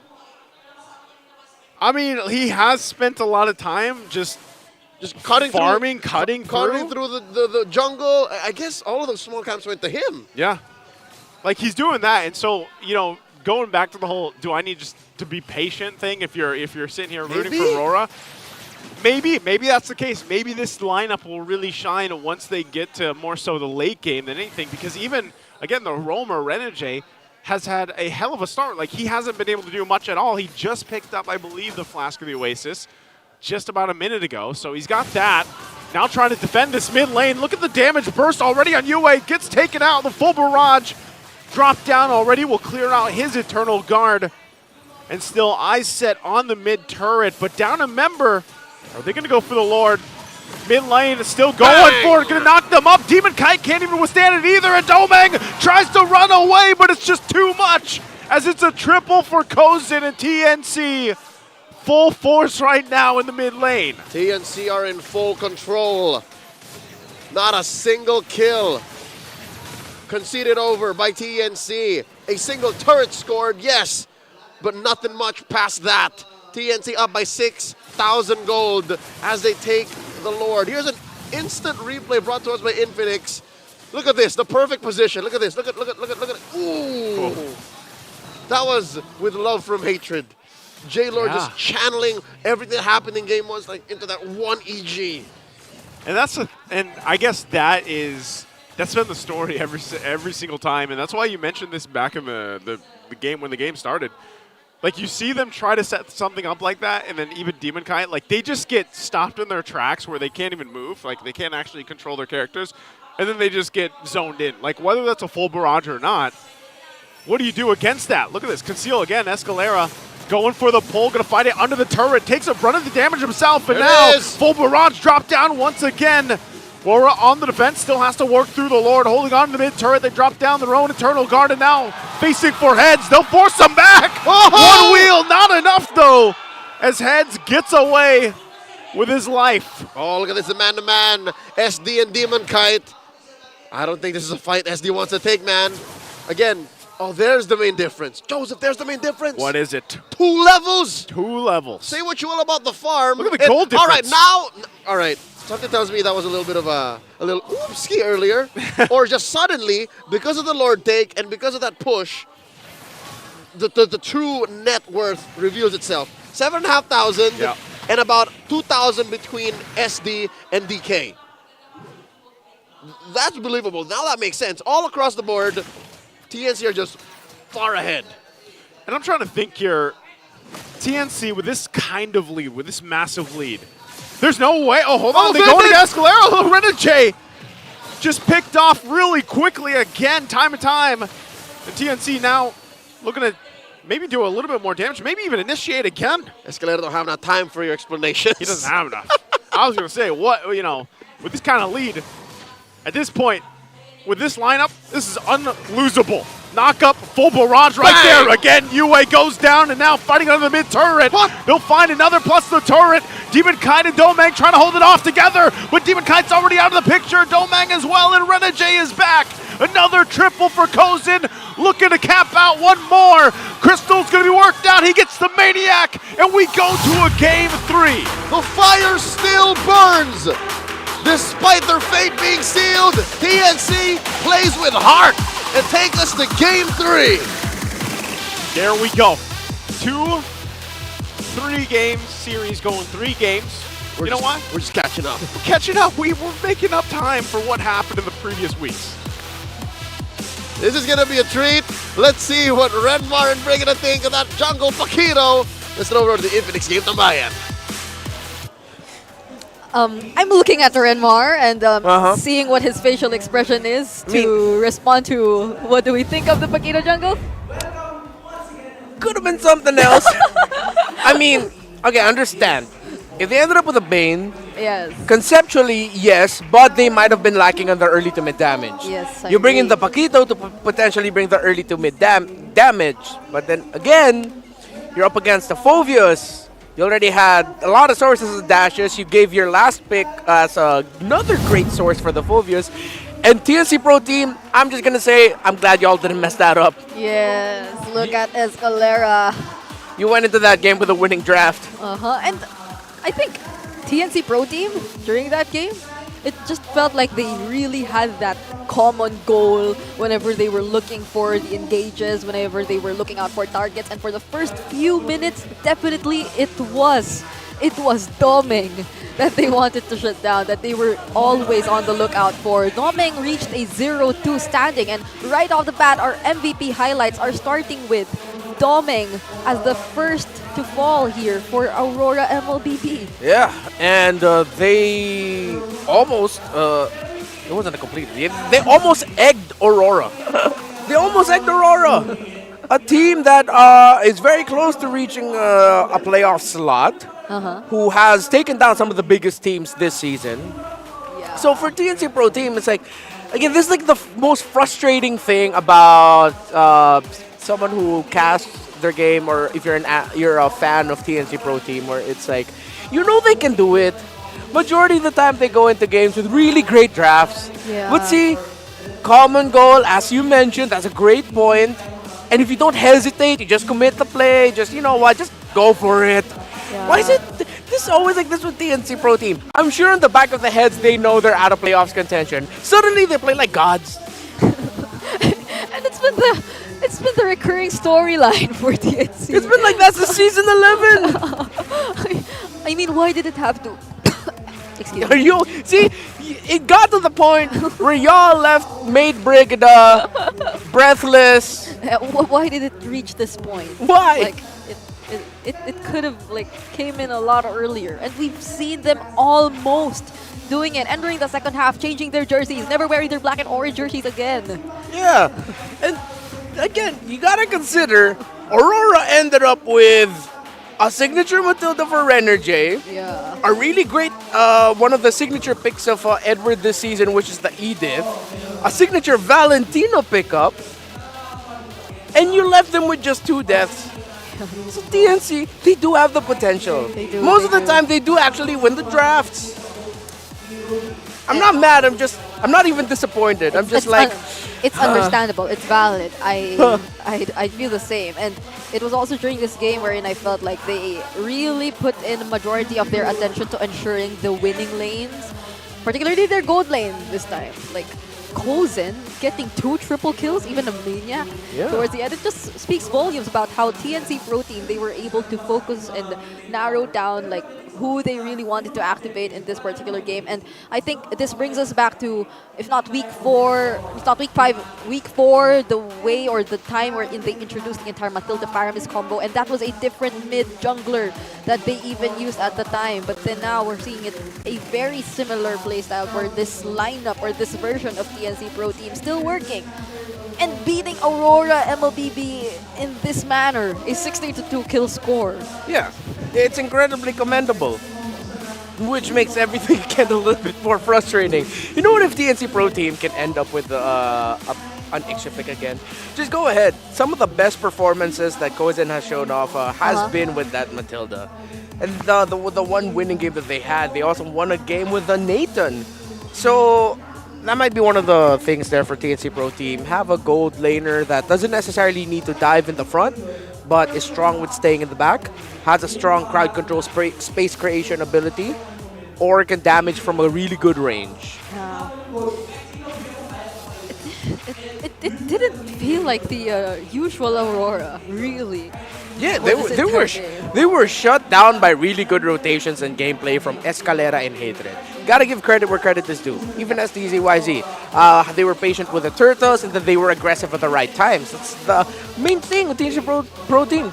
Their aggression at the wrong time is what costs them in the mid to the late game. Their aggression at the right time in the early game is what gives them that reputation for being one of the most difficult teams to face against in the early to mid game. And for one of the rare times and occasions that we see TNC really sustaining that early to mid game all the way to the point where they ended the game relatively early, we see that they still really have a chance of rising. But then, if only we could disregard the reality that after that 2-1 victory for earlier series, TLPH against RSG, now it's really unfortunate to know that TNC, they're out of playoff contention.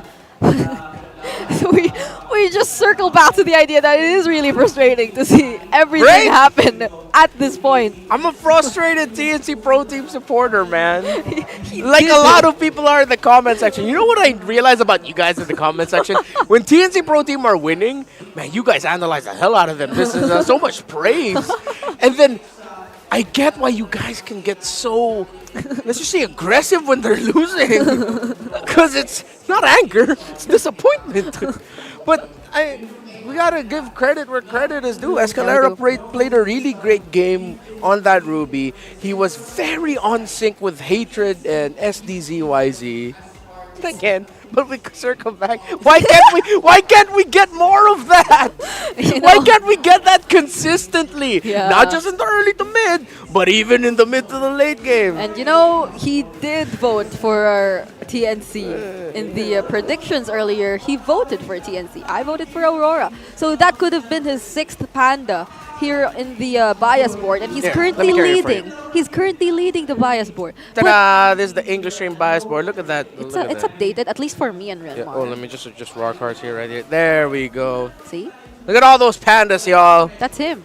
But he didn't. He chose to vote for TNC. Nah, I'm gonna get my 7th. Wait, how many is that? You're not. 3, 4, 5. I'm gonna get my 6th. I'm gonna get my 6th. No, I already put your panda 2, from 3. earlier. That's 5 pandas. No, but I'm gonna get my 6th. I predicted TNC. Oh! That's what I'm trying to say. Oh, I get it. Okay. Anyway. Thanks for your support. Now I understand. We have a skin spiel. Yeah, let's go. Commemorating AP Brand's victorious M5 journey, the first ever Falcons our finals MVP skin is available. It was shown earlier, so don't forget to check that out. But now we're watching the 8th birthday. 8th MLBB birthday. Oh, wait, is that a panda? Is that a... What? We were just talking about pandas earlier. Now we're seeing another one. This is so trippy. What the hell is going on? Do you have to voice over this? Yeah, we do have to voice over this. And this is... It's me! No, that's Fuego. That's not me. That's not me. But that ain't me, y'all. That ain't me. And we're not brothers and we're not cousins. Yeah, but he's wearing a panda costume and your emojis are pandas. Yeah, I can't escape the allegations anymore. I am Fuego and Fuego is Renmar. So he's celebrating the 8th birthday of MLBB. I'm gonna clap with Fuego. Happy birthday, MLBB. And I think this is just a preview of a lot of what's to come, of all the events that are lined up. Oh yeah, this is the celebration stream right now that we have on the official pages. Yeah, this is on. Oh, actually, I think this is ongoing. So yeah, it is ongoing. Yeah, so that's why we're there. Wow. Okay, now yeah, I can't escape it. We really do look alike. Happy birthday, MLBB. It's the 8th anniversary. Wow, it's been 8 years. Can you imagine? You were... No, we're not going to do any age review. Oh, man, I was 20 when the game came out. Dang. How old was I when I first started playing? I think I was in grade 9. But that didn't mean the time wherein the game came out. I think I started season 5 or 4. Around that time? Yeah. Oh. Around that time? I am gonna check the the earliest seasonal skin I have in my account. But for now, yeah.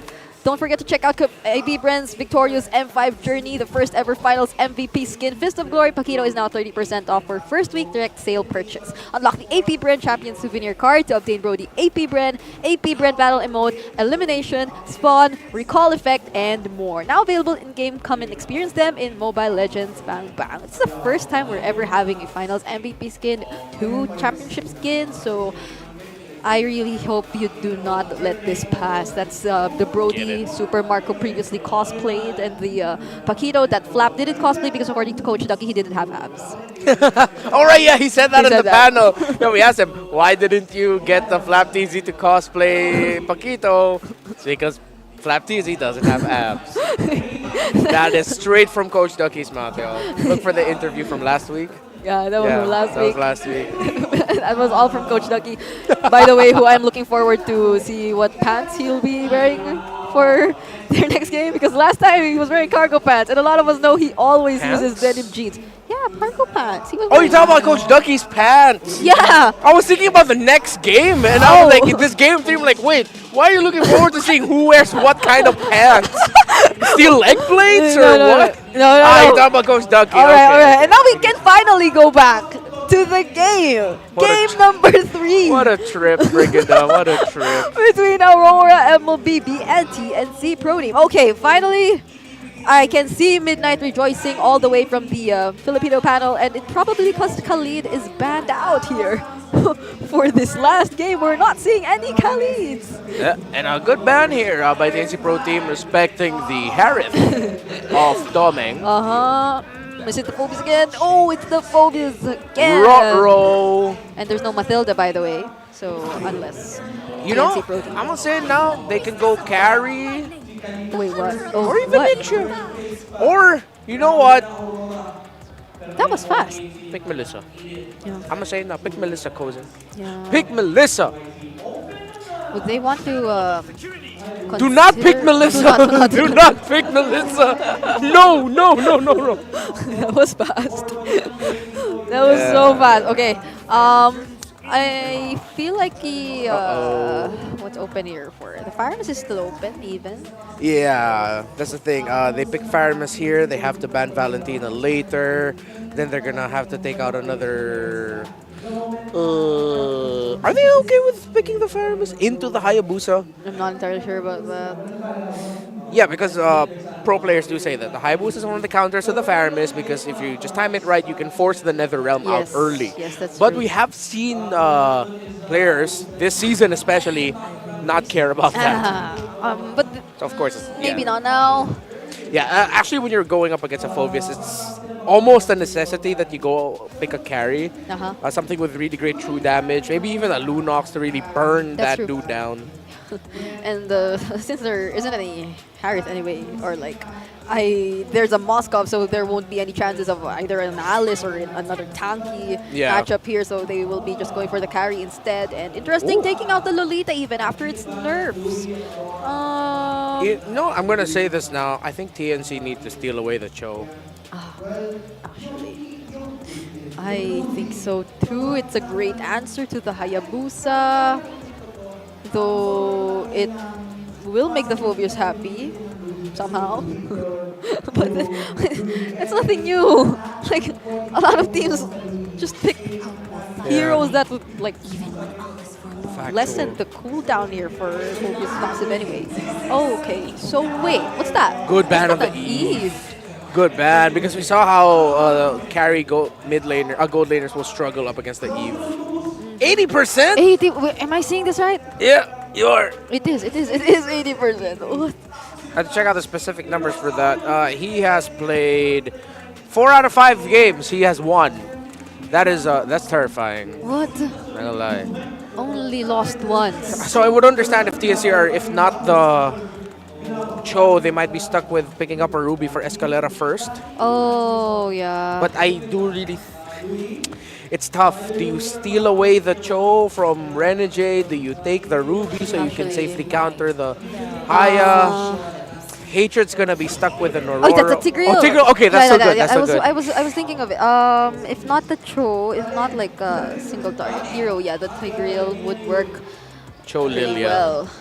But that leaves the Cho available for Renegade if ever they do want to pick that up. The Lilia is also available, as you've mentioned. There's no Vexana. The Aurora. Yeah. I don't If they think. pick, yeah. Because if Aurora pick up something different, like let's say a Jawhead, that means they're thinking about the Ling potentially coming out. I think that's a Grok getting hovered though. Wait, was that a Grok? Oh. I still think it should be Cho though. What's Yue? What's Yue picking? Or just steal the Aurora already from Hatred also. Oh wait, I'd be so surprised if this is a Carmilla Sicilian. No. Okay. So they use the Pyramus instead. Okay. What's their mid? There's an Edith though, and the Tigreal. But at least, if ever it does become a Purify Pyramus, Is it just gonna be Aurora again? Might just end up being Aurora. Aurora. Yeah, they're deeply talking to Hate. Unless they're thinking something weird. Hey, Gushwan. Like a Gushin, yeah. I was thinking about that too. I was like, Hate, you know what's our last game? It's a Lilia. It's a Lilia. Yeah, it is a Lilia. They still have to stick by their early game identity. Yeah. And at the same time, we need... I like it. If ever things get out of hand here, TNC have great wave clear. Yep. Aurora, their wave clear is a little bit riskier. They can get stuff out relatively quickly with the Ghost Bursters, but you still have to get within a certain amount of range. I agree. Escalera needs to play the best Tigreal game of his life. Escalera, Heads, Hatred... no, Escalera, Heads, and SDZYZ need to be so in sync if they want to win this. A near perfect level of execution from the Roamer, XP dishing out the crowd control at the right time, and the damage. And look at that, a 3-man Purify for Aurora MLBB. Aurora also understands they need to respect that Tig. A lot of things to consider here. Let's see what'll happen. Let's head over to our casters, Leo and Naisu. Pass. Anything can happen, I'll tell you that. Ready for game 3, here we go, the final bout in this best of 3 series. Who's taking it home? Welcome Aurora to MLBB or is TNC Pro Team scoring their first dub? Joseph, I gotta tell you now, I'm liking the adjustment. This is a this is a powerful lineup that Aurora are bringing, especially since now the Hitman adds another hero to his arsenal. Another hero, honestly, as much as we talked about it, I thought you were going to say because there isn't a Paquito jungle in the hands of I'm trying to forget. I'm trying to forget. Well, that's true. And as we take a look at the emblems and everything else, hold on, already, of course, some early action Domeng has to deal with.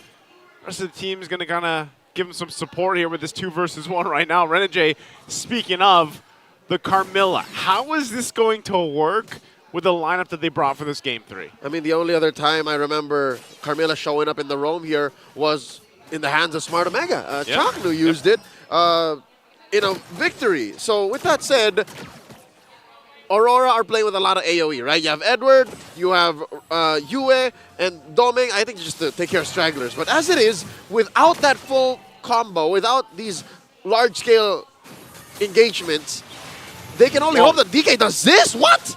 So we're actually going to go for Escalera. Oh, whoa! Force it out of Flicker! Forced out of Flicker. I think even Escalera was getting a little worried there. You know what? That's a TKO. I'll call it now. The fact that if for the next the next Lord at least for sure. Next turtle, yeah. Next turtle rather.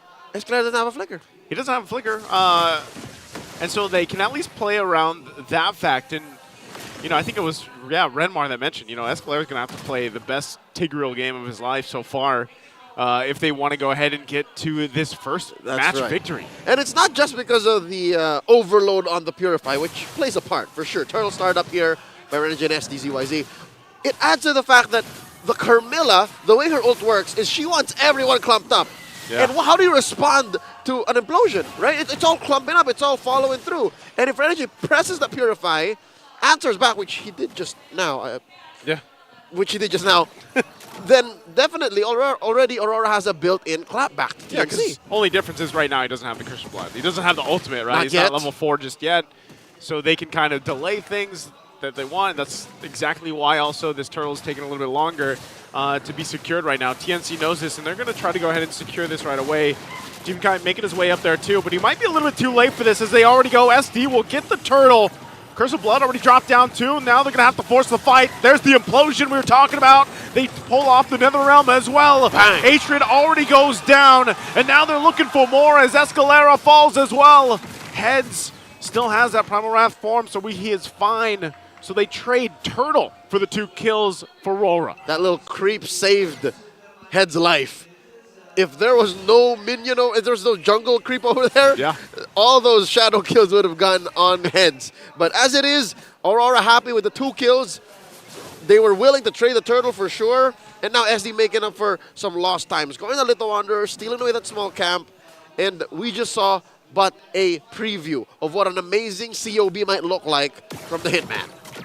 And that's going to be a part of why I would say that even Renmar was saying, that, you're going to have to play just a phenomenal Tigreal game because of the fact that there is that countermeasure when the Carmilla is there and playing its part.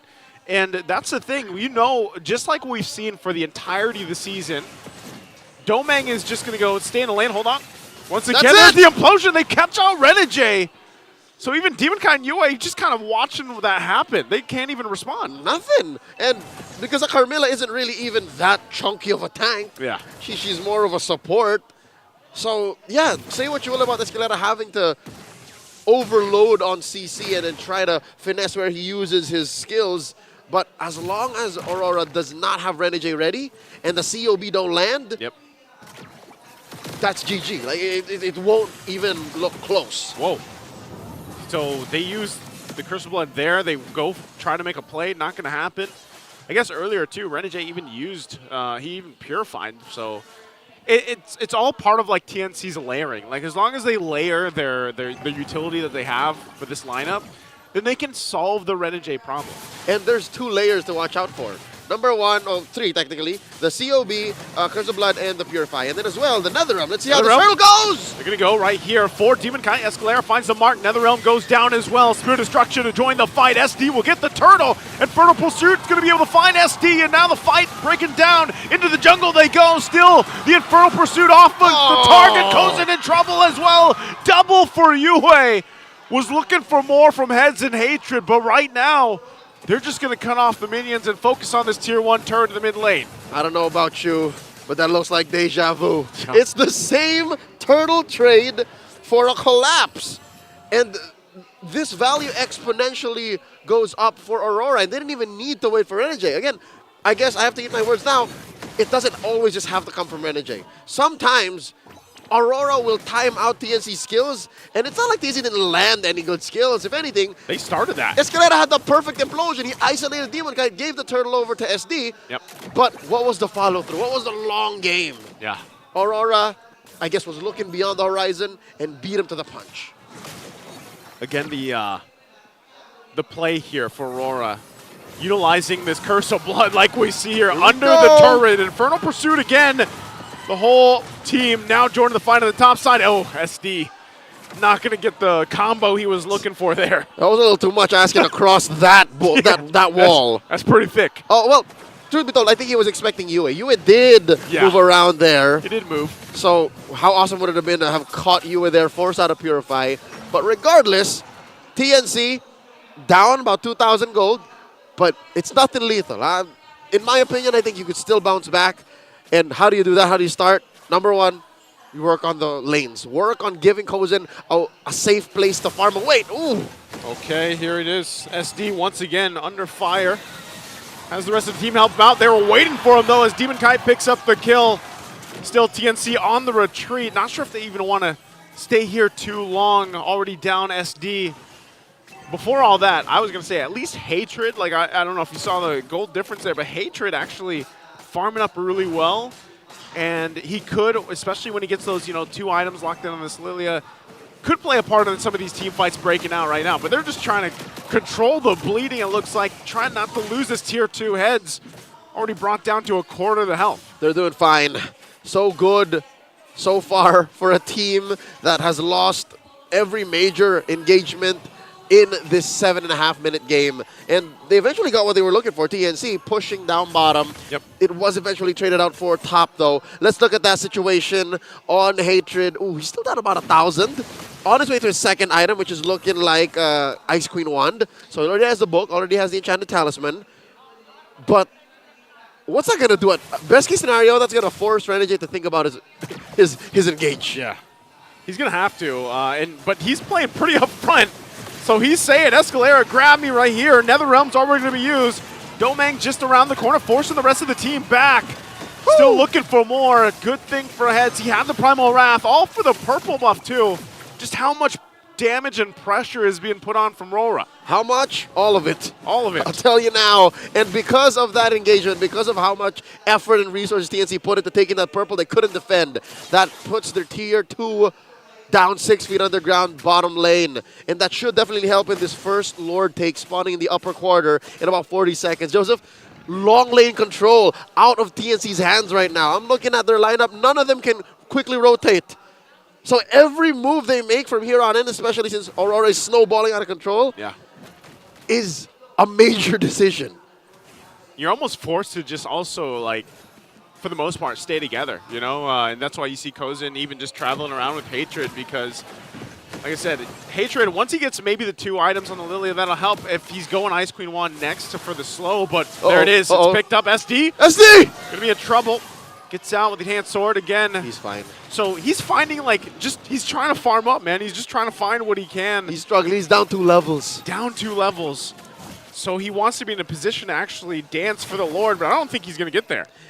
Dancing for the Lord, I'd say, isn't out of the question, but it's still a risky thought.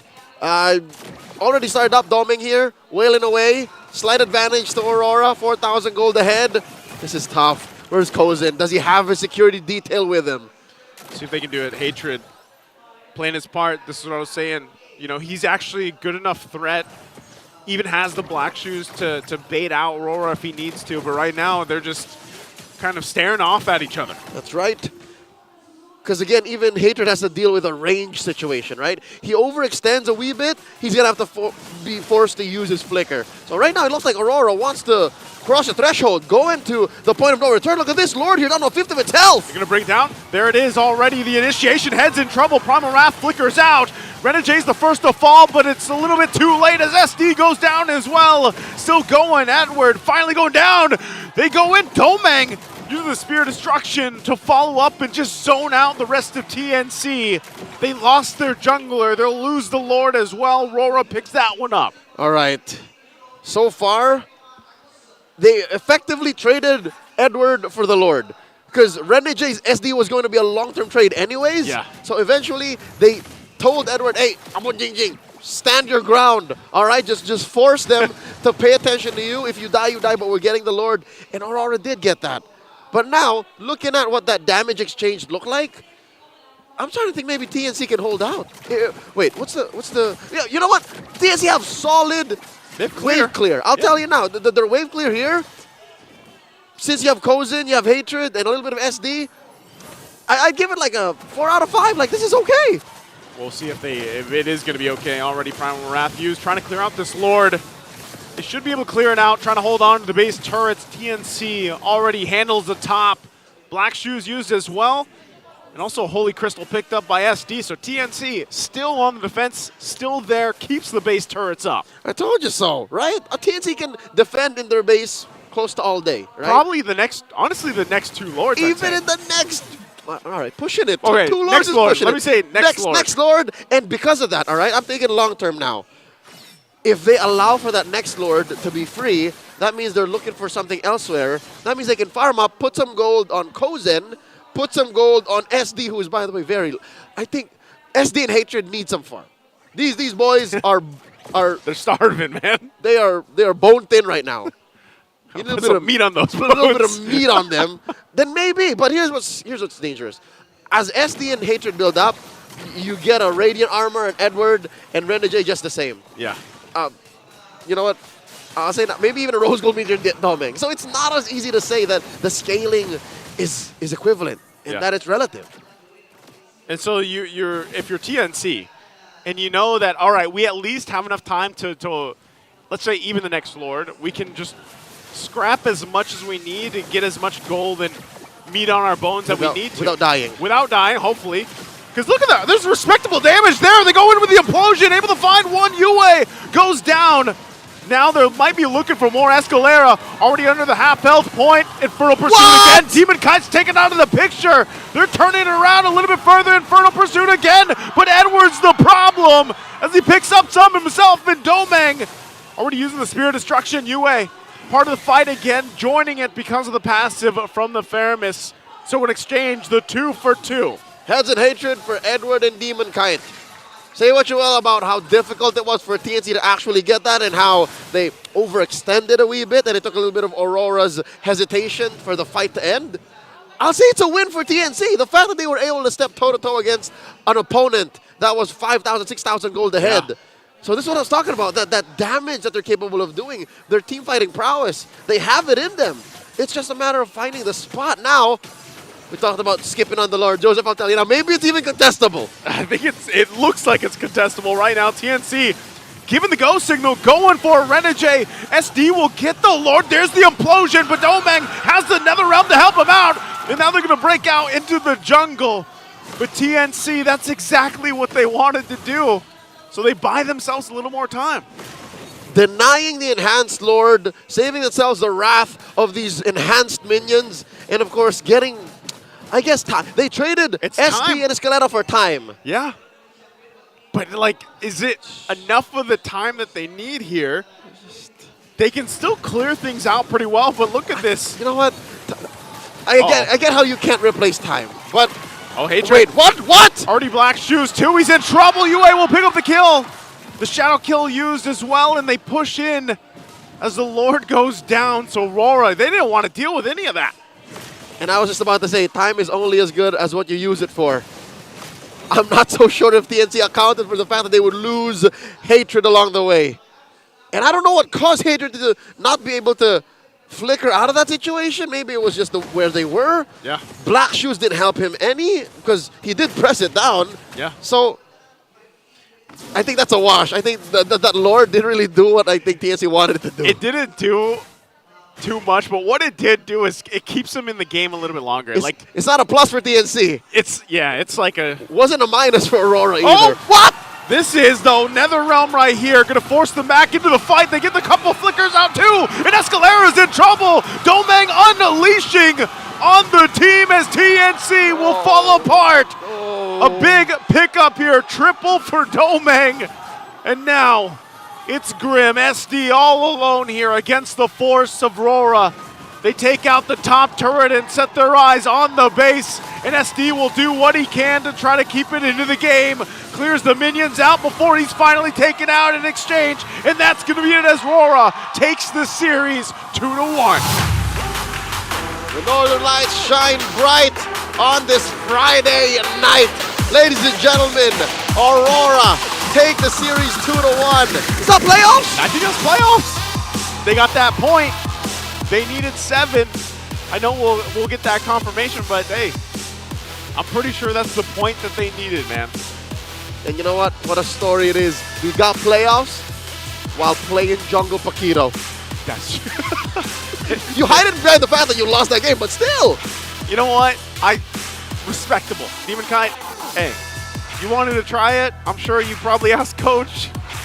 And Coach said yes. Coach said yes. And they tried it out because this is obviously game 3, very different for them. Yep, GGO played the TNC, played their hearts out, punished Aurora in that experimental pick with much gusto. GG well played. TNC yet to score a win in Season 14. And if the writing's on the wall and the line on the sand has been drawn, I think that is their playoffs dream shut down. Yeah, very, very rough for them, but hopefully they can learn something from it. will be thrown over to the Phoenix Army on stage. They're joined by Mara Aquino for a few words.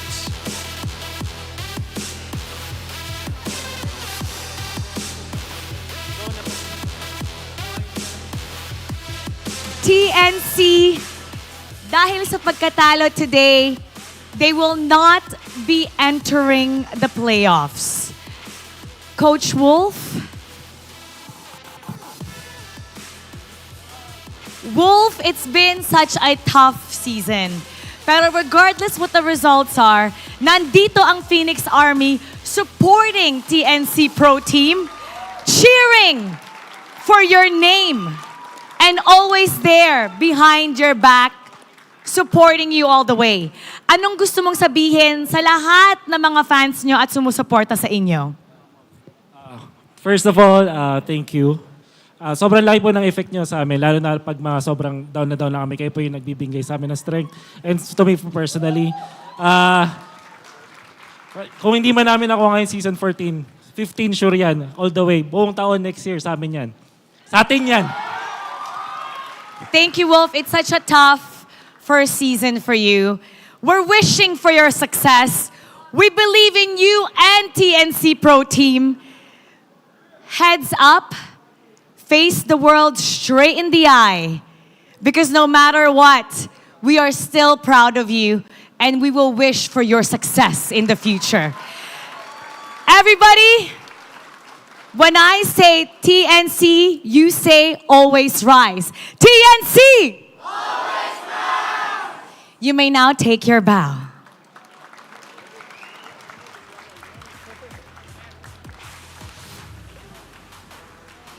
We will always support every single team here in the MPL Philippines. And now, the winning team, Aurora MLBB. Congratulations, Aurora MLBB. Ranijay, playoff secured na kayo. How does it feel na pasok ka sa playoffs with your brand new team doing well in your first season? Siyempre, una-una, sobrang saya namin kasi siyempre bago kaming team, tas bago kaming org. Tas yun, hindi kami agad nalaglag sa playoffs. So, pero hindi pa to yung namin goal namin. Kasi goal namin mag-M6 tsaka mag-champion. That's a very great goal. At sa pinapakita nyo, very possible yan. Si Yue naman. Yue! Dahil playoffs, actually, alam mo, nababaliw talaga pag there's something about your name. Ano ulit? Tignan mo, pag ikaw yung nakahawak na mic, talagang napapump up lahat ng mga tao. Dahil playoff secured na kayo, sino ba yung isang koponan na talagang you're looking forward to facing in the playoffs? Siguro po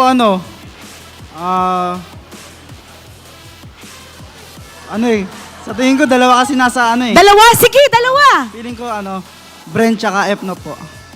Bren, tsaka F-Not Y. Bakit silang dalawa? Kasi po kumbaga parang sila yung pinaka-top contenders dito sa TLPH. Who do you think will give you a harder time between the two? Parehas po. Just pick one. Yung talagang feeling mo mas mahihirapan kayo. Siguro Bren kasi lagi kami pinapahirapan pag kalaban namin sila. Oh, world champs eh! And now, i-announce natin ang ating MVP. Let me hear some names! Sino?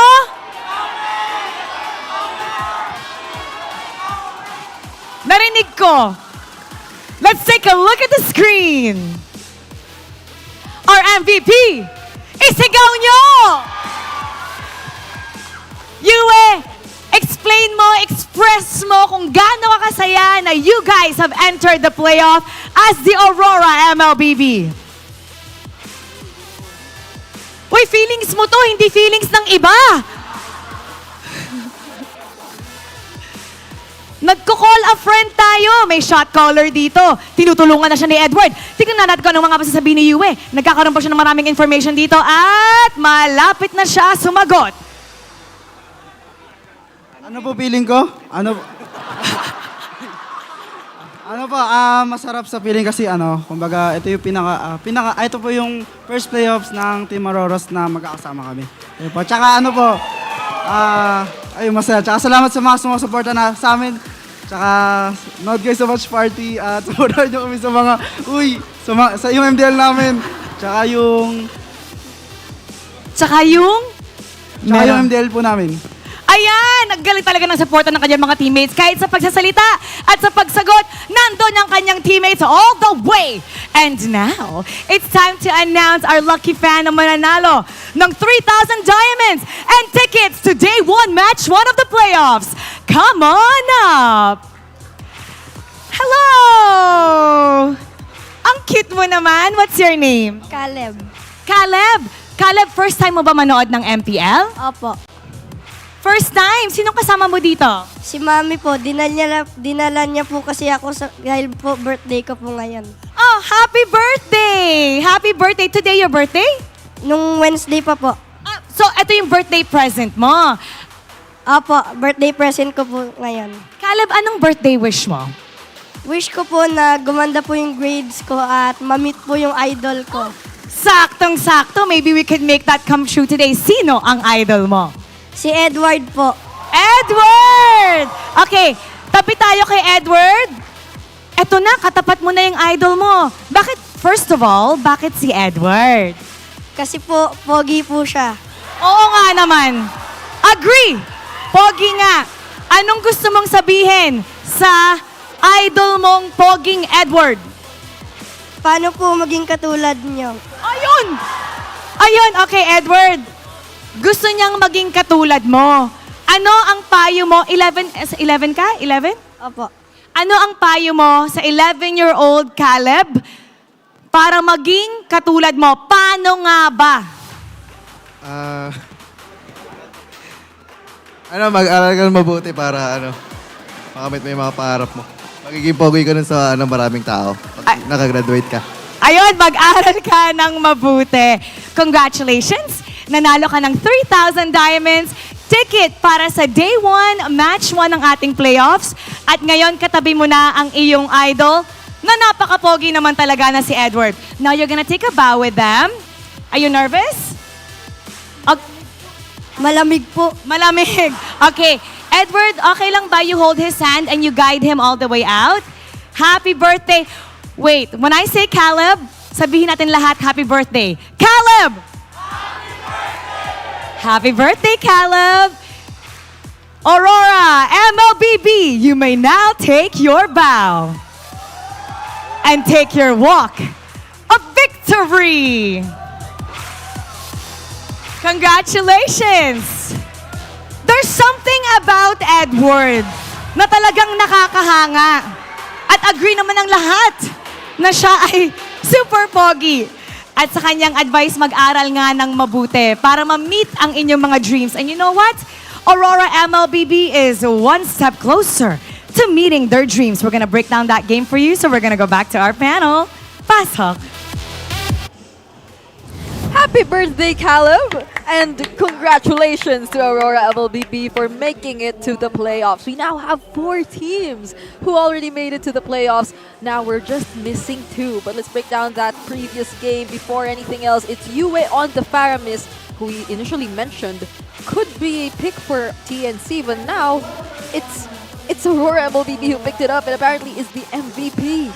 Yeah, and we talked about this in Game 1, that Aurora, one of their best qualities is their layering of abilities in team fights. They don't necessarily just use all their abilities in one go. They each individually have a good idea of when to use it at the right time. You need that especially for a Faramis, and that's what Yue had. But at the same time, what Yue had was a Carmilla paired with it. Faramis, Carmilla, Hayabusa.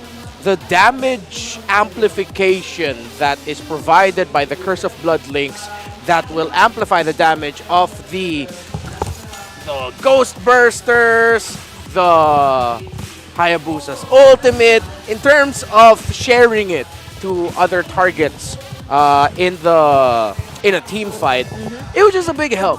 And along with that, to put it simply, dude's really good at timing the nether realm. Yes, really. You don't normally see this level of gameplay, and I did feel like TNC, they really fought for it. Like at one point, they nearly turned things around, and it was something that we would also expect of them given their lineup. They had the Lilia in their hands, they had sufficient wave clear, and long enough, they were able to prolong the game long enough. But then, of course, knowing how well Aurora MLBB just tends to structure their team fights and their overall approach, you have to give it to them. Another surprise shown to us by the Hitman, the Carmilla. When we thought it was paired with a Cecilion, it's a Paramis. Similar concept and idea.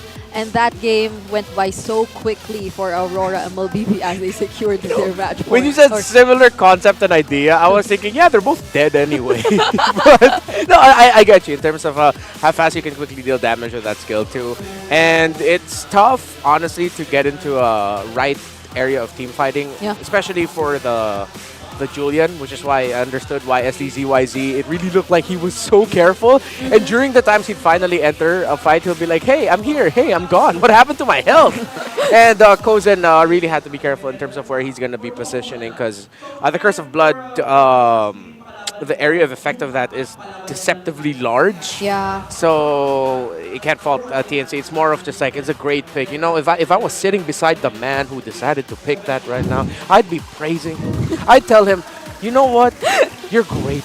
I know. You're handsome and you're a great coach. It's not just the triple purify that gave a lot of problems here for TNC Pro Team. No, it's not just that. It's the Paramis and the Carmilla that suddenly made its debut together here for Aurora MLBB, which is also why I think Escalera had too much to think about whenever he was going or planning to throw out the implosion against Aurora MLBB, because they always have a way to deal with that. And I think one of the major turnaround points was during the last few minutes of the game, wherein they attempted to burst down Renegade when he was just trying to peek into the bush, but then they lacked damage, and Renegade had enough time to put out the Curse of Blood, which was just a sign for that consecutive rampage showed to us by Aurora MLBB prior to completely ending the game. So props to, I really like to commend TNC for what they were able to show. Still brought us to a game number 3.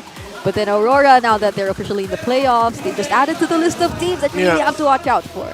I'll take this moment to say, Epics, Legends, when I pick Carmilla in my RG, please don't judge me, come on. There's a reason. Carmilla's good. And we've seen it in action. Aurora MLBB made it work. And you mentioned earlier, if you were sitting beside the man who picked that, you'd want to praise him. You'd want to say so much. And now you're right beside Coach MTB. Yes, hello. Hello, guys. Welcome to the Infinix game Tambayan. And congratulations, because you made it. You're now in the playoffs. Now, I'd like to ask first. Okay. Like, I'm so curious about the idea behind the Paquito in game number 2. Like, what do you have to say about it? Like, why did you decide to deploy the Paquito at that moment? Right now, because it's already the playoffs is coming, and for us, regular season is just the testing ground to test every strategies that we have, because we don't want to enter the playoffs that we're not ready. So picking everything right now is really one of the things that we do. So risking a game, maybe. Sometimes we lose a match, but that's I think the sacrifice that we need to do in order to find our or to increase our hero pool. Most likely. Okay, so admittedly, you already knew like picking it up was somewhat risky already at that scenario. Even before the game or the match, even during our scrims, we already try to do those risky picks, and we try to, if it works, and then we'll try it in MPL. So we're not lucky that it didn't work here. So that's why it felt like they spent some time trying to lock in their final pick. So they were actually debating whether or not, but then the call was to risk, so that of course it's a chance to grow, it's a chance to explore. But let's listen in what were going on between the comments of Aurora MLBB during that game. Wala yung nabol. Hindi na makakawin. Kaya kalma lang para. Tangking ko na to, Go. Nice one, boys. Nice one, Rod. Nice one. Nice. Ay, huwag na. Okay na. Siyempre, Game na to. ay, kalma. 5-1 freeze. Apat to, ulti eh. Nice one, right? Nice one, Jay. Nice one, Meg. I love like one of the most, or if not the most distinguishable voice there was Renegades. I know. So a lot of international viewers, because here in the Philippines we praise Renegade a lot, and our international viewers would wonder, who's the hitman? What is he? So many good things about him. So coming from you, coach, what's it like working with Renegade, seeing him evolve as a roamer and as one of the main voices in Aurora? I think Renegade as a roamer is really the thing that I think he's the one who really mastered the basics.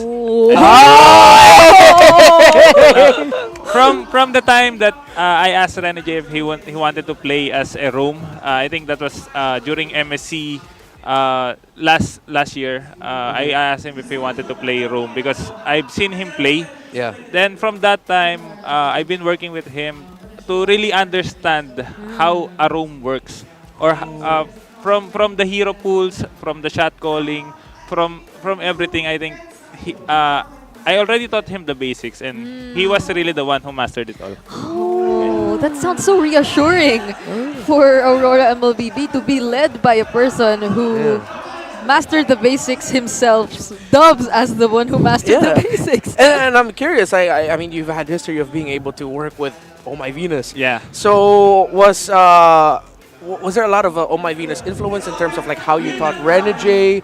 Did you try to somewhat tell Renegade, hey, I worked with Oh My Venus, this is what she does so well? So was there any like connection to that? I think there's a lot of influence, especially for the utility heroes, because master of the utility is really V. So everything that we need, even me myself, everything I needed to learn on how to use the utility heroes is because of V. So I really, that's one of the things that I put to Renegade, or I taught Renegade.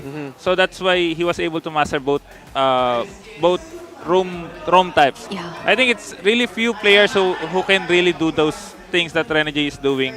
He can play tank, he can play support, he can play a lot of things. So yeah, I think hands down to Renegade. I see. And it's nice to see them actually working together. They're both under Aurora MLBB, but it seemed like Renegade mastered his own style and flavor, which is very flexible, very versatile. He can go either the heel man, he can be either the hitman. And props to Coach Master the Basics for helping him as well. And Aurora MLBB, surprisingly, with their debut season being this strong and formidable. So we can only like imagine how would they be performing now that they're in the playoffs. And of course, they'll be attempting to climb a little bit more in terms of getting the upper bracket and all that. But thank you so much for all that you've shared for today. I've learned so much. And I've heard how calm they. So before you leave, one last thing: are they really usually that calm when it comes to their comms? They're just so calm and collected. They're just that's one of the things that I really want them to apply, because sometimes if the players are really too hype, or I think they're shouting, they're really looking at the enemies, they tend to focus on those things instead of focusing on the game. That's why I told them to even after the game, let's just calm. Let's just be calm. All right. Now we know. Now we know. That's what Coach MTB shares to Aurora MLBB. So thank you so much once again. Thank you, Coach. We're so happy to have you here, and it's time you celebrate and enjoy with Aurora MLBB. Congratulations on making it to the playoffs. And now let's check out the Infinix Pansiklaban standings. Updated Infinix Pansiklaban standings here. So far, the results of this day are very similar to the results that happened to the teams themselves. So the Cavaliers win 1-0 against the Raiders, and the Auroras win 1-0 against the Phoenix Army. Ooh, this sort of mirrors our results from last season. Like, look at that top three. The Bees, the Cavs. Actually, I like how you pointed that out. So somewhat. Now you know how different Season 14 is, how competitive it is, and aside from the new point system, of course. And speaking of the new point system, now we're seeing a different blinking color in our standings, and that's red for TNC Pro Team, because again, they are officially out of playoffs contention. But we have another team making it to the playoffs, and that's Aurora MLBB. So we're just looking at Team Liquid Philippines, RSG Philippines, and Blacklist International. Yeah, the race is now really intense because if at the bottom half, it's who is gonna slip and miss their playoff slot. In the upper portion, in the greens, it's which one of them are gonna make it into the top two. No team right now is fully secured in the top two. True. So we'll see what happens. And it feels so intense because like Blacklist and RSG's points, they're just so close. I think they're just one game apart. And that doesn't even entirely matter. It's really the points. It's really the net games. But it is what it is. Such a competitive season. It's hyped. And I cannot wait to see what day number 2 and 3 will be showing us. That has been it for the Infinix Game Tambayan. Once again, I am Brigida, and this has been Renmar. We'll be updating our bias board in a bit. But for now, we'll be throwing it over to our host to officially close this day, Mara Aquino. Today's matches open the possibilities of the days to come. We now welcome Aurora MLBB into the playoffs. But we're still searching for 2 more teams to fill in those slots. So baka malaman na natin yan bukas. So join us again tomorrow here in the MPL Arena. Once again, ako po si Mara Aquino. Keep it good vibes, everybody, and see you tomorrow.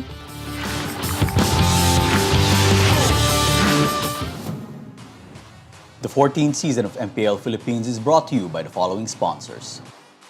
Smart, the official telco partner of MPL Philippines Season 14. The official tournament phone of MPL Philippines, Infinix GT20 Pro. Official suppliers, EMC Asia and Index Salon. Experience the TLPH Season 14 action live at Green Sun, Makati City. Grab your tickets now via official MPLPH website. Don't miss any MPL action by following our official Facebook and subscribing to our YouTube channel. Follow MPLPH on TikTok for more content. And to ensure the equality and fairness of our games, MPL Philippines is also monitored and supervised by the Games and Amusements Board. Lakas ng Pinas!